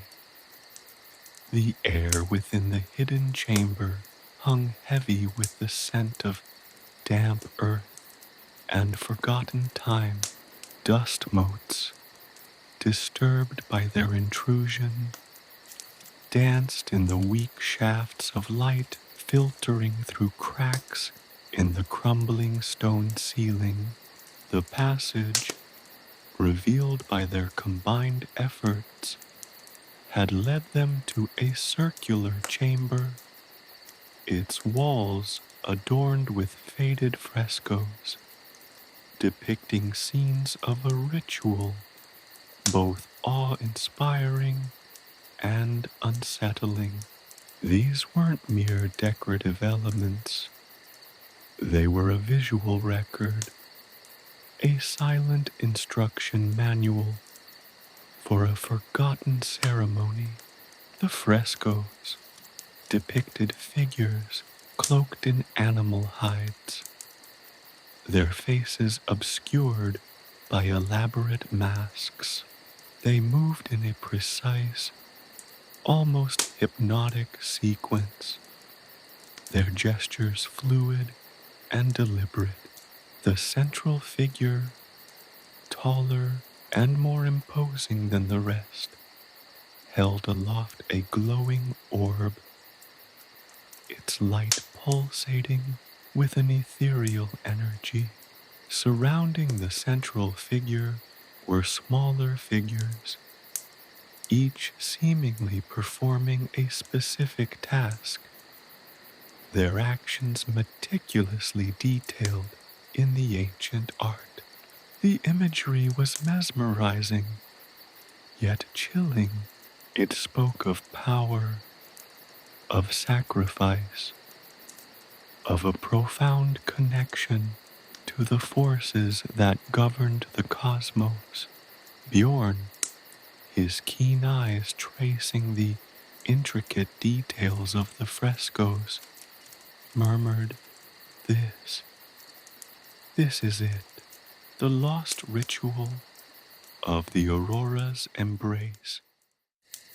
Ilara, her gaze fixed on the central figure, her lips moving silently as if reciting an ancient incantation, nodded slowly. The whispers spoke of it, hinted at its existence, but never revealed its full form. Now we see it, laid bare before us. Saga, however, felt a profound unease. The ritual, while breathtaking in its artistry, seemed terrifyingly complex. The sequence of movements, the precise timing, the specific gestures, everything was interwoven with an almost mathematical precision. The sheer volume of information encoded within the frescoes felt overwhelming, a daunting task that would demand a depth of understanding beyond anything she had encountered before. The whispers within her, usually a comforting presence, were now a chaotic symphony, a cacophony of conflicting impulses. But how do we perform it? Saga asked, her voice barely a whisper. The weight of responsibility, the sheer magnitude of the task, pressed down on her, a physical burden that threatened to crush her. Elara placed a reassuring hand on Saga's shoulder. The frescoes provide the steps, child, but they are merely the physical component. The true essence of the ritual lies in understanding its intent, in channeling the energy, in aligning ourselves with the cosmic forces it invokes. The ensuing days were a blur of frantic activity. They meticulously copied the frescoes, painstakingly documenting every detail, every subtle nuance of gesture and expression. Bjorn, with his knowledge of ancient languages and runes, attempted to decipher any accompanying inscriptions, any cryptic clues that might offer further insight into the ritual's mechanics. Elara, drawing upon her vast knowledge of mythology and folklore, sought parallels, looking for connections between the symbols and imagery in the frescoes and ancient prophecies, searching for a deeper understanding of the ritual's purpose and power. Saga, meanwhile, found herself immersed in a meditative state, her mind constantly engaged with the images in the frescoes. The whispers intensified, their murmurs weaving themselves into the very fabric of her consciousness. She found herself experiencing fleeting visions, snippets of the ritual's performance, flashes of light and color, sounds and emotions that seemed to emanate from the very heart of the frescoes. It was both exhilarating and terrifying, a journey into the unknown depths of her own potential. The deciphering of the ritual proved a monumental challenge. Some of the frescoes were badly damaged, their surfaces crumbled and faded, their details obscured by the relentless passage of time. Other parts were deliberately cryptic, their meaning veiled in layers of symbolism and allegory. The inscriptions were fragmented, their meaning elusive. Even to Bjorn's expertise, they worked tirelessly, piecing together the fragments, painstakingly reconstructing the lost ritual, their hope slowly transforming into a fierce determination. Weeks turned into months. The weight of the task was immense, threatening to overwhelm them at times. There were moments of frustration and despair when the task seemed impossible, when the ancient symbols mocked their attempts at understanding, but they persevered, driven by their shared purpose. their bond strengthened by their collective struggle, they discovered that the ritual was not merely a series of physical actions.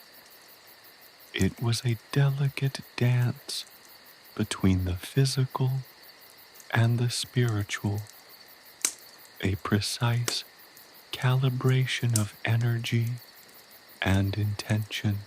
The glowing orb, depicted in the central figure's hands, was not merely a symbolic artifact. It was a conduit, a focal point for the channeling of cosmic energy. The smaller figures were not passive participants.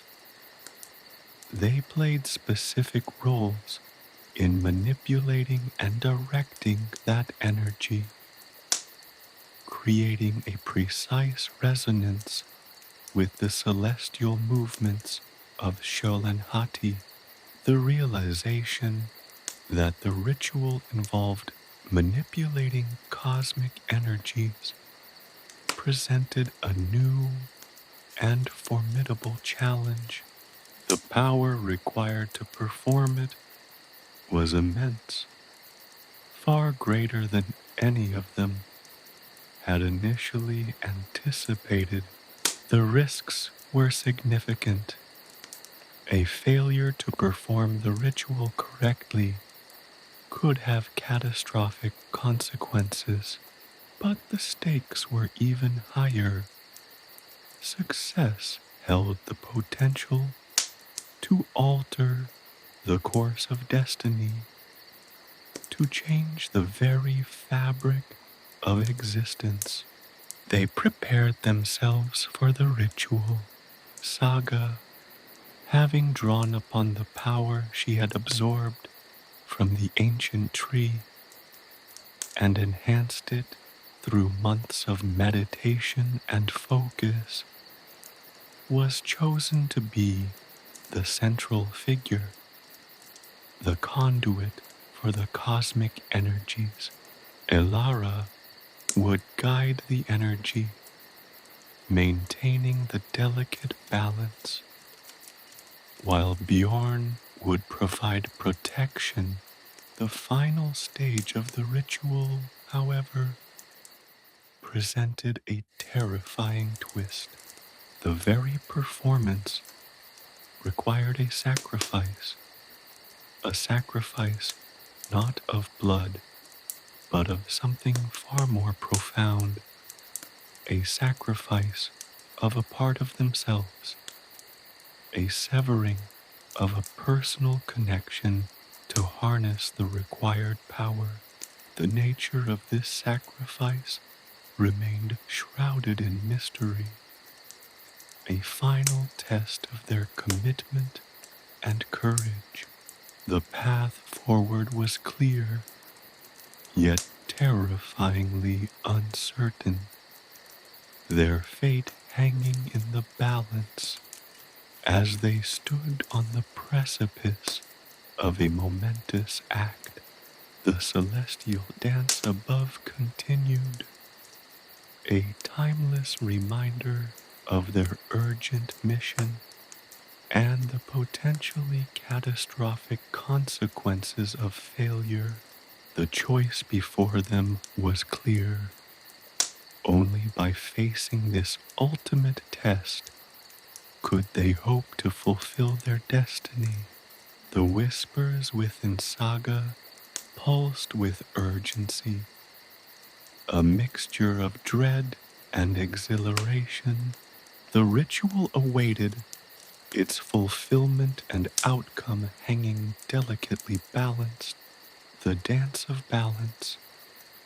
The air in the chamber crackled with anticipation, a palpable tension that vibrated in the very stones beneath their feet. Saga stood at the center of the circular space.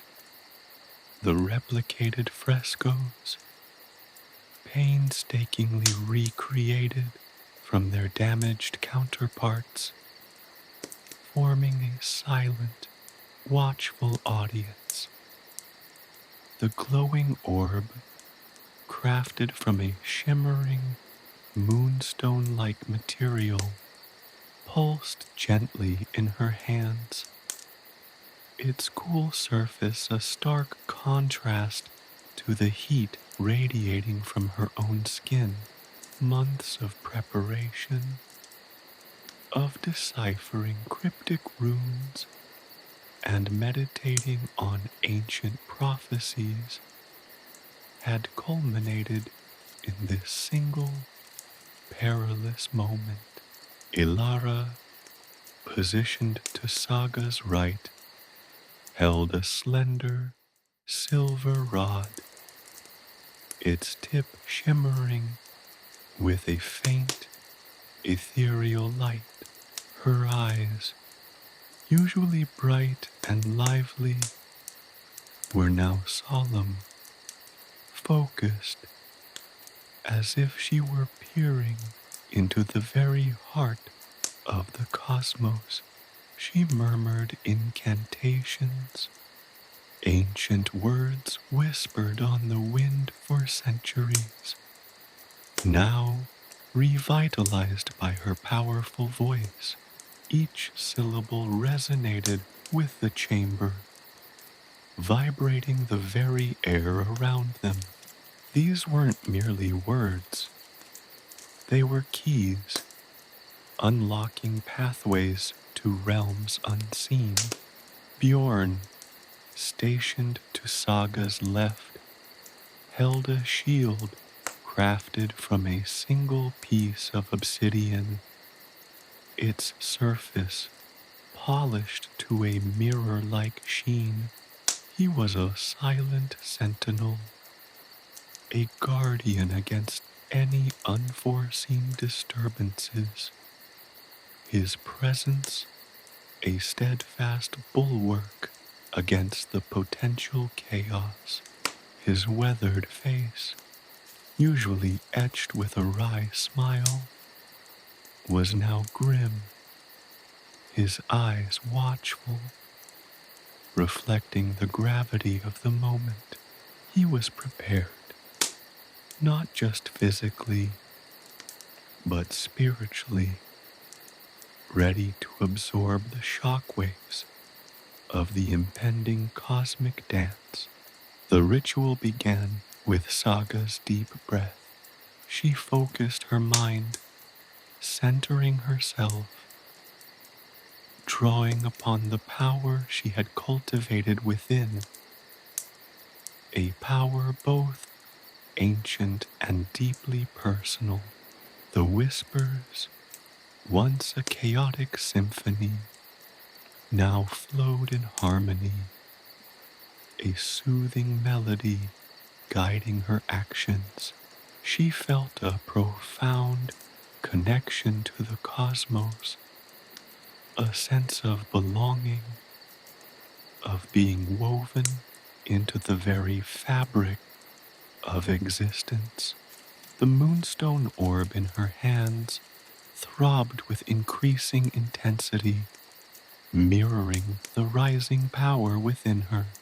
The first movements were slow, deliberate, each gesture echoing the patterns depicted in the frescoes. Saga moved with a grace that defied her youth, her body a conduit for an energy that seemed far greater than her own. Ilara's incantations increased in intensity, her voice rising and falling in a rhythmic pattern that mirrored the celestial movements of the wolves above. The silver rod in her hand pulsed with light, a counterpoint to the moonstone orb. Bjorn remained vigilant, his obsidian shield absorbing the subtle shifts in energy, preventing any uncontrolled surges from disrupting the delicate balance. As the ritual progressed, the pace intensified. The movements became more fluid, more dynamic, mirroring the chaotic yet harmonious dance of Sköll and Hati. Saga felt herself pulled, pushed, guided by forces beyond her comprehension, yet profoundly connected to her very essence. The moonstone orb glowed brighter, its light filling the chamber, casting long, dancing shadows that mimicked the movements of the participants. The air crackled with energy, the very essence of the cosmos swirling around them. The power was immense, almost overwhelming, yet Saga remained centered, her will unwavering.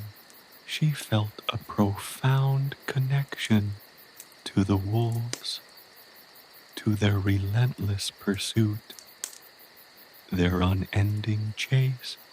They were not merely agents of chaos, but integral parts of a larger cosmic dance, a dance of balance that had become unbalanced. Her task was to restore that balance, to mend the rift that threatened to unravel the fabric of existence. But the ritual demanded a sacrifice. The frescoes had hinted at this, depicting a symbolic severing, a detachment from something profound. As the ritual reached its crescendo, the whispers within Saga revealed the true nature of the sacrifice, a sacrifice of memory. She would have to relinquish a specific memory, a crucial part of her personal history, to harness the full power of the ritual. The choice was agonizing.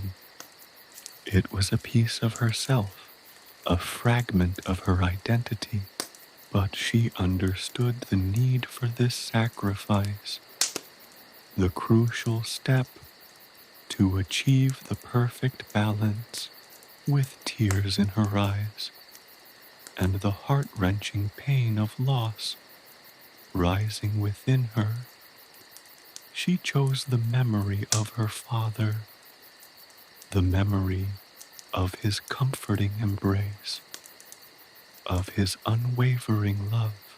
It was a devastating blow, a profound sorrow, but it was necessary.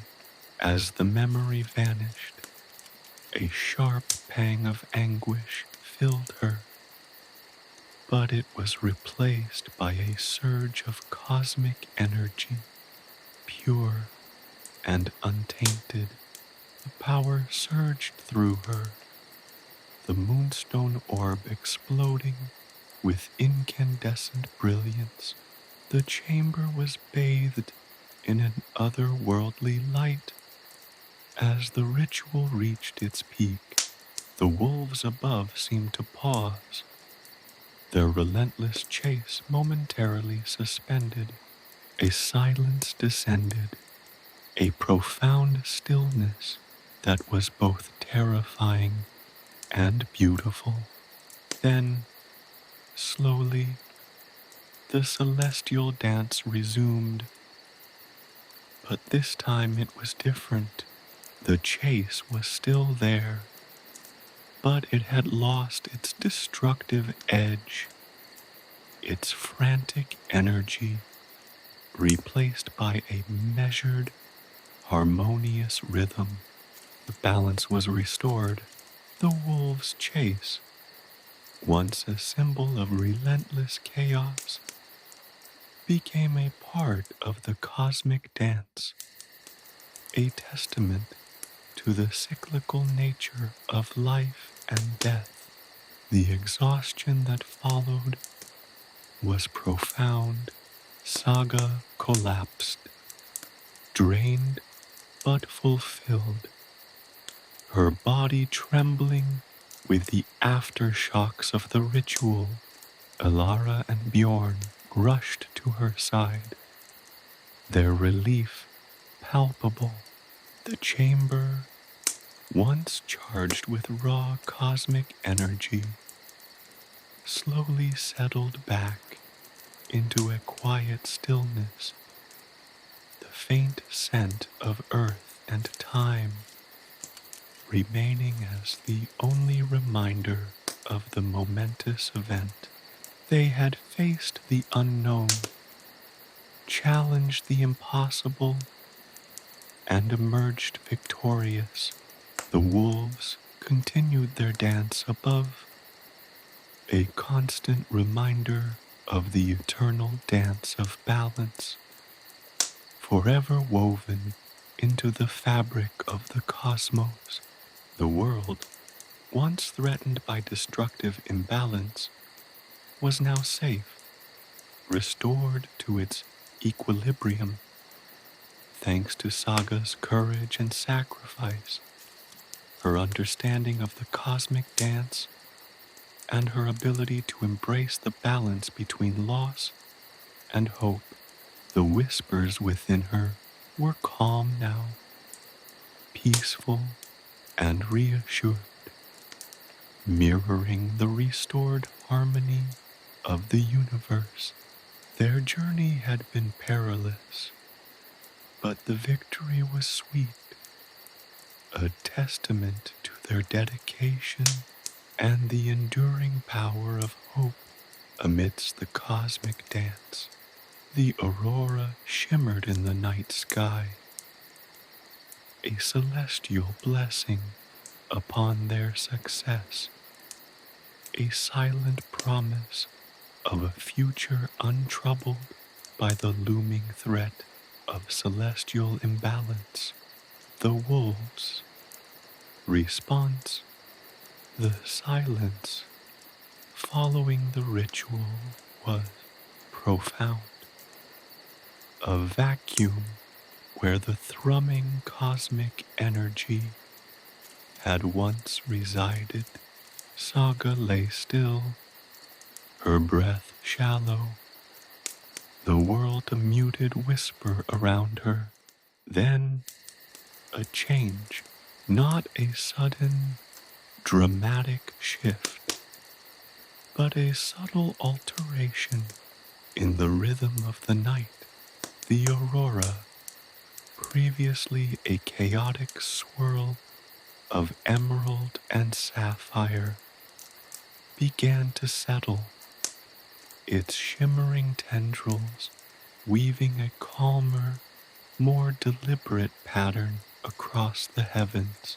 And the wolves, Sköll and Hati, the celestial hounds, whose relentless chase had been the backdrop to Saga's life, reacted in a way no one could have predicted. Their frenzied pursuit, the terrifying ballet of shadow and light across the celestial canvas, slowed. It didn't stop. The chase continued, an immutable part of the cosmic order, but the frantic energy, the raw, destructive force that had previously threatened to tear the very fabric of reality, eased. Their movements became less erratic, more measured, almost graceful. The change was subtle, almost imperceptible at first, but as the minutes stretched into hours, the shift became undeniable. The wolves' movements took on a new rhythm, a cadence that mirrored the restored harmony in the chamber. It was as if they had been bound to a frenzied, chaotic energy, a destructive force they were unable to control, and the ritual had severed that bond, allowing them to find their own natural rhythm. Ilara, her face pale, but her eyes shining with a dawning understanding, whispered, They are responding. The prophecy, it spoke of balance, not cessation.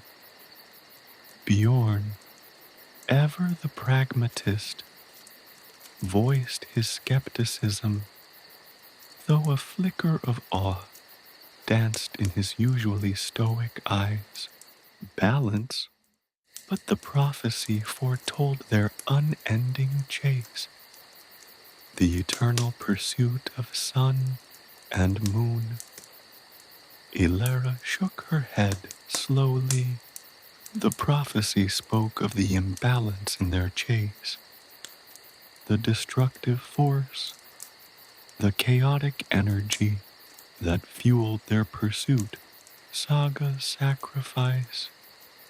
It didn't stop the chase, but it healed the imbalance. She pointed a trembling finger towards the sky. See their movements. They are still pursuing, but the fury, the threat, it's gone. It's been replaced by a cosmic waltz. Indeed, the wolves' movements had become a harmonious dance. The relentless pursuit remained, a constant reminder of the cyclical nature of time. But the destructive energy was gone, replaced by a measured rhythm, a dance that reflected the ebb and flow of existence. It was a celestial ballet of light and shadow, a testament to the intricate balance of the universe.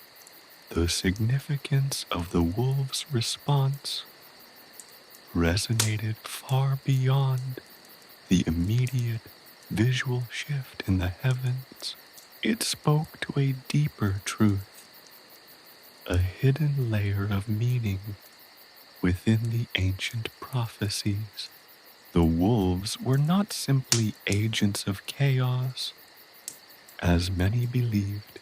They were integral components of the cosmic order, their seemingly unending chase, a necessary part of the universe's intricate balance.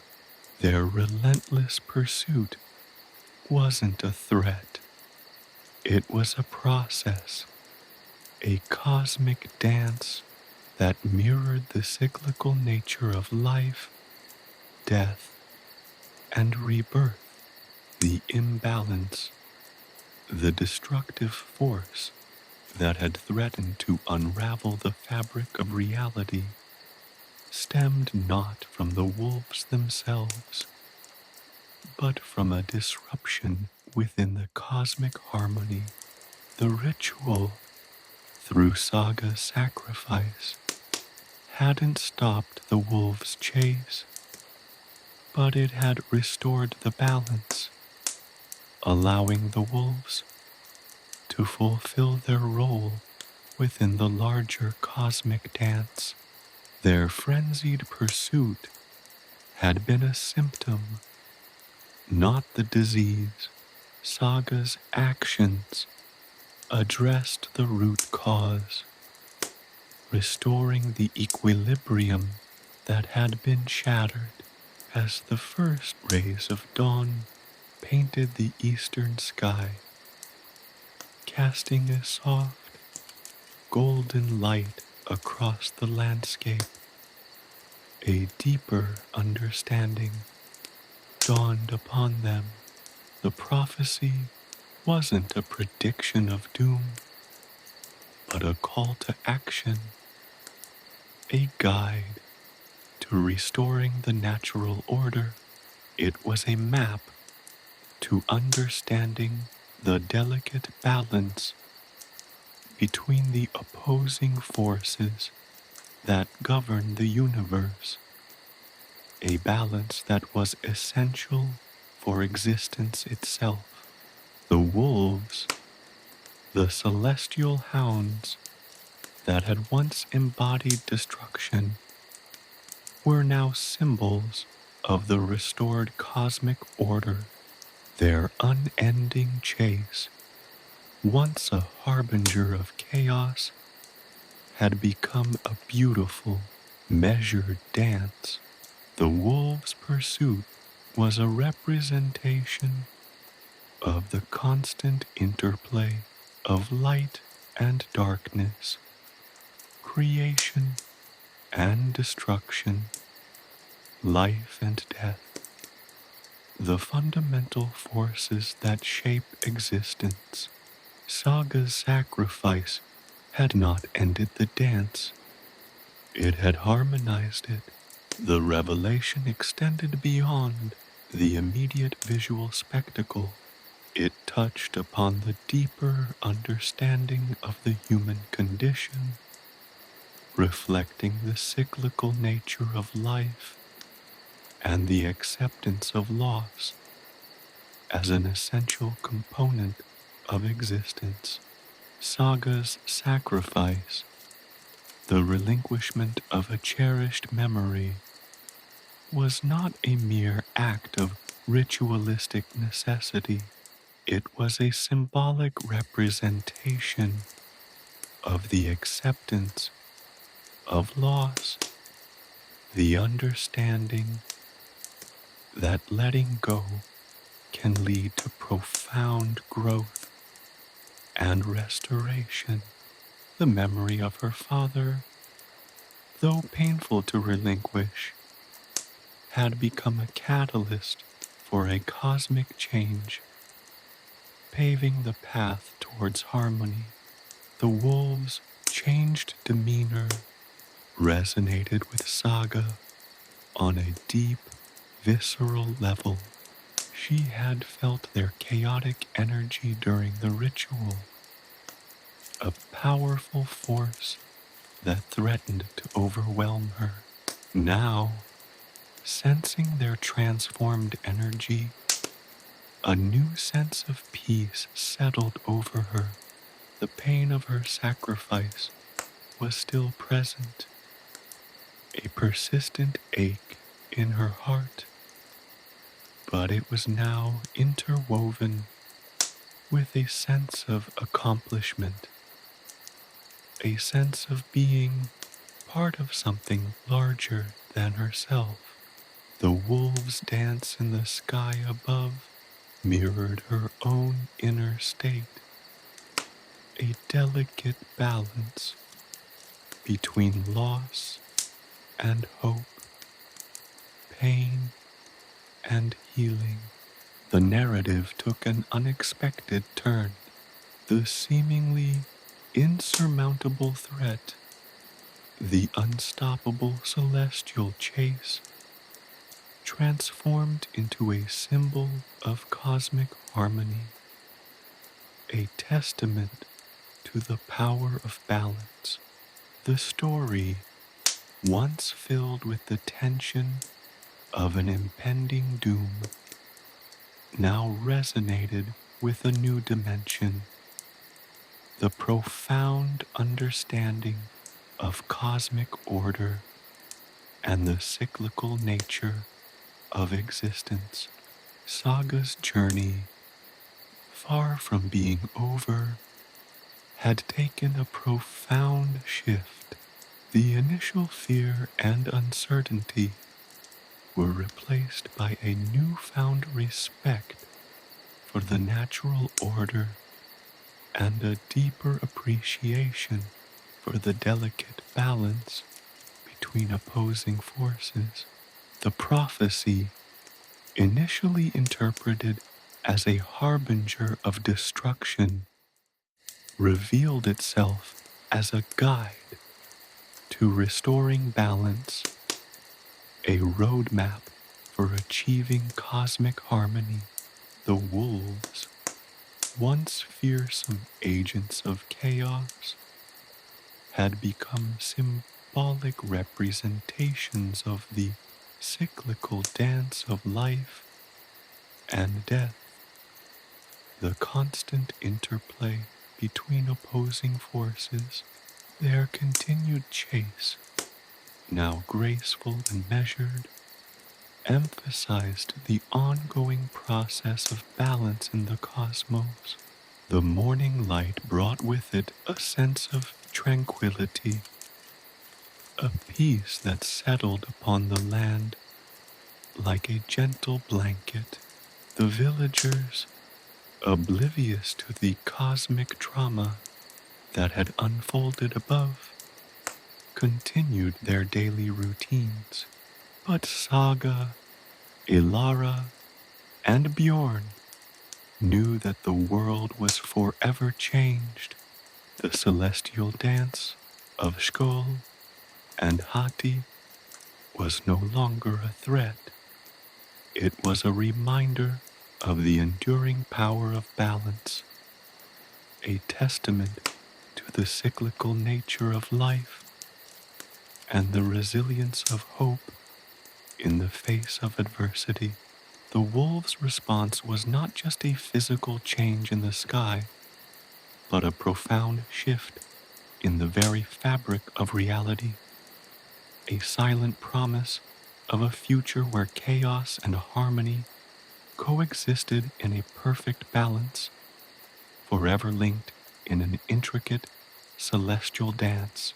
The whispers of the ancient prophecies, once laced with fear, now sang a gentle song of cosmic equilibrium.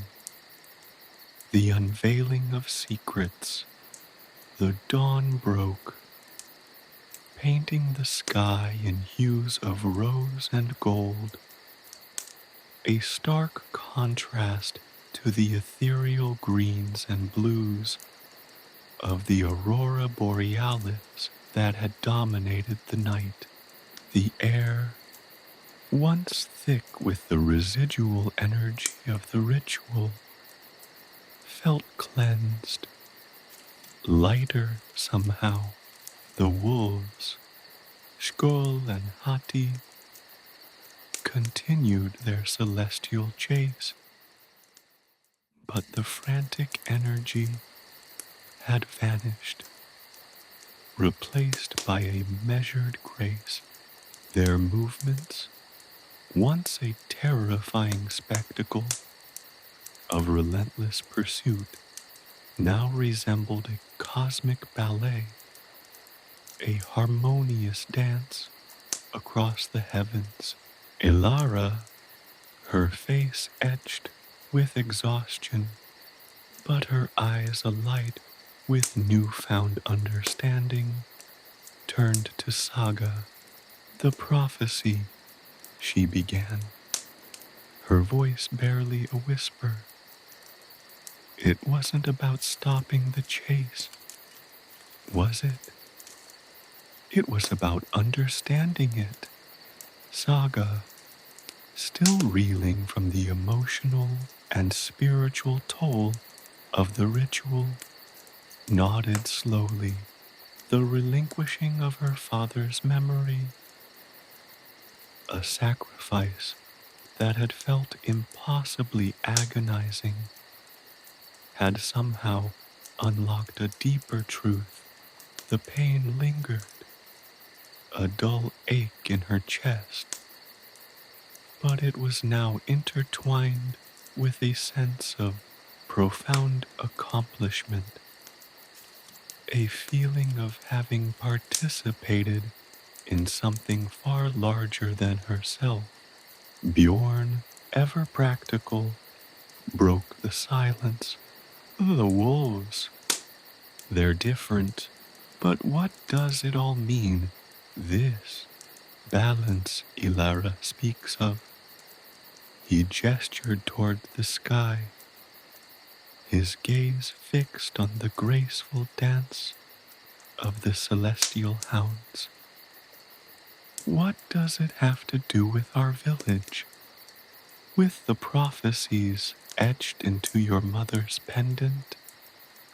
Ilara produced a worn, leather-bound book, its pages filled with faded runes and intricate illustrations.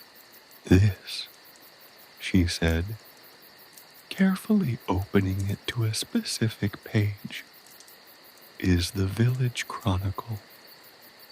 It's been hidden for generations, guarded by the elders, passed down in secret. Only those who prove their worth, who are truly connected to the ancient power, are ever shown its contents. The page before them depicted a scene unlike anything Saga had ever witnessed. It showed not the village as she knew it, but a far older settlement, nestled within a ring of towering, ancient trees. The buildings were different, more primitive, yet somehow grander, their architecture hinting at a deeper connection to the land and the cosmos. The most striking detail, however, was the depiction of two figures standing tall and powerful, their arms raised towards the celestial dance of Sköll and Hati.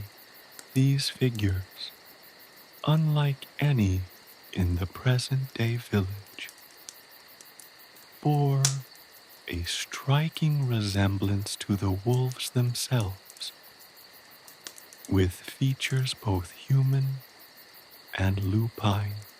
This, Ilara explained, tracing a finger across the ancient runes accompanying the image, depicts the founders of our village. They were not mere mortals, but beings of immense power, deeply connected to the cosmic forces that governed the wolves' chase. They were guardians, tasked with maintaining the balance. The chronicle went on to detail the history of the village, a history fraught with peril and triumph. The founders, it explained, had channeled the chaotic energy of the wolves' chase, using it to protect their settlement from external threats, to harness the raw cosmic power for the benefit of the community. But over time, their understanding of the balance had waned. Generations passed. The rituals became rote. The connection to the cosmic dance weakened. The wolves' chase, once a source of power, became a source of fear. The imbalance, Ilara continued, her voice hushed with reverence. It wasn't caused by the wolves themselves. It was caused by our ancestors' failure to maintain the delicate equilibrium. They forgot the true nature of the chase, the purpose of the cosmic dance. They feared it rather than understanding it. The chronicle revealed that the wolves weren't merely celestial hounds pursuing the sun and moon. They were the keepers of a cosmic balance, their unending chase a physical manifestation of the constant interplay between opposing forces. The sun and moon, symbols of light and darkness, creation and destruction, were merely a canvas upon which this fundamental cosmic drama played out. The wolves, in their pursuit, maintained the delicate harmony between these forces. Saga's sacrifice, the ritual, hadn't stopped the wolves' chase. It had re-established the connection to the ancient power, a connection that had been lost for generations. By relinquishing her cherished memory, she had symbolically released the imbalance, allowing the wolves to return to their natural rhythm. It was a profound shift, not just in the celestial dance, but in the very fabric of the village's existence. The chronicle further revealed that Saga's mother's rune-inscribed pendant wasn't simply a family heirloom. It was a key, a conduit to the ancient power. The runes, indecipherable to most, spoke directly to those who possessed the necessary connection, revealing fragments of the lost knowledge. Saga now understood the true meaning of the whispers she'd heard. They weren't warnings, but guidance, a pathway towards restoring the balance. The revelation was monumental, transforming Saga's understanding of the prophecy from a bleak prediction of doom into a call for action. The wolves, once symbols of fear and destruction, became symbols of the cosmic order, their eternal pursuit, a testament to the enduring power of balance. The narrative shifted from one of impending apocalypse to one of hope and renewal, a story not of ending, but of understanding. As the sun climbed higher in the sky, casting its warm rays upon the village, Saga felt a profound sense of peace settle upon her. The pain of her sacrifice remained, but it was overshadowed by a newfound understanding, a connection to something ancient and powerful. She understood her role now, not just as the daughter of a boatwright, but as a guardian, a link in the chain that maintained the cosmic balance. Her journey had only just begun, a journey of understanding and responsibility, guided by the celestial dance of Sköll and Hati, a dance that was no longer a threat, but a symbol of enduring hope. The villagers, unaware of the cosmic drama that had unfolded, continued their lives, oblivious to the shift in the balance of the universe. But for Saga, Ilara, and Bjorn, the world had irrevocably changed.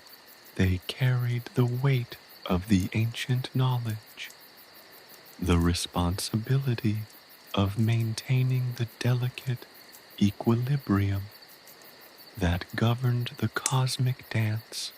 The whispers of the prophecy, once a source of fear, now resonated with a newfound meaning, a song of cosmic harmony, a testament to the enduring power of hope, balance, and the cyclical nature of life itself. The seemingly unending chase of Sköll and Hati was not an end, but a continuous process, a reflection of existence itself, a dance of light and darkness, of creation and destruction, a cycle that would continue, eternally interwoven, a timeless testament to the beauty and resilience of the universe. Saga's role was to ensure the dance continued, harmoniously and gracefully, fulfilling her destiny as the guardian of the cosmic balance, a guardian whose lineage stretched back to the founders, a responsibility she now embraced with newfound purpose and unwavering resolve. The revelation had not ended her journey. It had only just begun. Reconciliation and acceptance.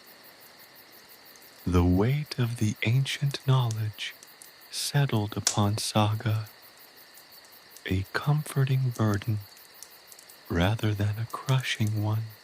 The chronicle, meticulously preserved for generations, had revealed not only the history of her village, but the very fabric of the cosmos itself. The wolves, Sköll and Hati, were not agents of chaos, but guardians of balance, their ceaseless pursuit a reflection of the eternal dance between creation and destruction. This newfound understanding washed over her, a tide of acceptance that washed away the lingering pain of her sacrifice, the relinquishing of her father's memory. Once a wrenching act of self-sacrifice, now felt like a crucial step in a larger cosmic ritual. It wasn't a loss, but a transformation, a shedding of the old to make way for the new.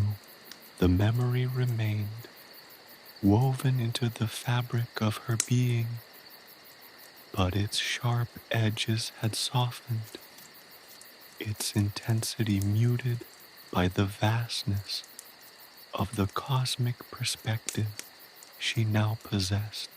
It was a part of her, a cherished fragment of her past, but no longer the defining element of her identity. Elara, her face etched with wisdom, earned through centuries of whispered lore, smiled gently. "The chase," she said, her voice a low hum that resonated with the ancient power of the runes, "is not an ending, but a beginning. It is the cycle of life, death, and rebirth eternally entwined. The wolves are not destroyers, but weavers of fate, their relentless pursuit a testament to the constant flux of existence." Bjorn, ever the pragmatist, pondered this revelation. So what now? We understand the wolves, the cycle, but how do we live with it? How do we integrate this understanding into our daily lives? His concern was valid. The villagers, after all, continued to live their lives, largely unaware of the celestial dance and the profound cosmic shift that had occurred. Elara pointed to the intricate illustrations in the chronicle, showing not only the ancient founders, but also the ways in which they had harnessed the wolf's energy for the benefit of the community.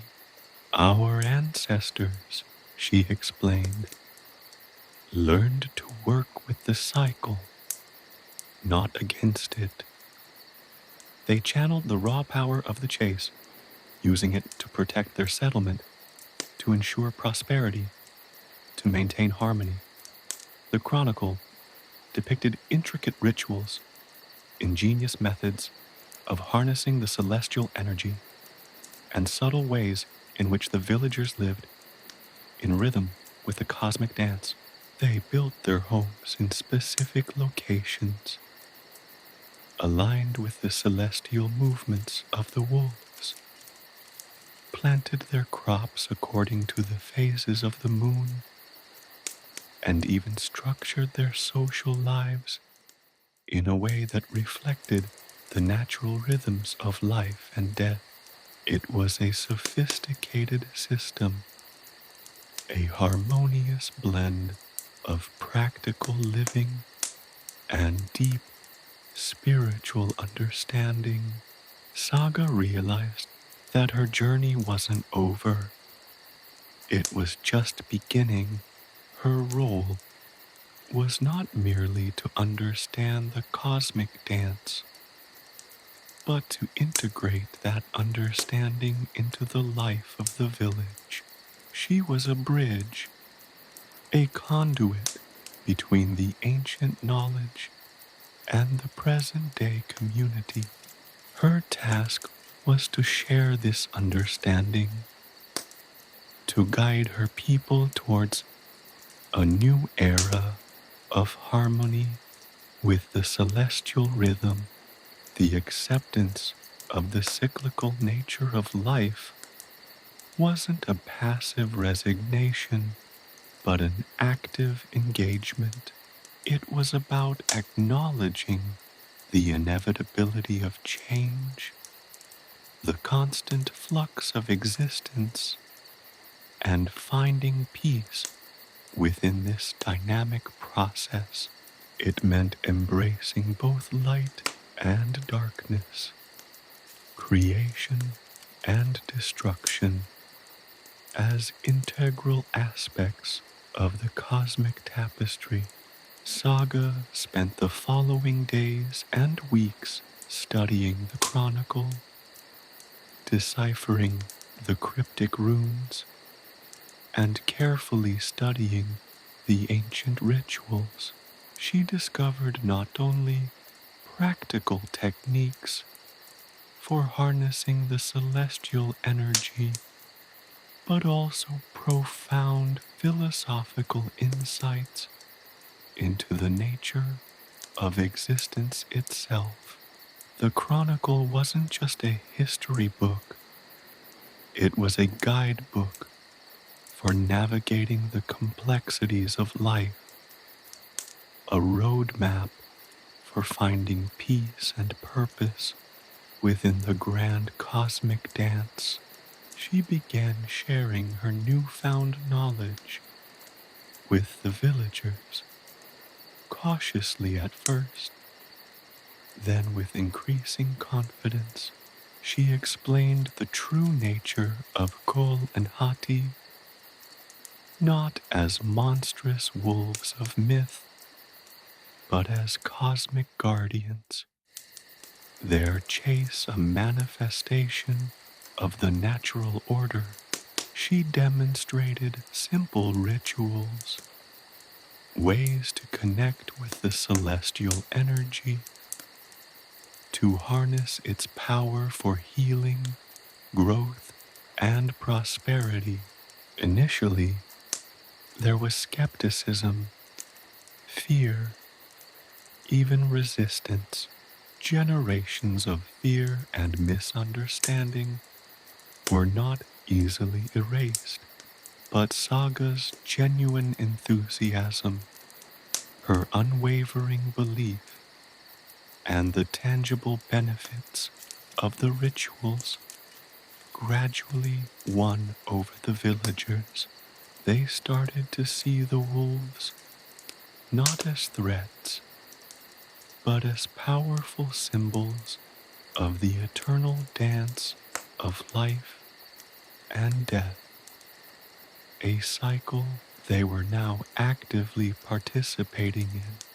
The village transformed, homes were rearranged, crops were planted according to the ancient methods, and a new sense of unity and harmony permeated the community. The once feared celestial chase became a source of inspiration, a powerful reminder of the enduring nature of existence. The village's rhythms aligned with the cosmic dance, creating a harmonious coexistence between the earthly realm and the celestial sphere. The village thrived, not in spite of the wolves' chase, but because of its deep connection to it. Saga's journey had led her to a profound understanding of balance, not just the cosmic balance maintained by the wolves, but also the internal balance within herself. The loss of her father's memory, once a source of unbearable grief, had become a catalyst for transformation, a gateway to a deeper connection with the universe. Her acceptance of the cyclical nature of life, death, and rebirth had brought her a sense of profound peace, a serenity that permeated every aspect of her being. The villagers, too, found a newfound peace, an understanding of their place within the grand cosmic scheme. They had moved beyond fear and embraced the cyclical nature of existence. The wolves' chase, once a terrifying spectacle, became a source of wonder, a constant reminder of the beauty and resilience of life, a symbol of the enduring power of hope, even in the face of inevitable change. The village, once shrouded in fear and uncertainty, was reborn, transformed by Saga's journey of understanding, a testament to the power of acceptance and the enduring strength of the human spirit in the face of the cosmic dance. The story, however, was far from over. Saga's newfound role as guardian of the balance was only beginning, a responsibility she embraced with quiet strength, guided by the eternal dance of Sköll and Hati and the whispering runes of her mother's pendant, a constant reminder of the interconnectedness of all things, both earthly and celestial. The changed landscape, the aurora, once a shimmering curtain of ethereal greens and violets, now pulsed with a deeper, richer light.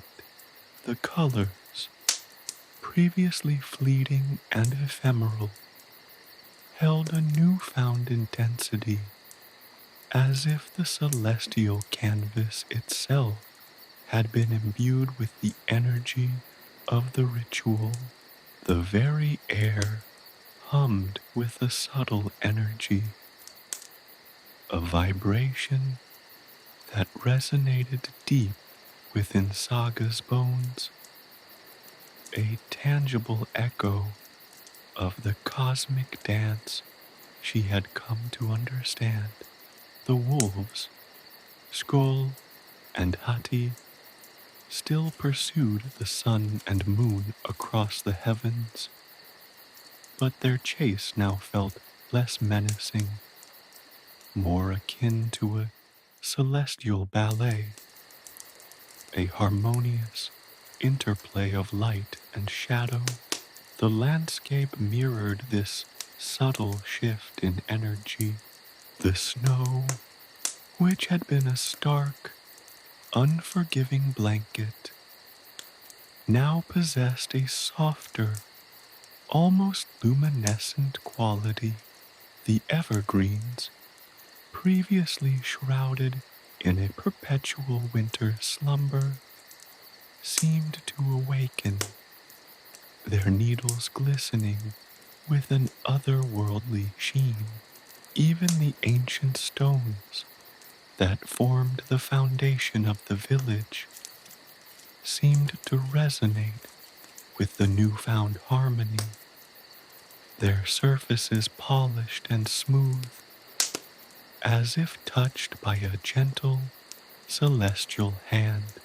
The river, which had flowed with a turbulent, unpredictable current, now moved with a calmer, more deliberate rhythms, mirroring the measured pace of the cosmic dance. Its waters, once opaque, were now crystal clear, reflecting the vibrant hues of the aurora with breathtaking clarity. The air, once crisp and biting with the chill of the northern winds, now carried a faint, sweet fragrance, a subtle perfume of pine and snow infused with the lingering essence of the ritual. The very air seemed charged with life, pulsating with a vibrant energy that nourished the land and its inhabitants. The village itself had undergone a remarkable transformation.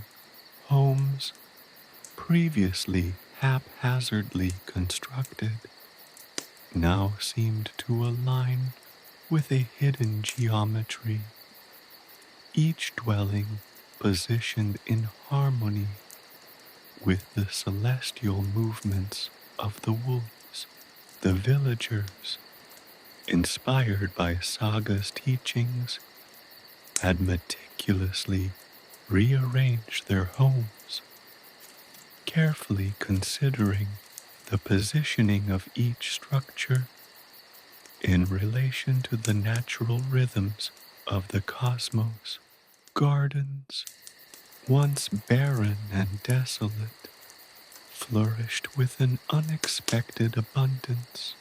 The crops, planted according to the ancient methods detailed in the chronicle, grew with unprecedented vigor, their leaves a vibrant testament to the newfound harmony between the village and the celestial realm.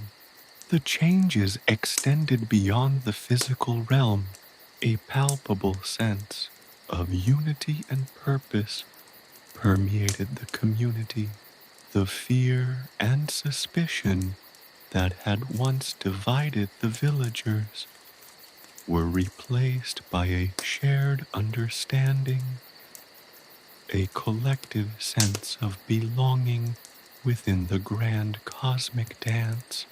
The villagers, having grasped the cyclical nature of existence, no longer viewed the wolves' chase as a threat, but as a constant reminder of life's enduring power.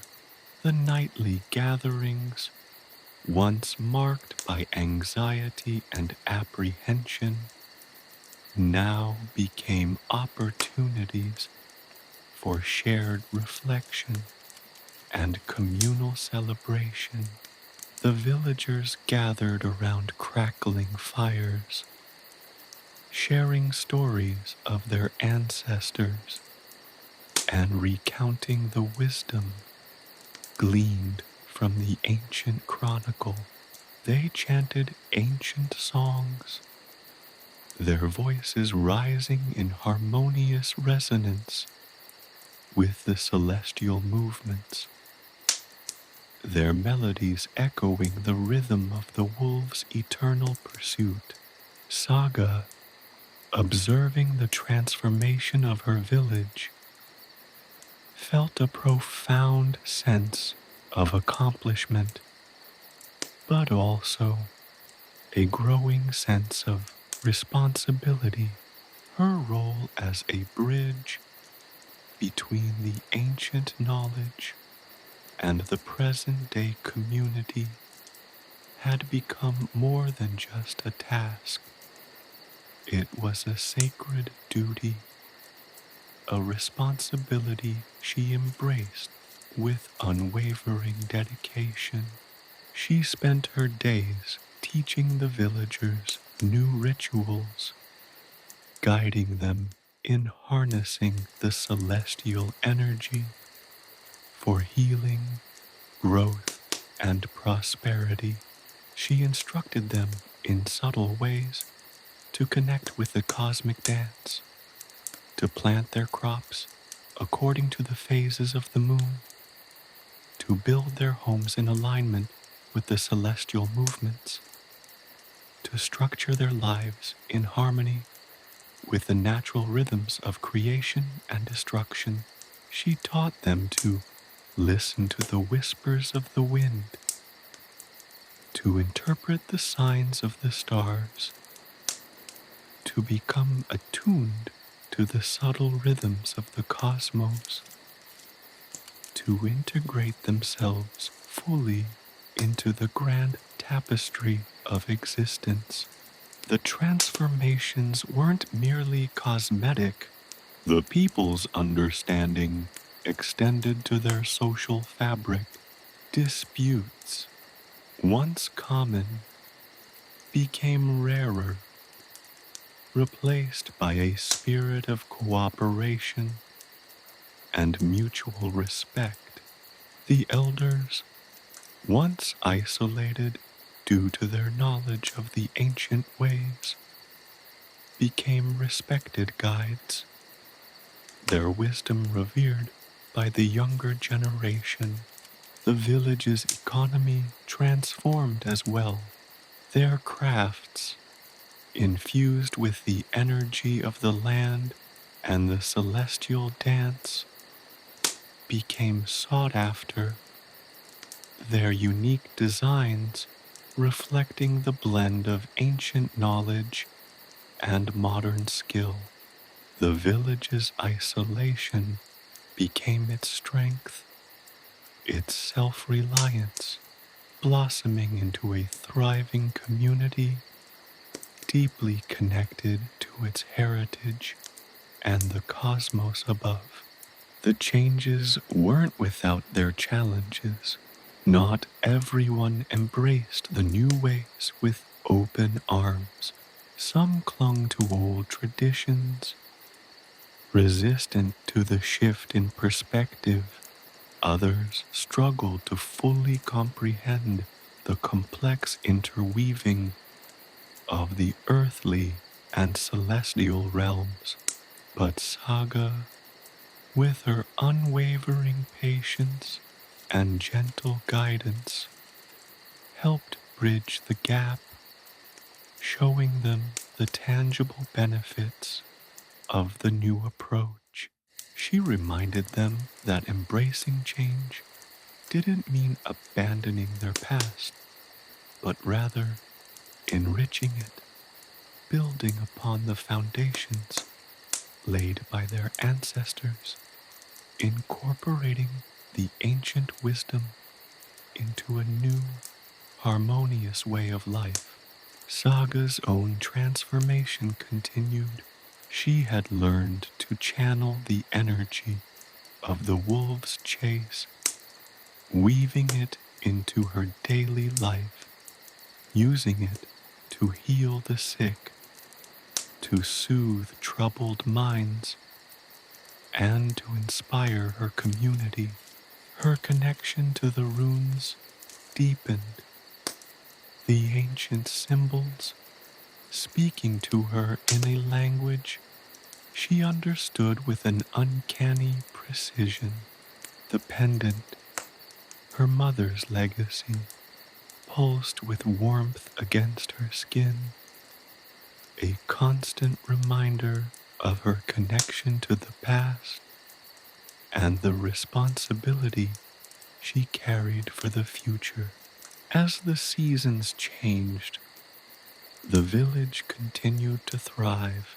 The once feared celestial chase became a source of wonder and inspiration, a celebration of the eternal cycle of life, death, and rebirth. The aurora, now a radiant spectacle of vibrant hues, illuminated not only the sky, but also the hearts and minds of the villagers, reminding them of the interconnectedness of all things and of the enduring power of hope, even in the face of the inevitable change. The village, once a small settlement nestled in the shadow of the northern mountains, had become a beacon of hope, a testament to the resilience of the human spirit and the power of embracing the cosmic dance.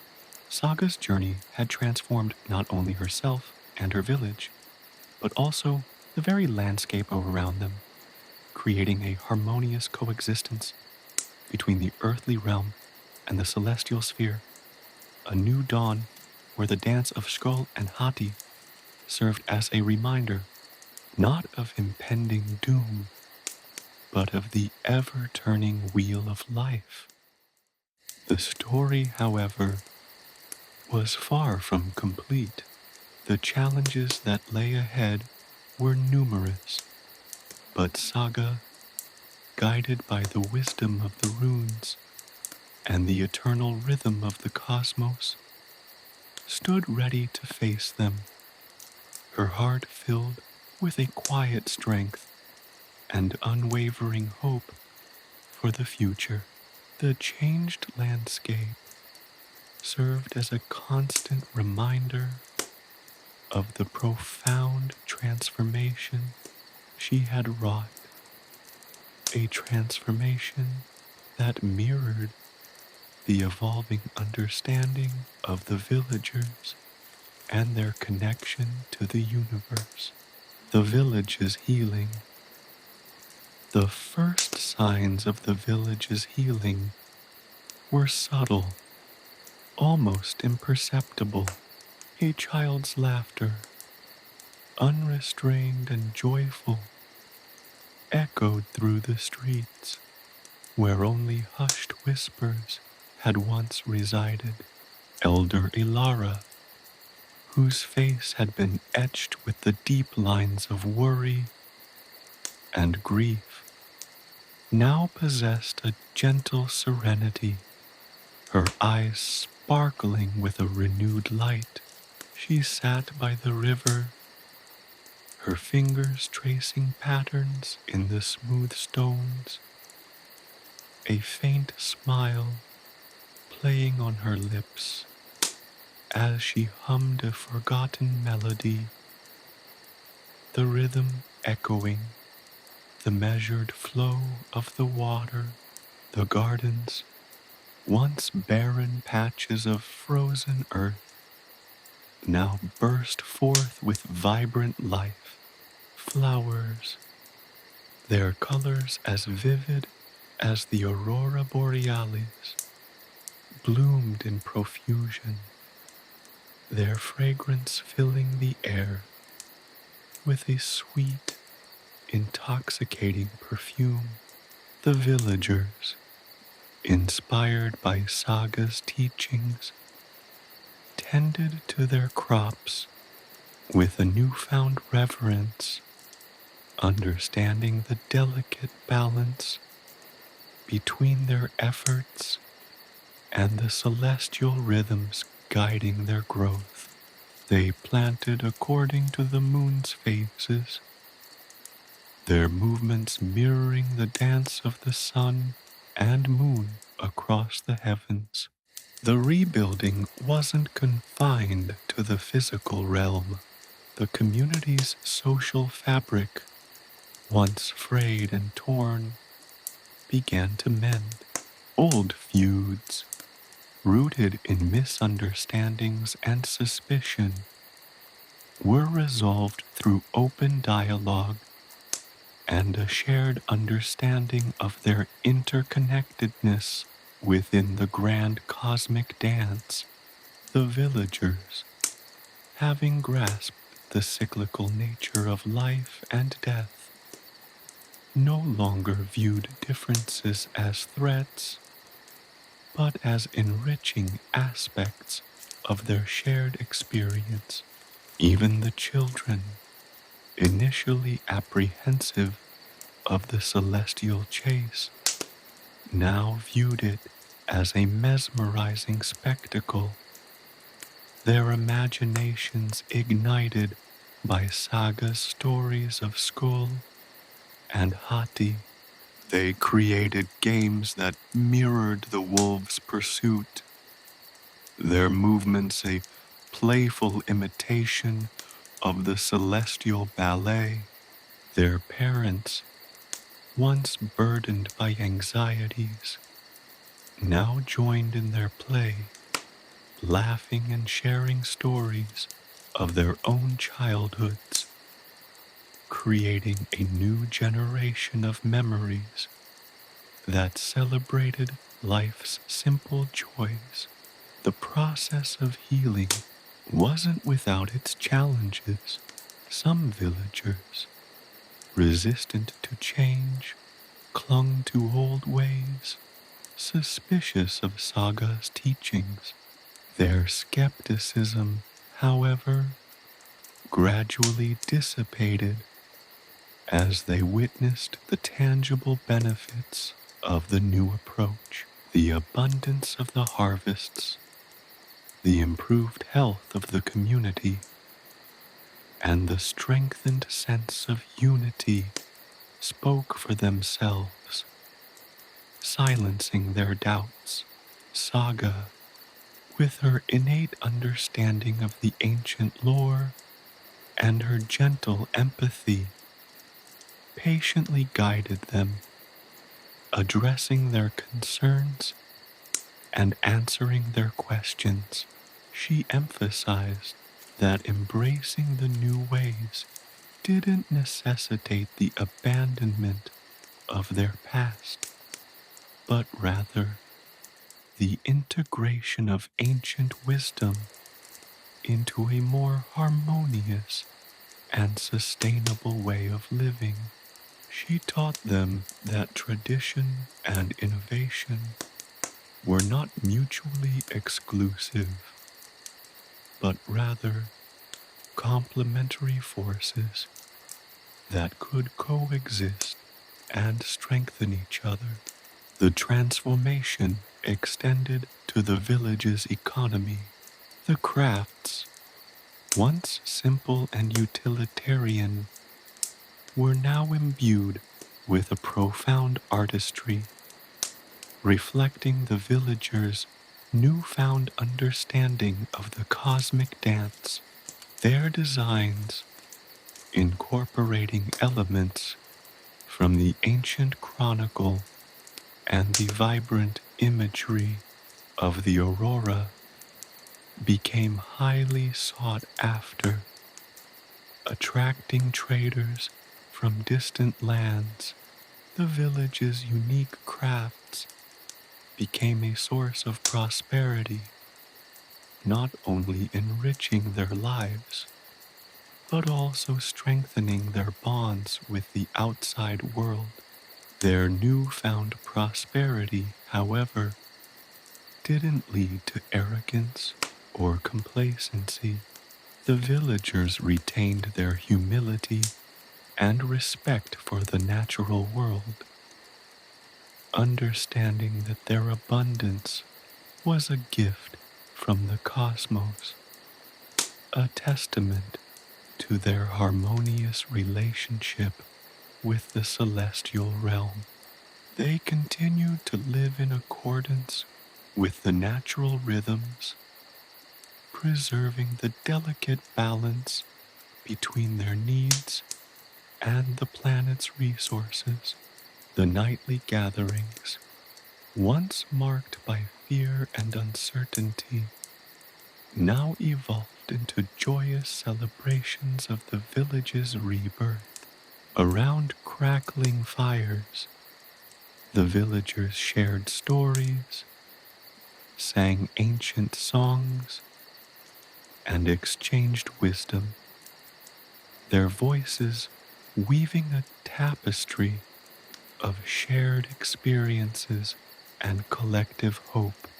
The songs themselves were transformed, their melodies reflecting the newfound harmony and the villagers' appreciation of the cyclical nature of existence. The songs of sorrow were replaced by hymns of resilience, and the tunes of fear transformed into joyous anthems celebrating life and renewal. Saga's role within the community shifted as well. She was no longer merely a teacher, but a guide, a leader who inspired and empowered her people.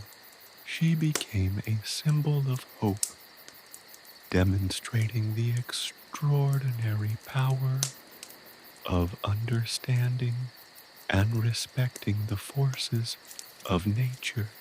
Her presence inspired confidence, and her teachings strengthened the resilience of the community. She facilitated the collective evolution, empowering the villagers to embrace their unique connection to the cosmos. The aurora borealis, once a source of fear and apprehension, now became a nightly spectacle, illuminating the village with its ethereal beauty. The villagers gazed upon its mesmerizing dance, understanding its connection to the wolves' eternal chase, their hearts filled with a sense of wonder and awe. The chase, once a symbol of looming darkness, now represented the continuous cycle of life, death, and rebirth, a constant reminder of the enduring power of hope. Even the very stones that formed the foundation of the village seemed to resonate with the newfound harmony. Their surfaces, once rough and uneven, now possessed a smoothness and polish that hinted at a gentle, celestial hand at work.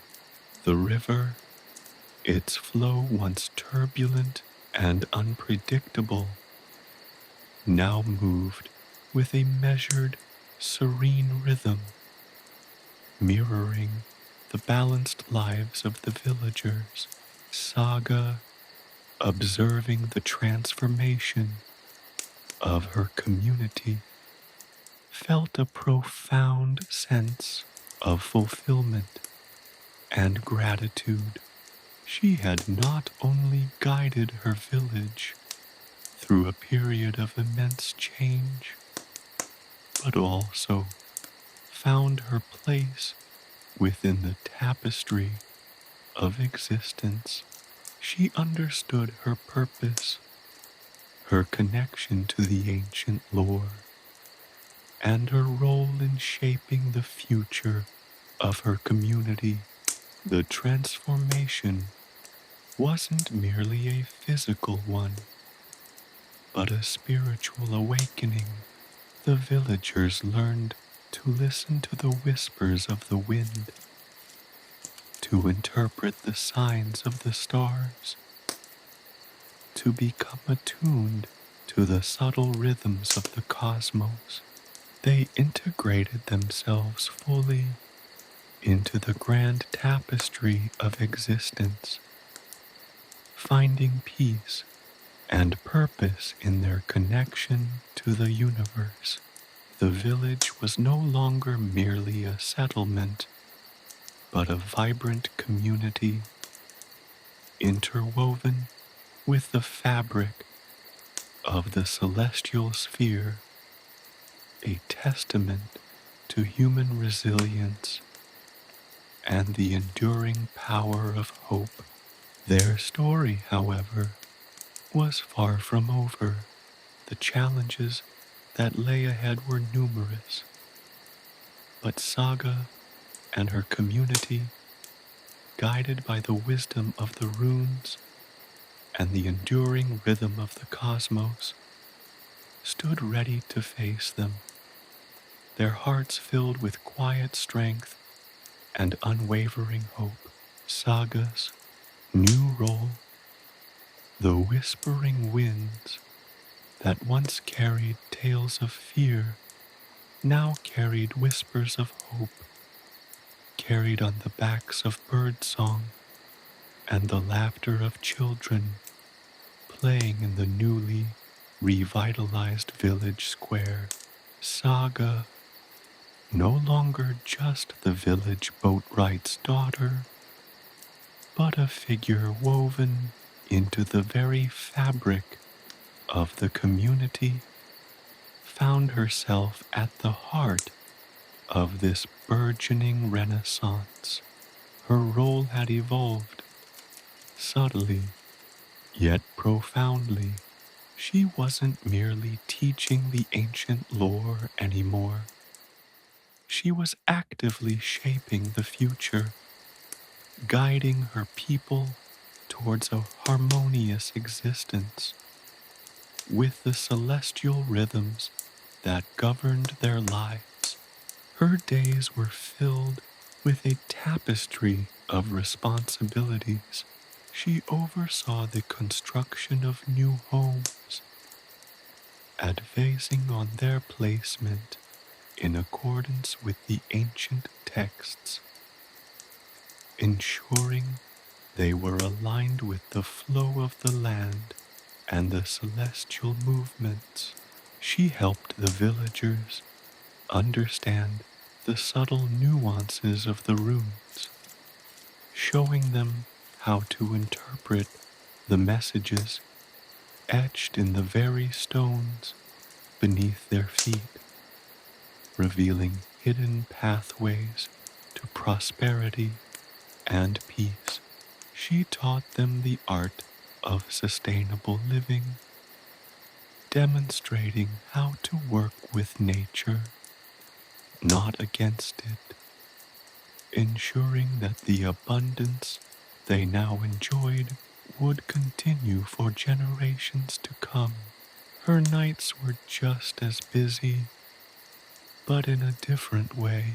She spent hours huddled around crackling fires with the elders, deciphering ancient texts and prophecies, seeking to understand the deeper meanings embedded within the myths and legends passed down through the generations. These were not mere stories. They were keys to understanding the universe, and Saga, with her intuitive grasp of the ancient lore, was able to unlock their secrets, unveiling their significance in the context of their current reality. The children, her most devoted students, flocked to her, their eyes sparkling with wonder as she shared stories of Sköll and Hati, of the sun and moon, and the eternal dance of light and shadow. She taught them not to fear the wolf's chase, but to understand it, to recognize it as a constant reminder of life's cyclical nature, of the inevitable balance between birth and death, joy and sorrow. She instilled in them a deep appreciation for the beauty and power of the aurora borealis, showing them how it mirrored the endless ebb and flow of existence.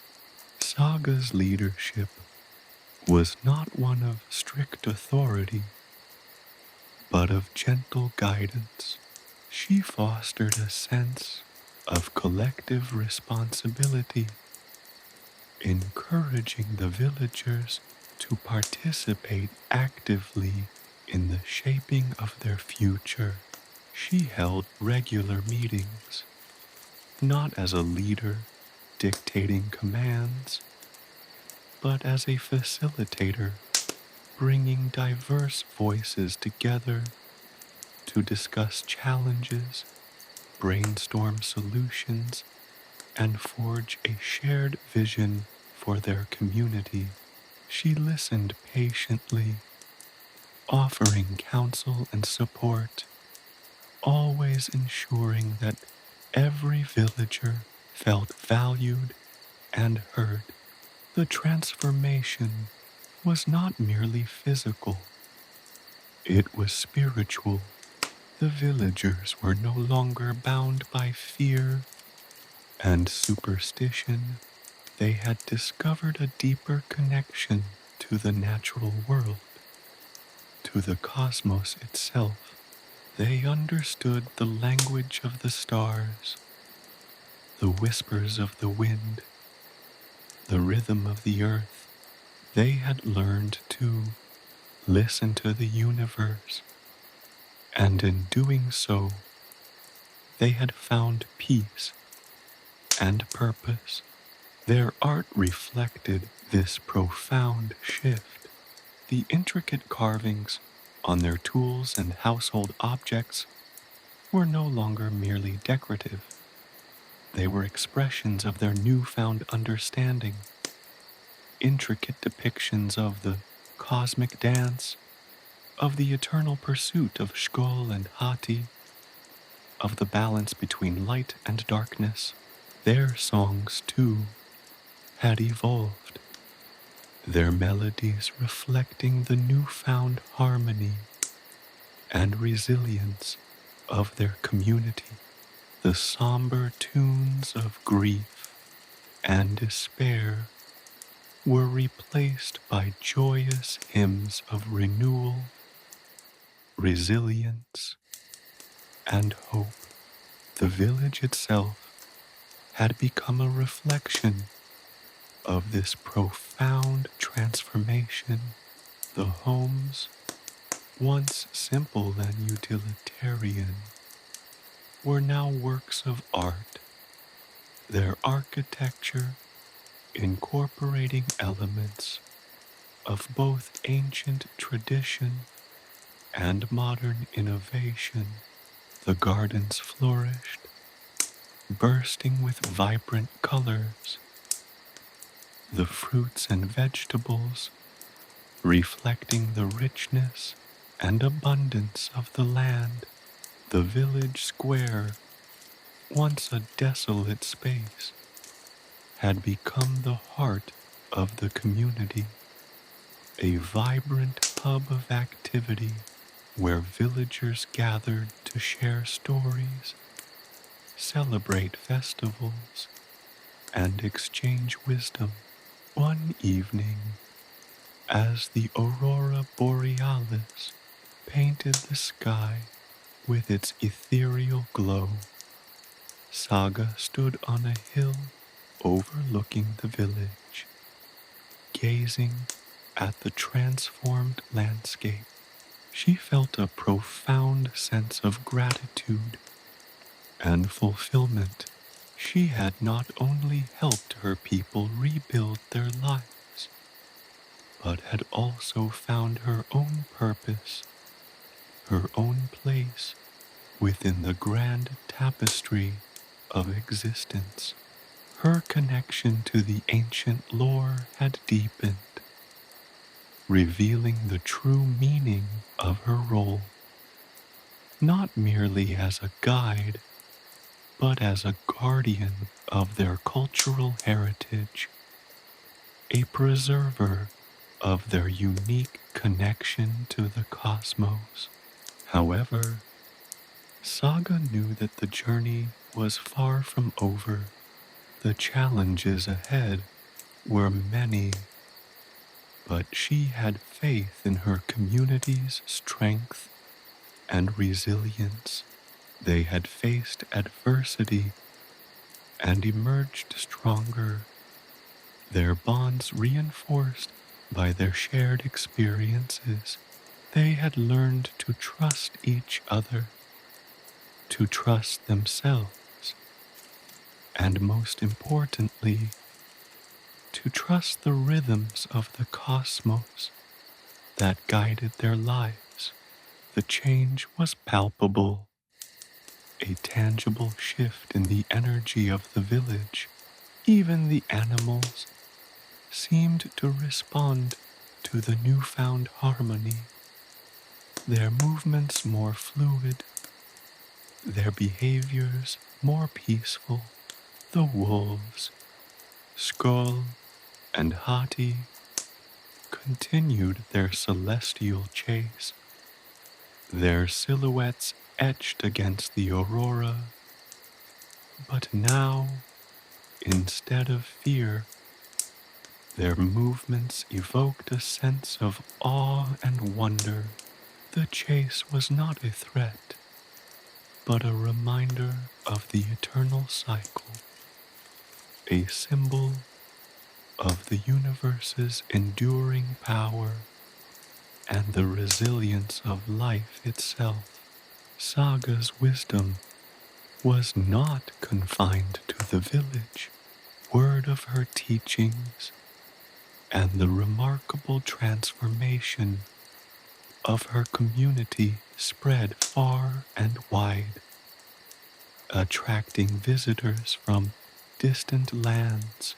They came seeking guidance, seeking to learn the secrets of harmonious living, seeking to understand the ancient lore that had guided Saga and her people. Saga welcomed them, sharing her knowledge freely, spreading the message of hope and resilience to all who would listen. She established a school where she taught the younger generation about the runes, the myths, the legends, and the secrets of the cosmos.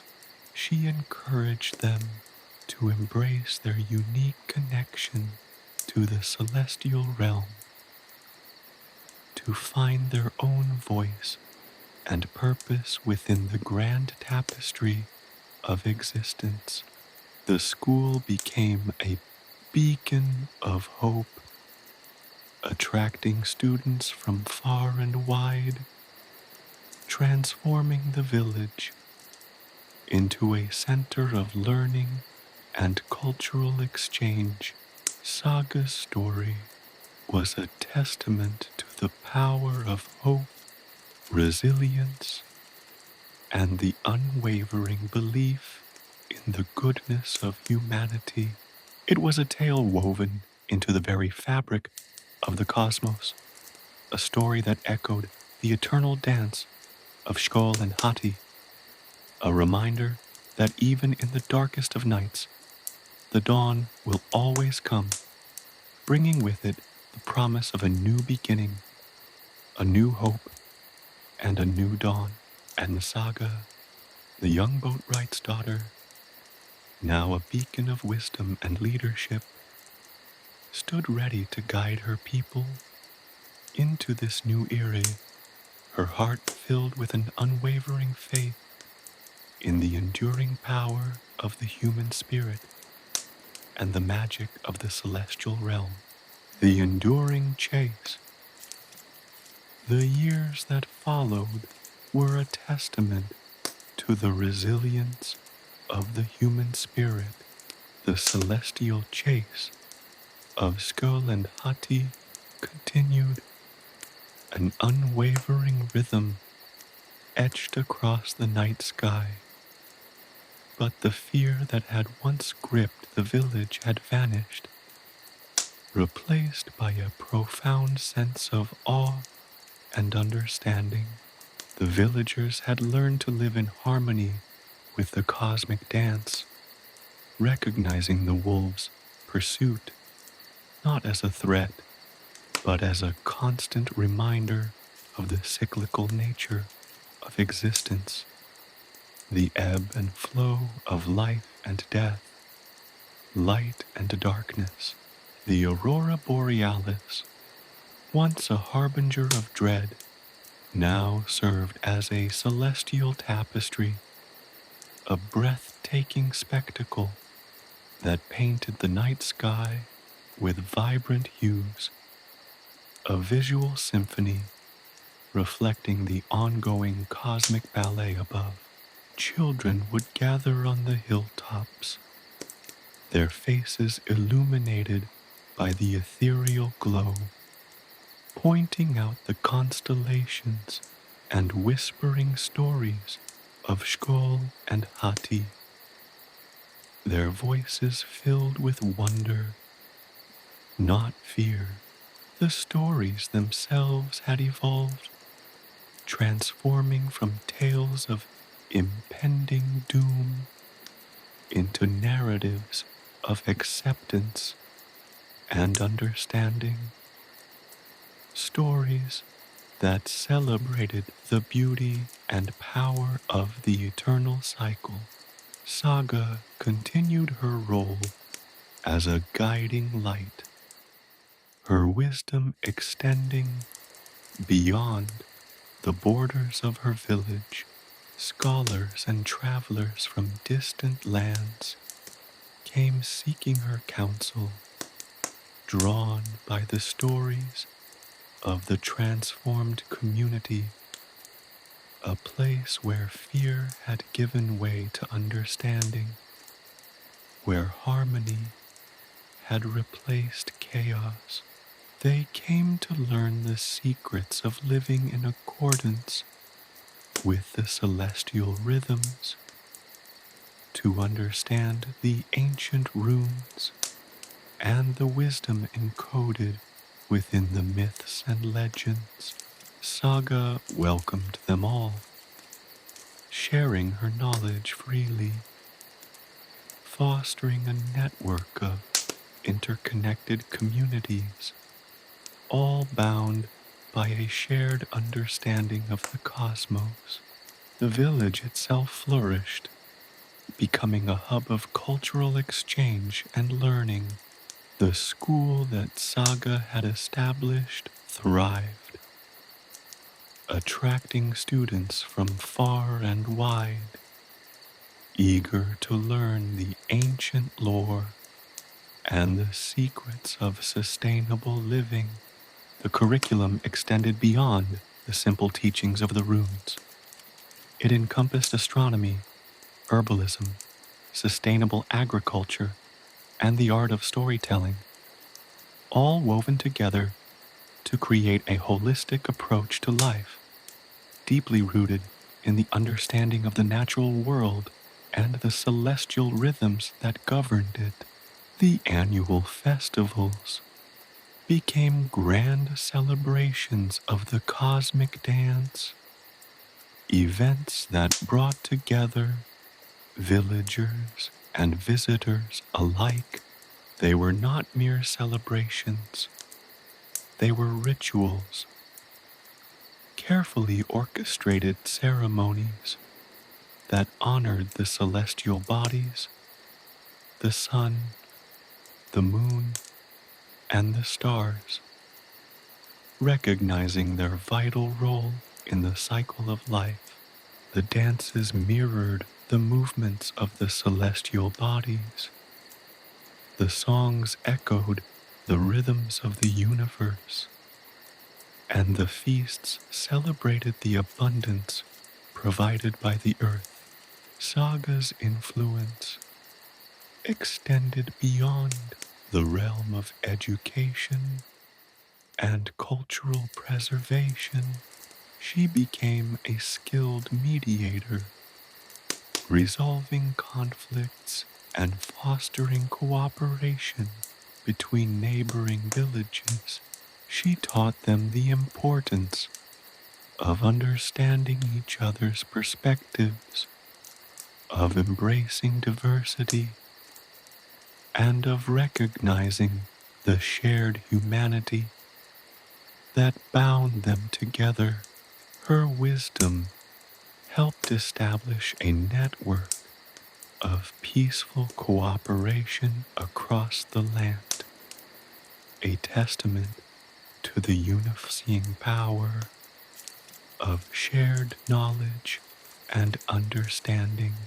As the years passed, Saga's influence grew, her name whispered in reverence throughout the land.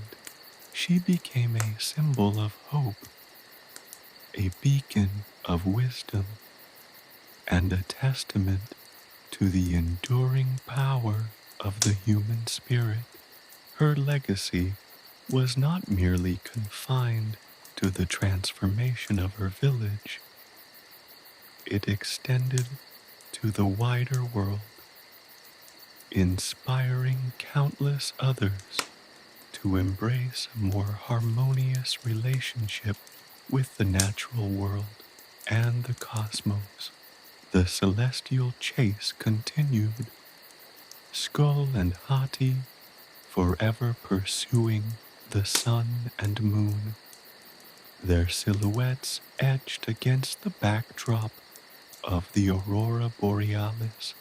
But the fear had vanished, replaced by a profound sense of awe and understanding. The villagers had learned to live in harmony with the eternal dance, accepting the inevitable cycle of life and death, light and shadow.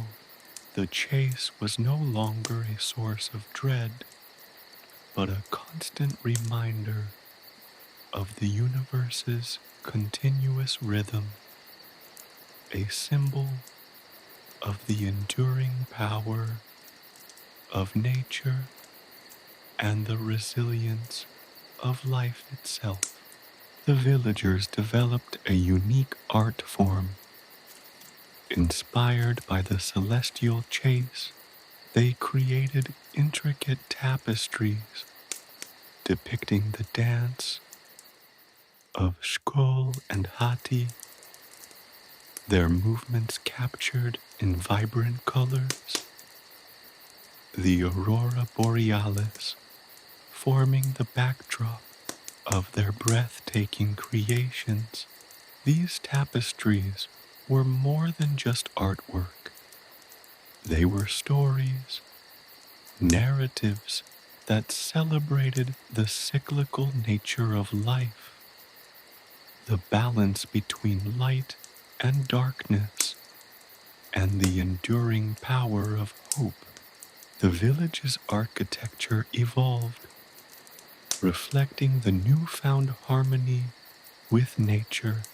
Buildings were designed to blend seamlessly with the landscape, utilizing sustainable materials and incorporating elements of traditional and modern design. The gardens flourished, providing an abundance of food, while also serving as spaces for meditation and contemplation, allowing the villagers to connect with the rhythms of the natural world. Saga, now an elder, continued to guide her community, her wisdom a source of strength and inspiration. She remained a guardian of the ancient lore, ensuring that the stories, traditions, and knowledge passed down through generations were preserved and cherished. She oversaw the continuing development of the village, fostering innovation while also maintaining respect for tradition. The story of Saga and her village became a legend, a tale that echoed through the ages, a reminder of the transformative power of understanding and acceptance.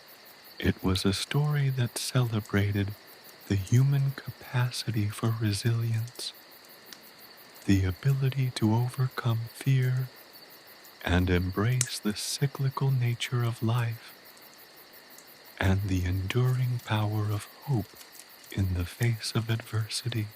The celestial chase of Sköll and Hati continued, a constant reminder of the universe's enduring power.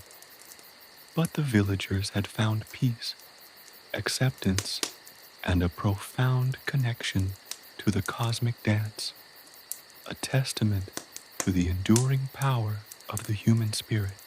The chase was no longer a source of fear, but a constant, beautiful reminder of life's eternal rhythm, hope's legacy.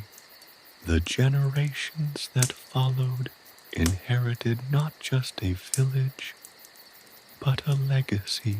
Saga's teachings, woven into the very fabric of their lives, ensured that the understanding of the cosmic dance, the acceptance of its cyclical nature, remained a cornerstone of their culture. The annual festivals, once simple celebrations, evolved into elaborate spectacles, drawing participants from far and wide, each contributing their unique traditions and perspectives to the already rich tapestry of the village's culture.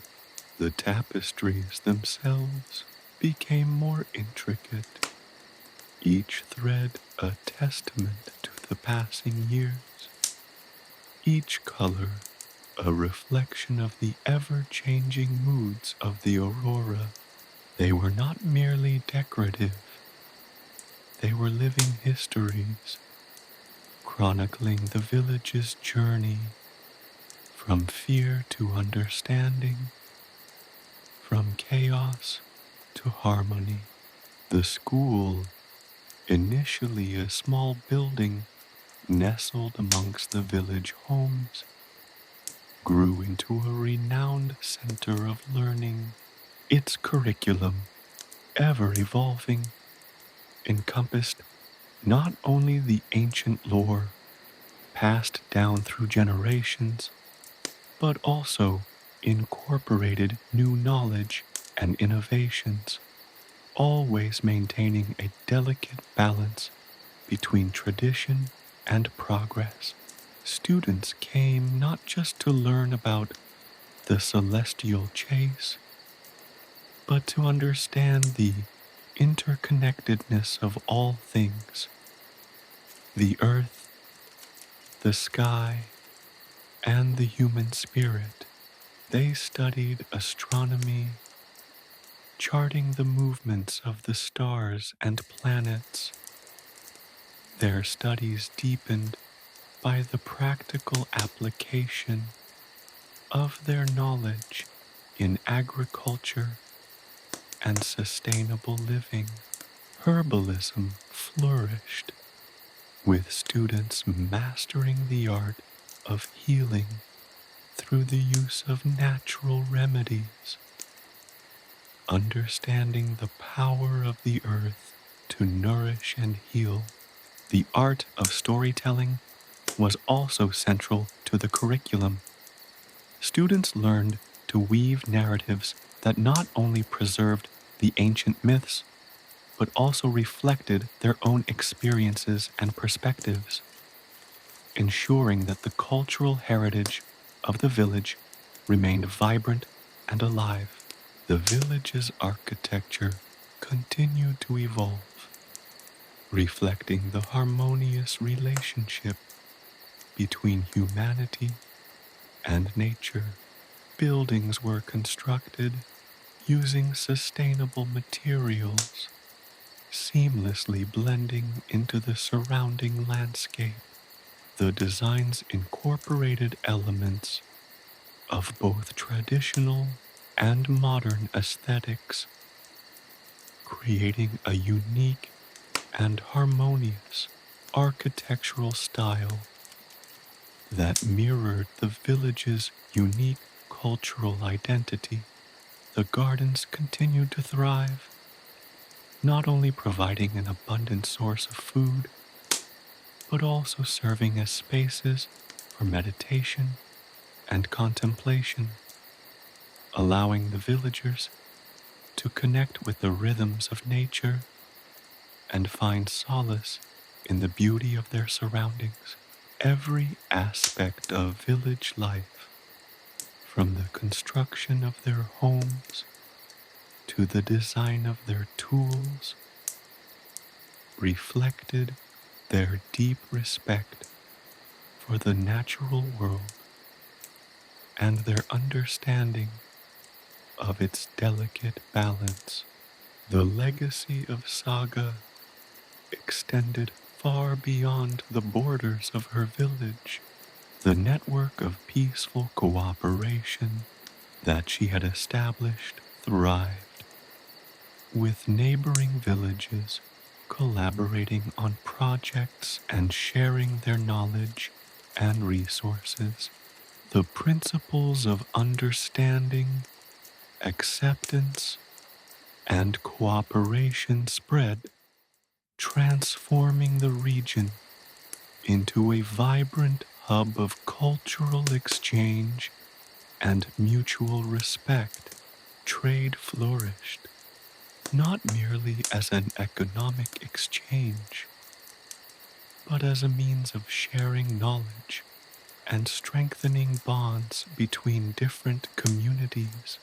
The annual festivals attracted visitors from across the land who came not only to participate in the celebrations, but also to learn from the village's unique culture and wisdom.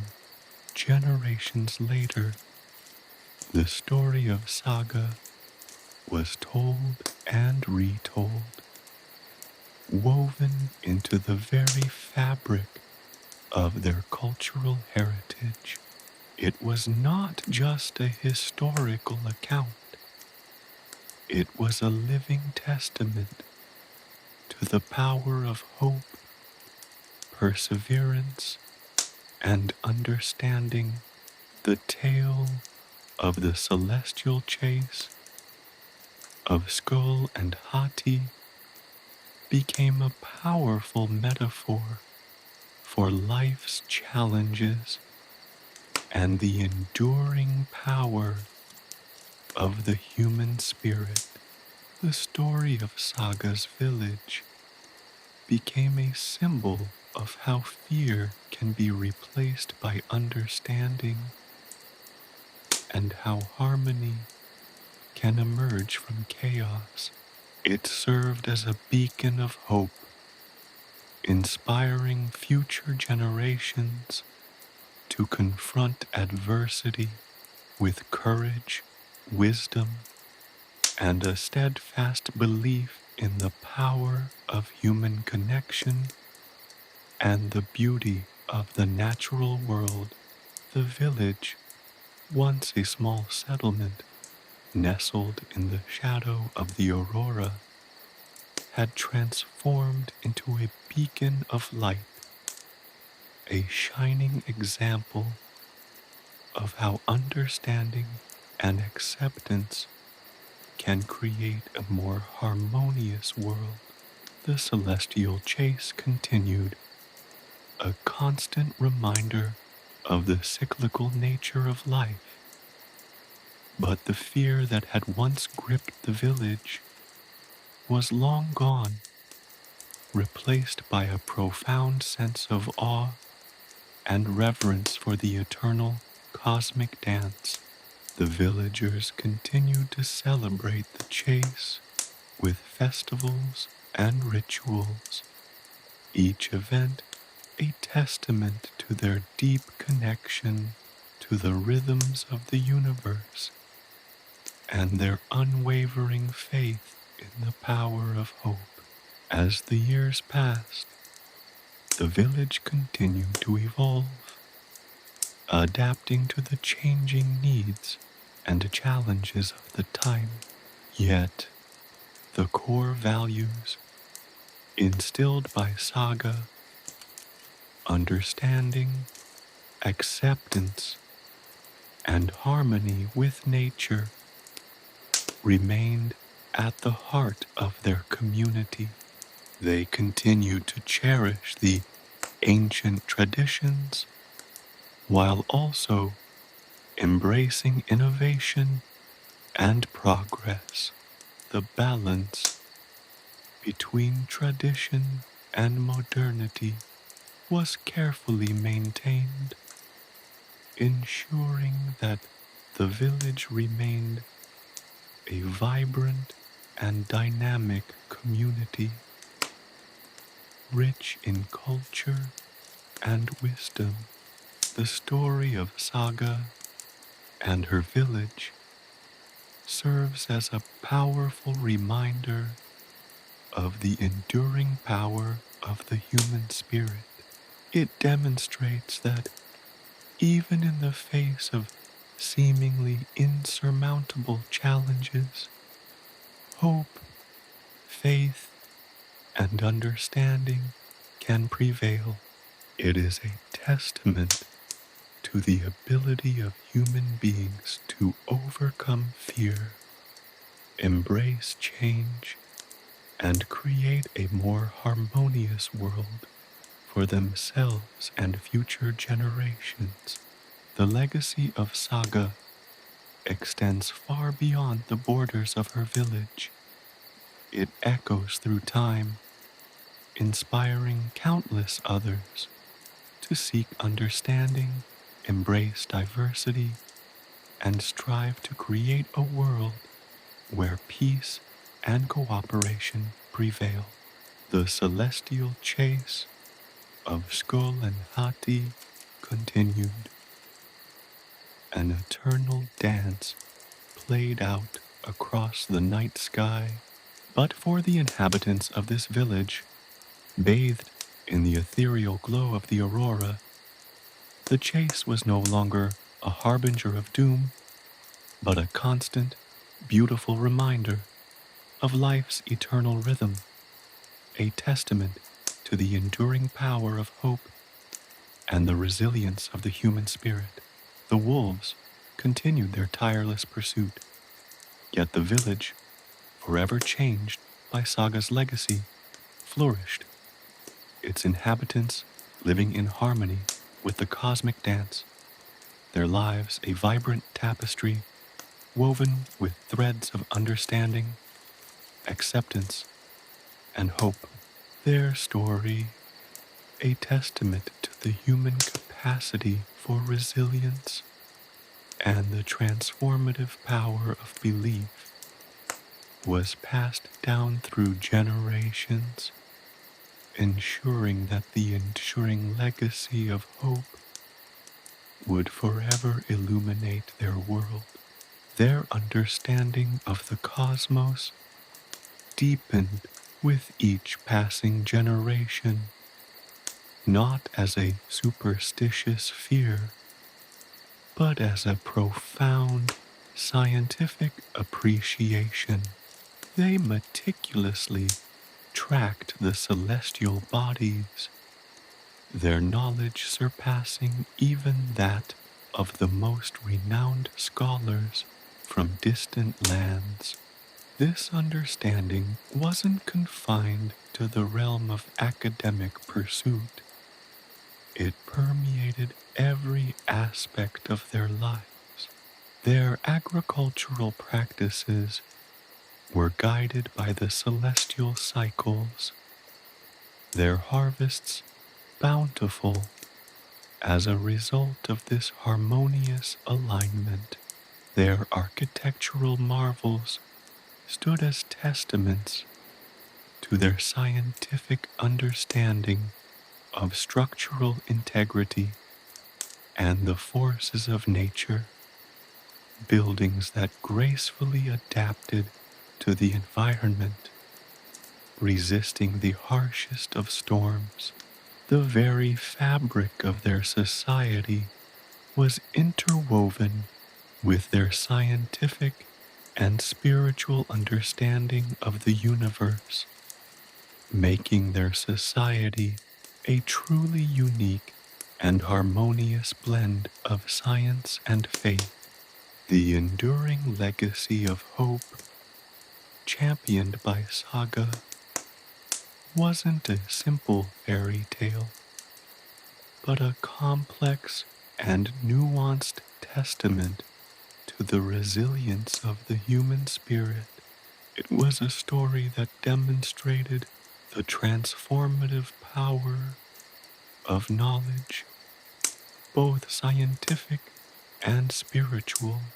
The community fostered a culture of continuous learning, where curiosity and questioning were celebrated, and where age-old traditions were meticulously preserved and integrated with new scientific discoveries. It wasn't simply a matter of coexistence. It was a synergistic relationship where one enhanced the other, leading to a vibrant and prosperous society. And so, the story of Saga and her village became more than a legend. It transformed into a living, breathing testament to the power of hope, a beacon of light guiding others towards a future where understanding, cooperation, and harmony with nature reigned supreme.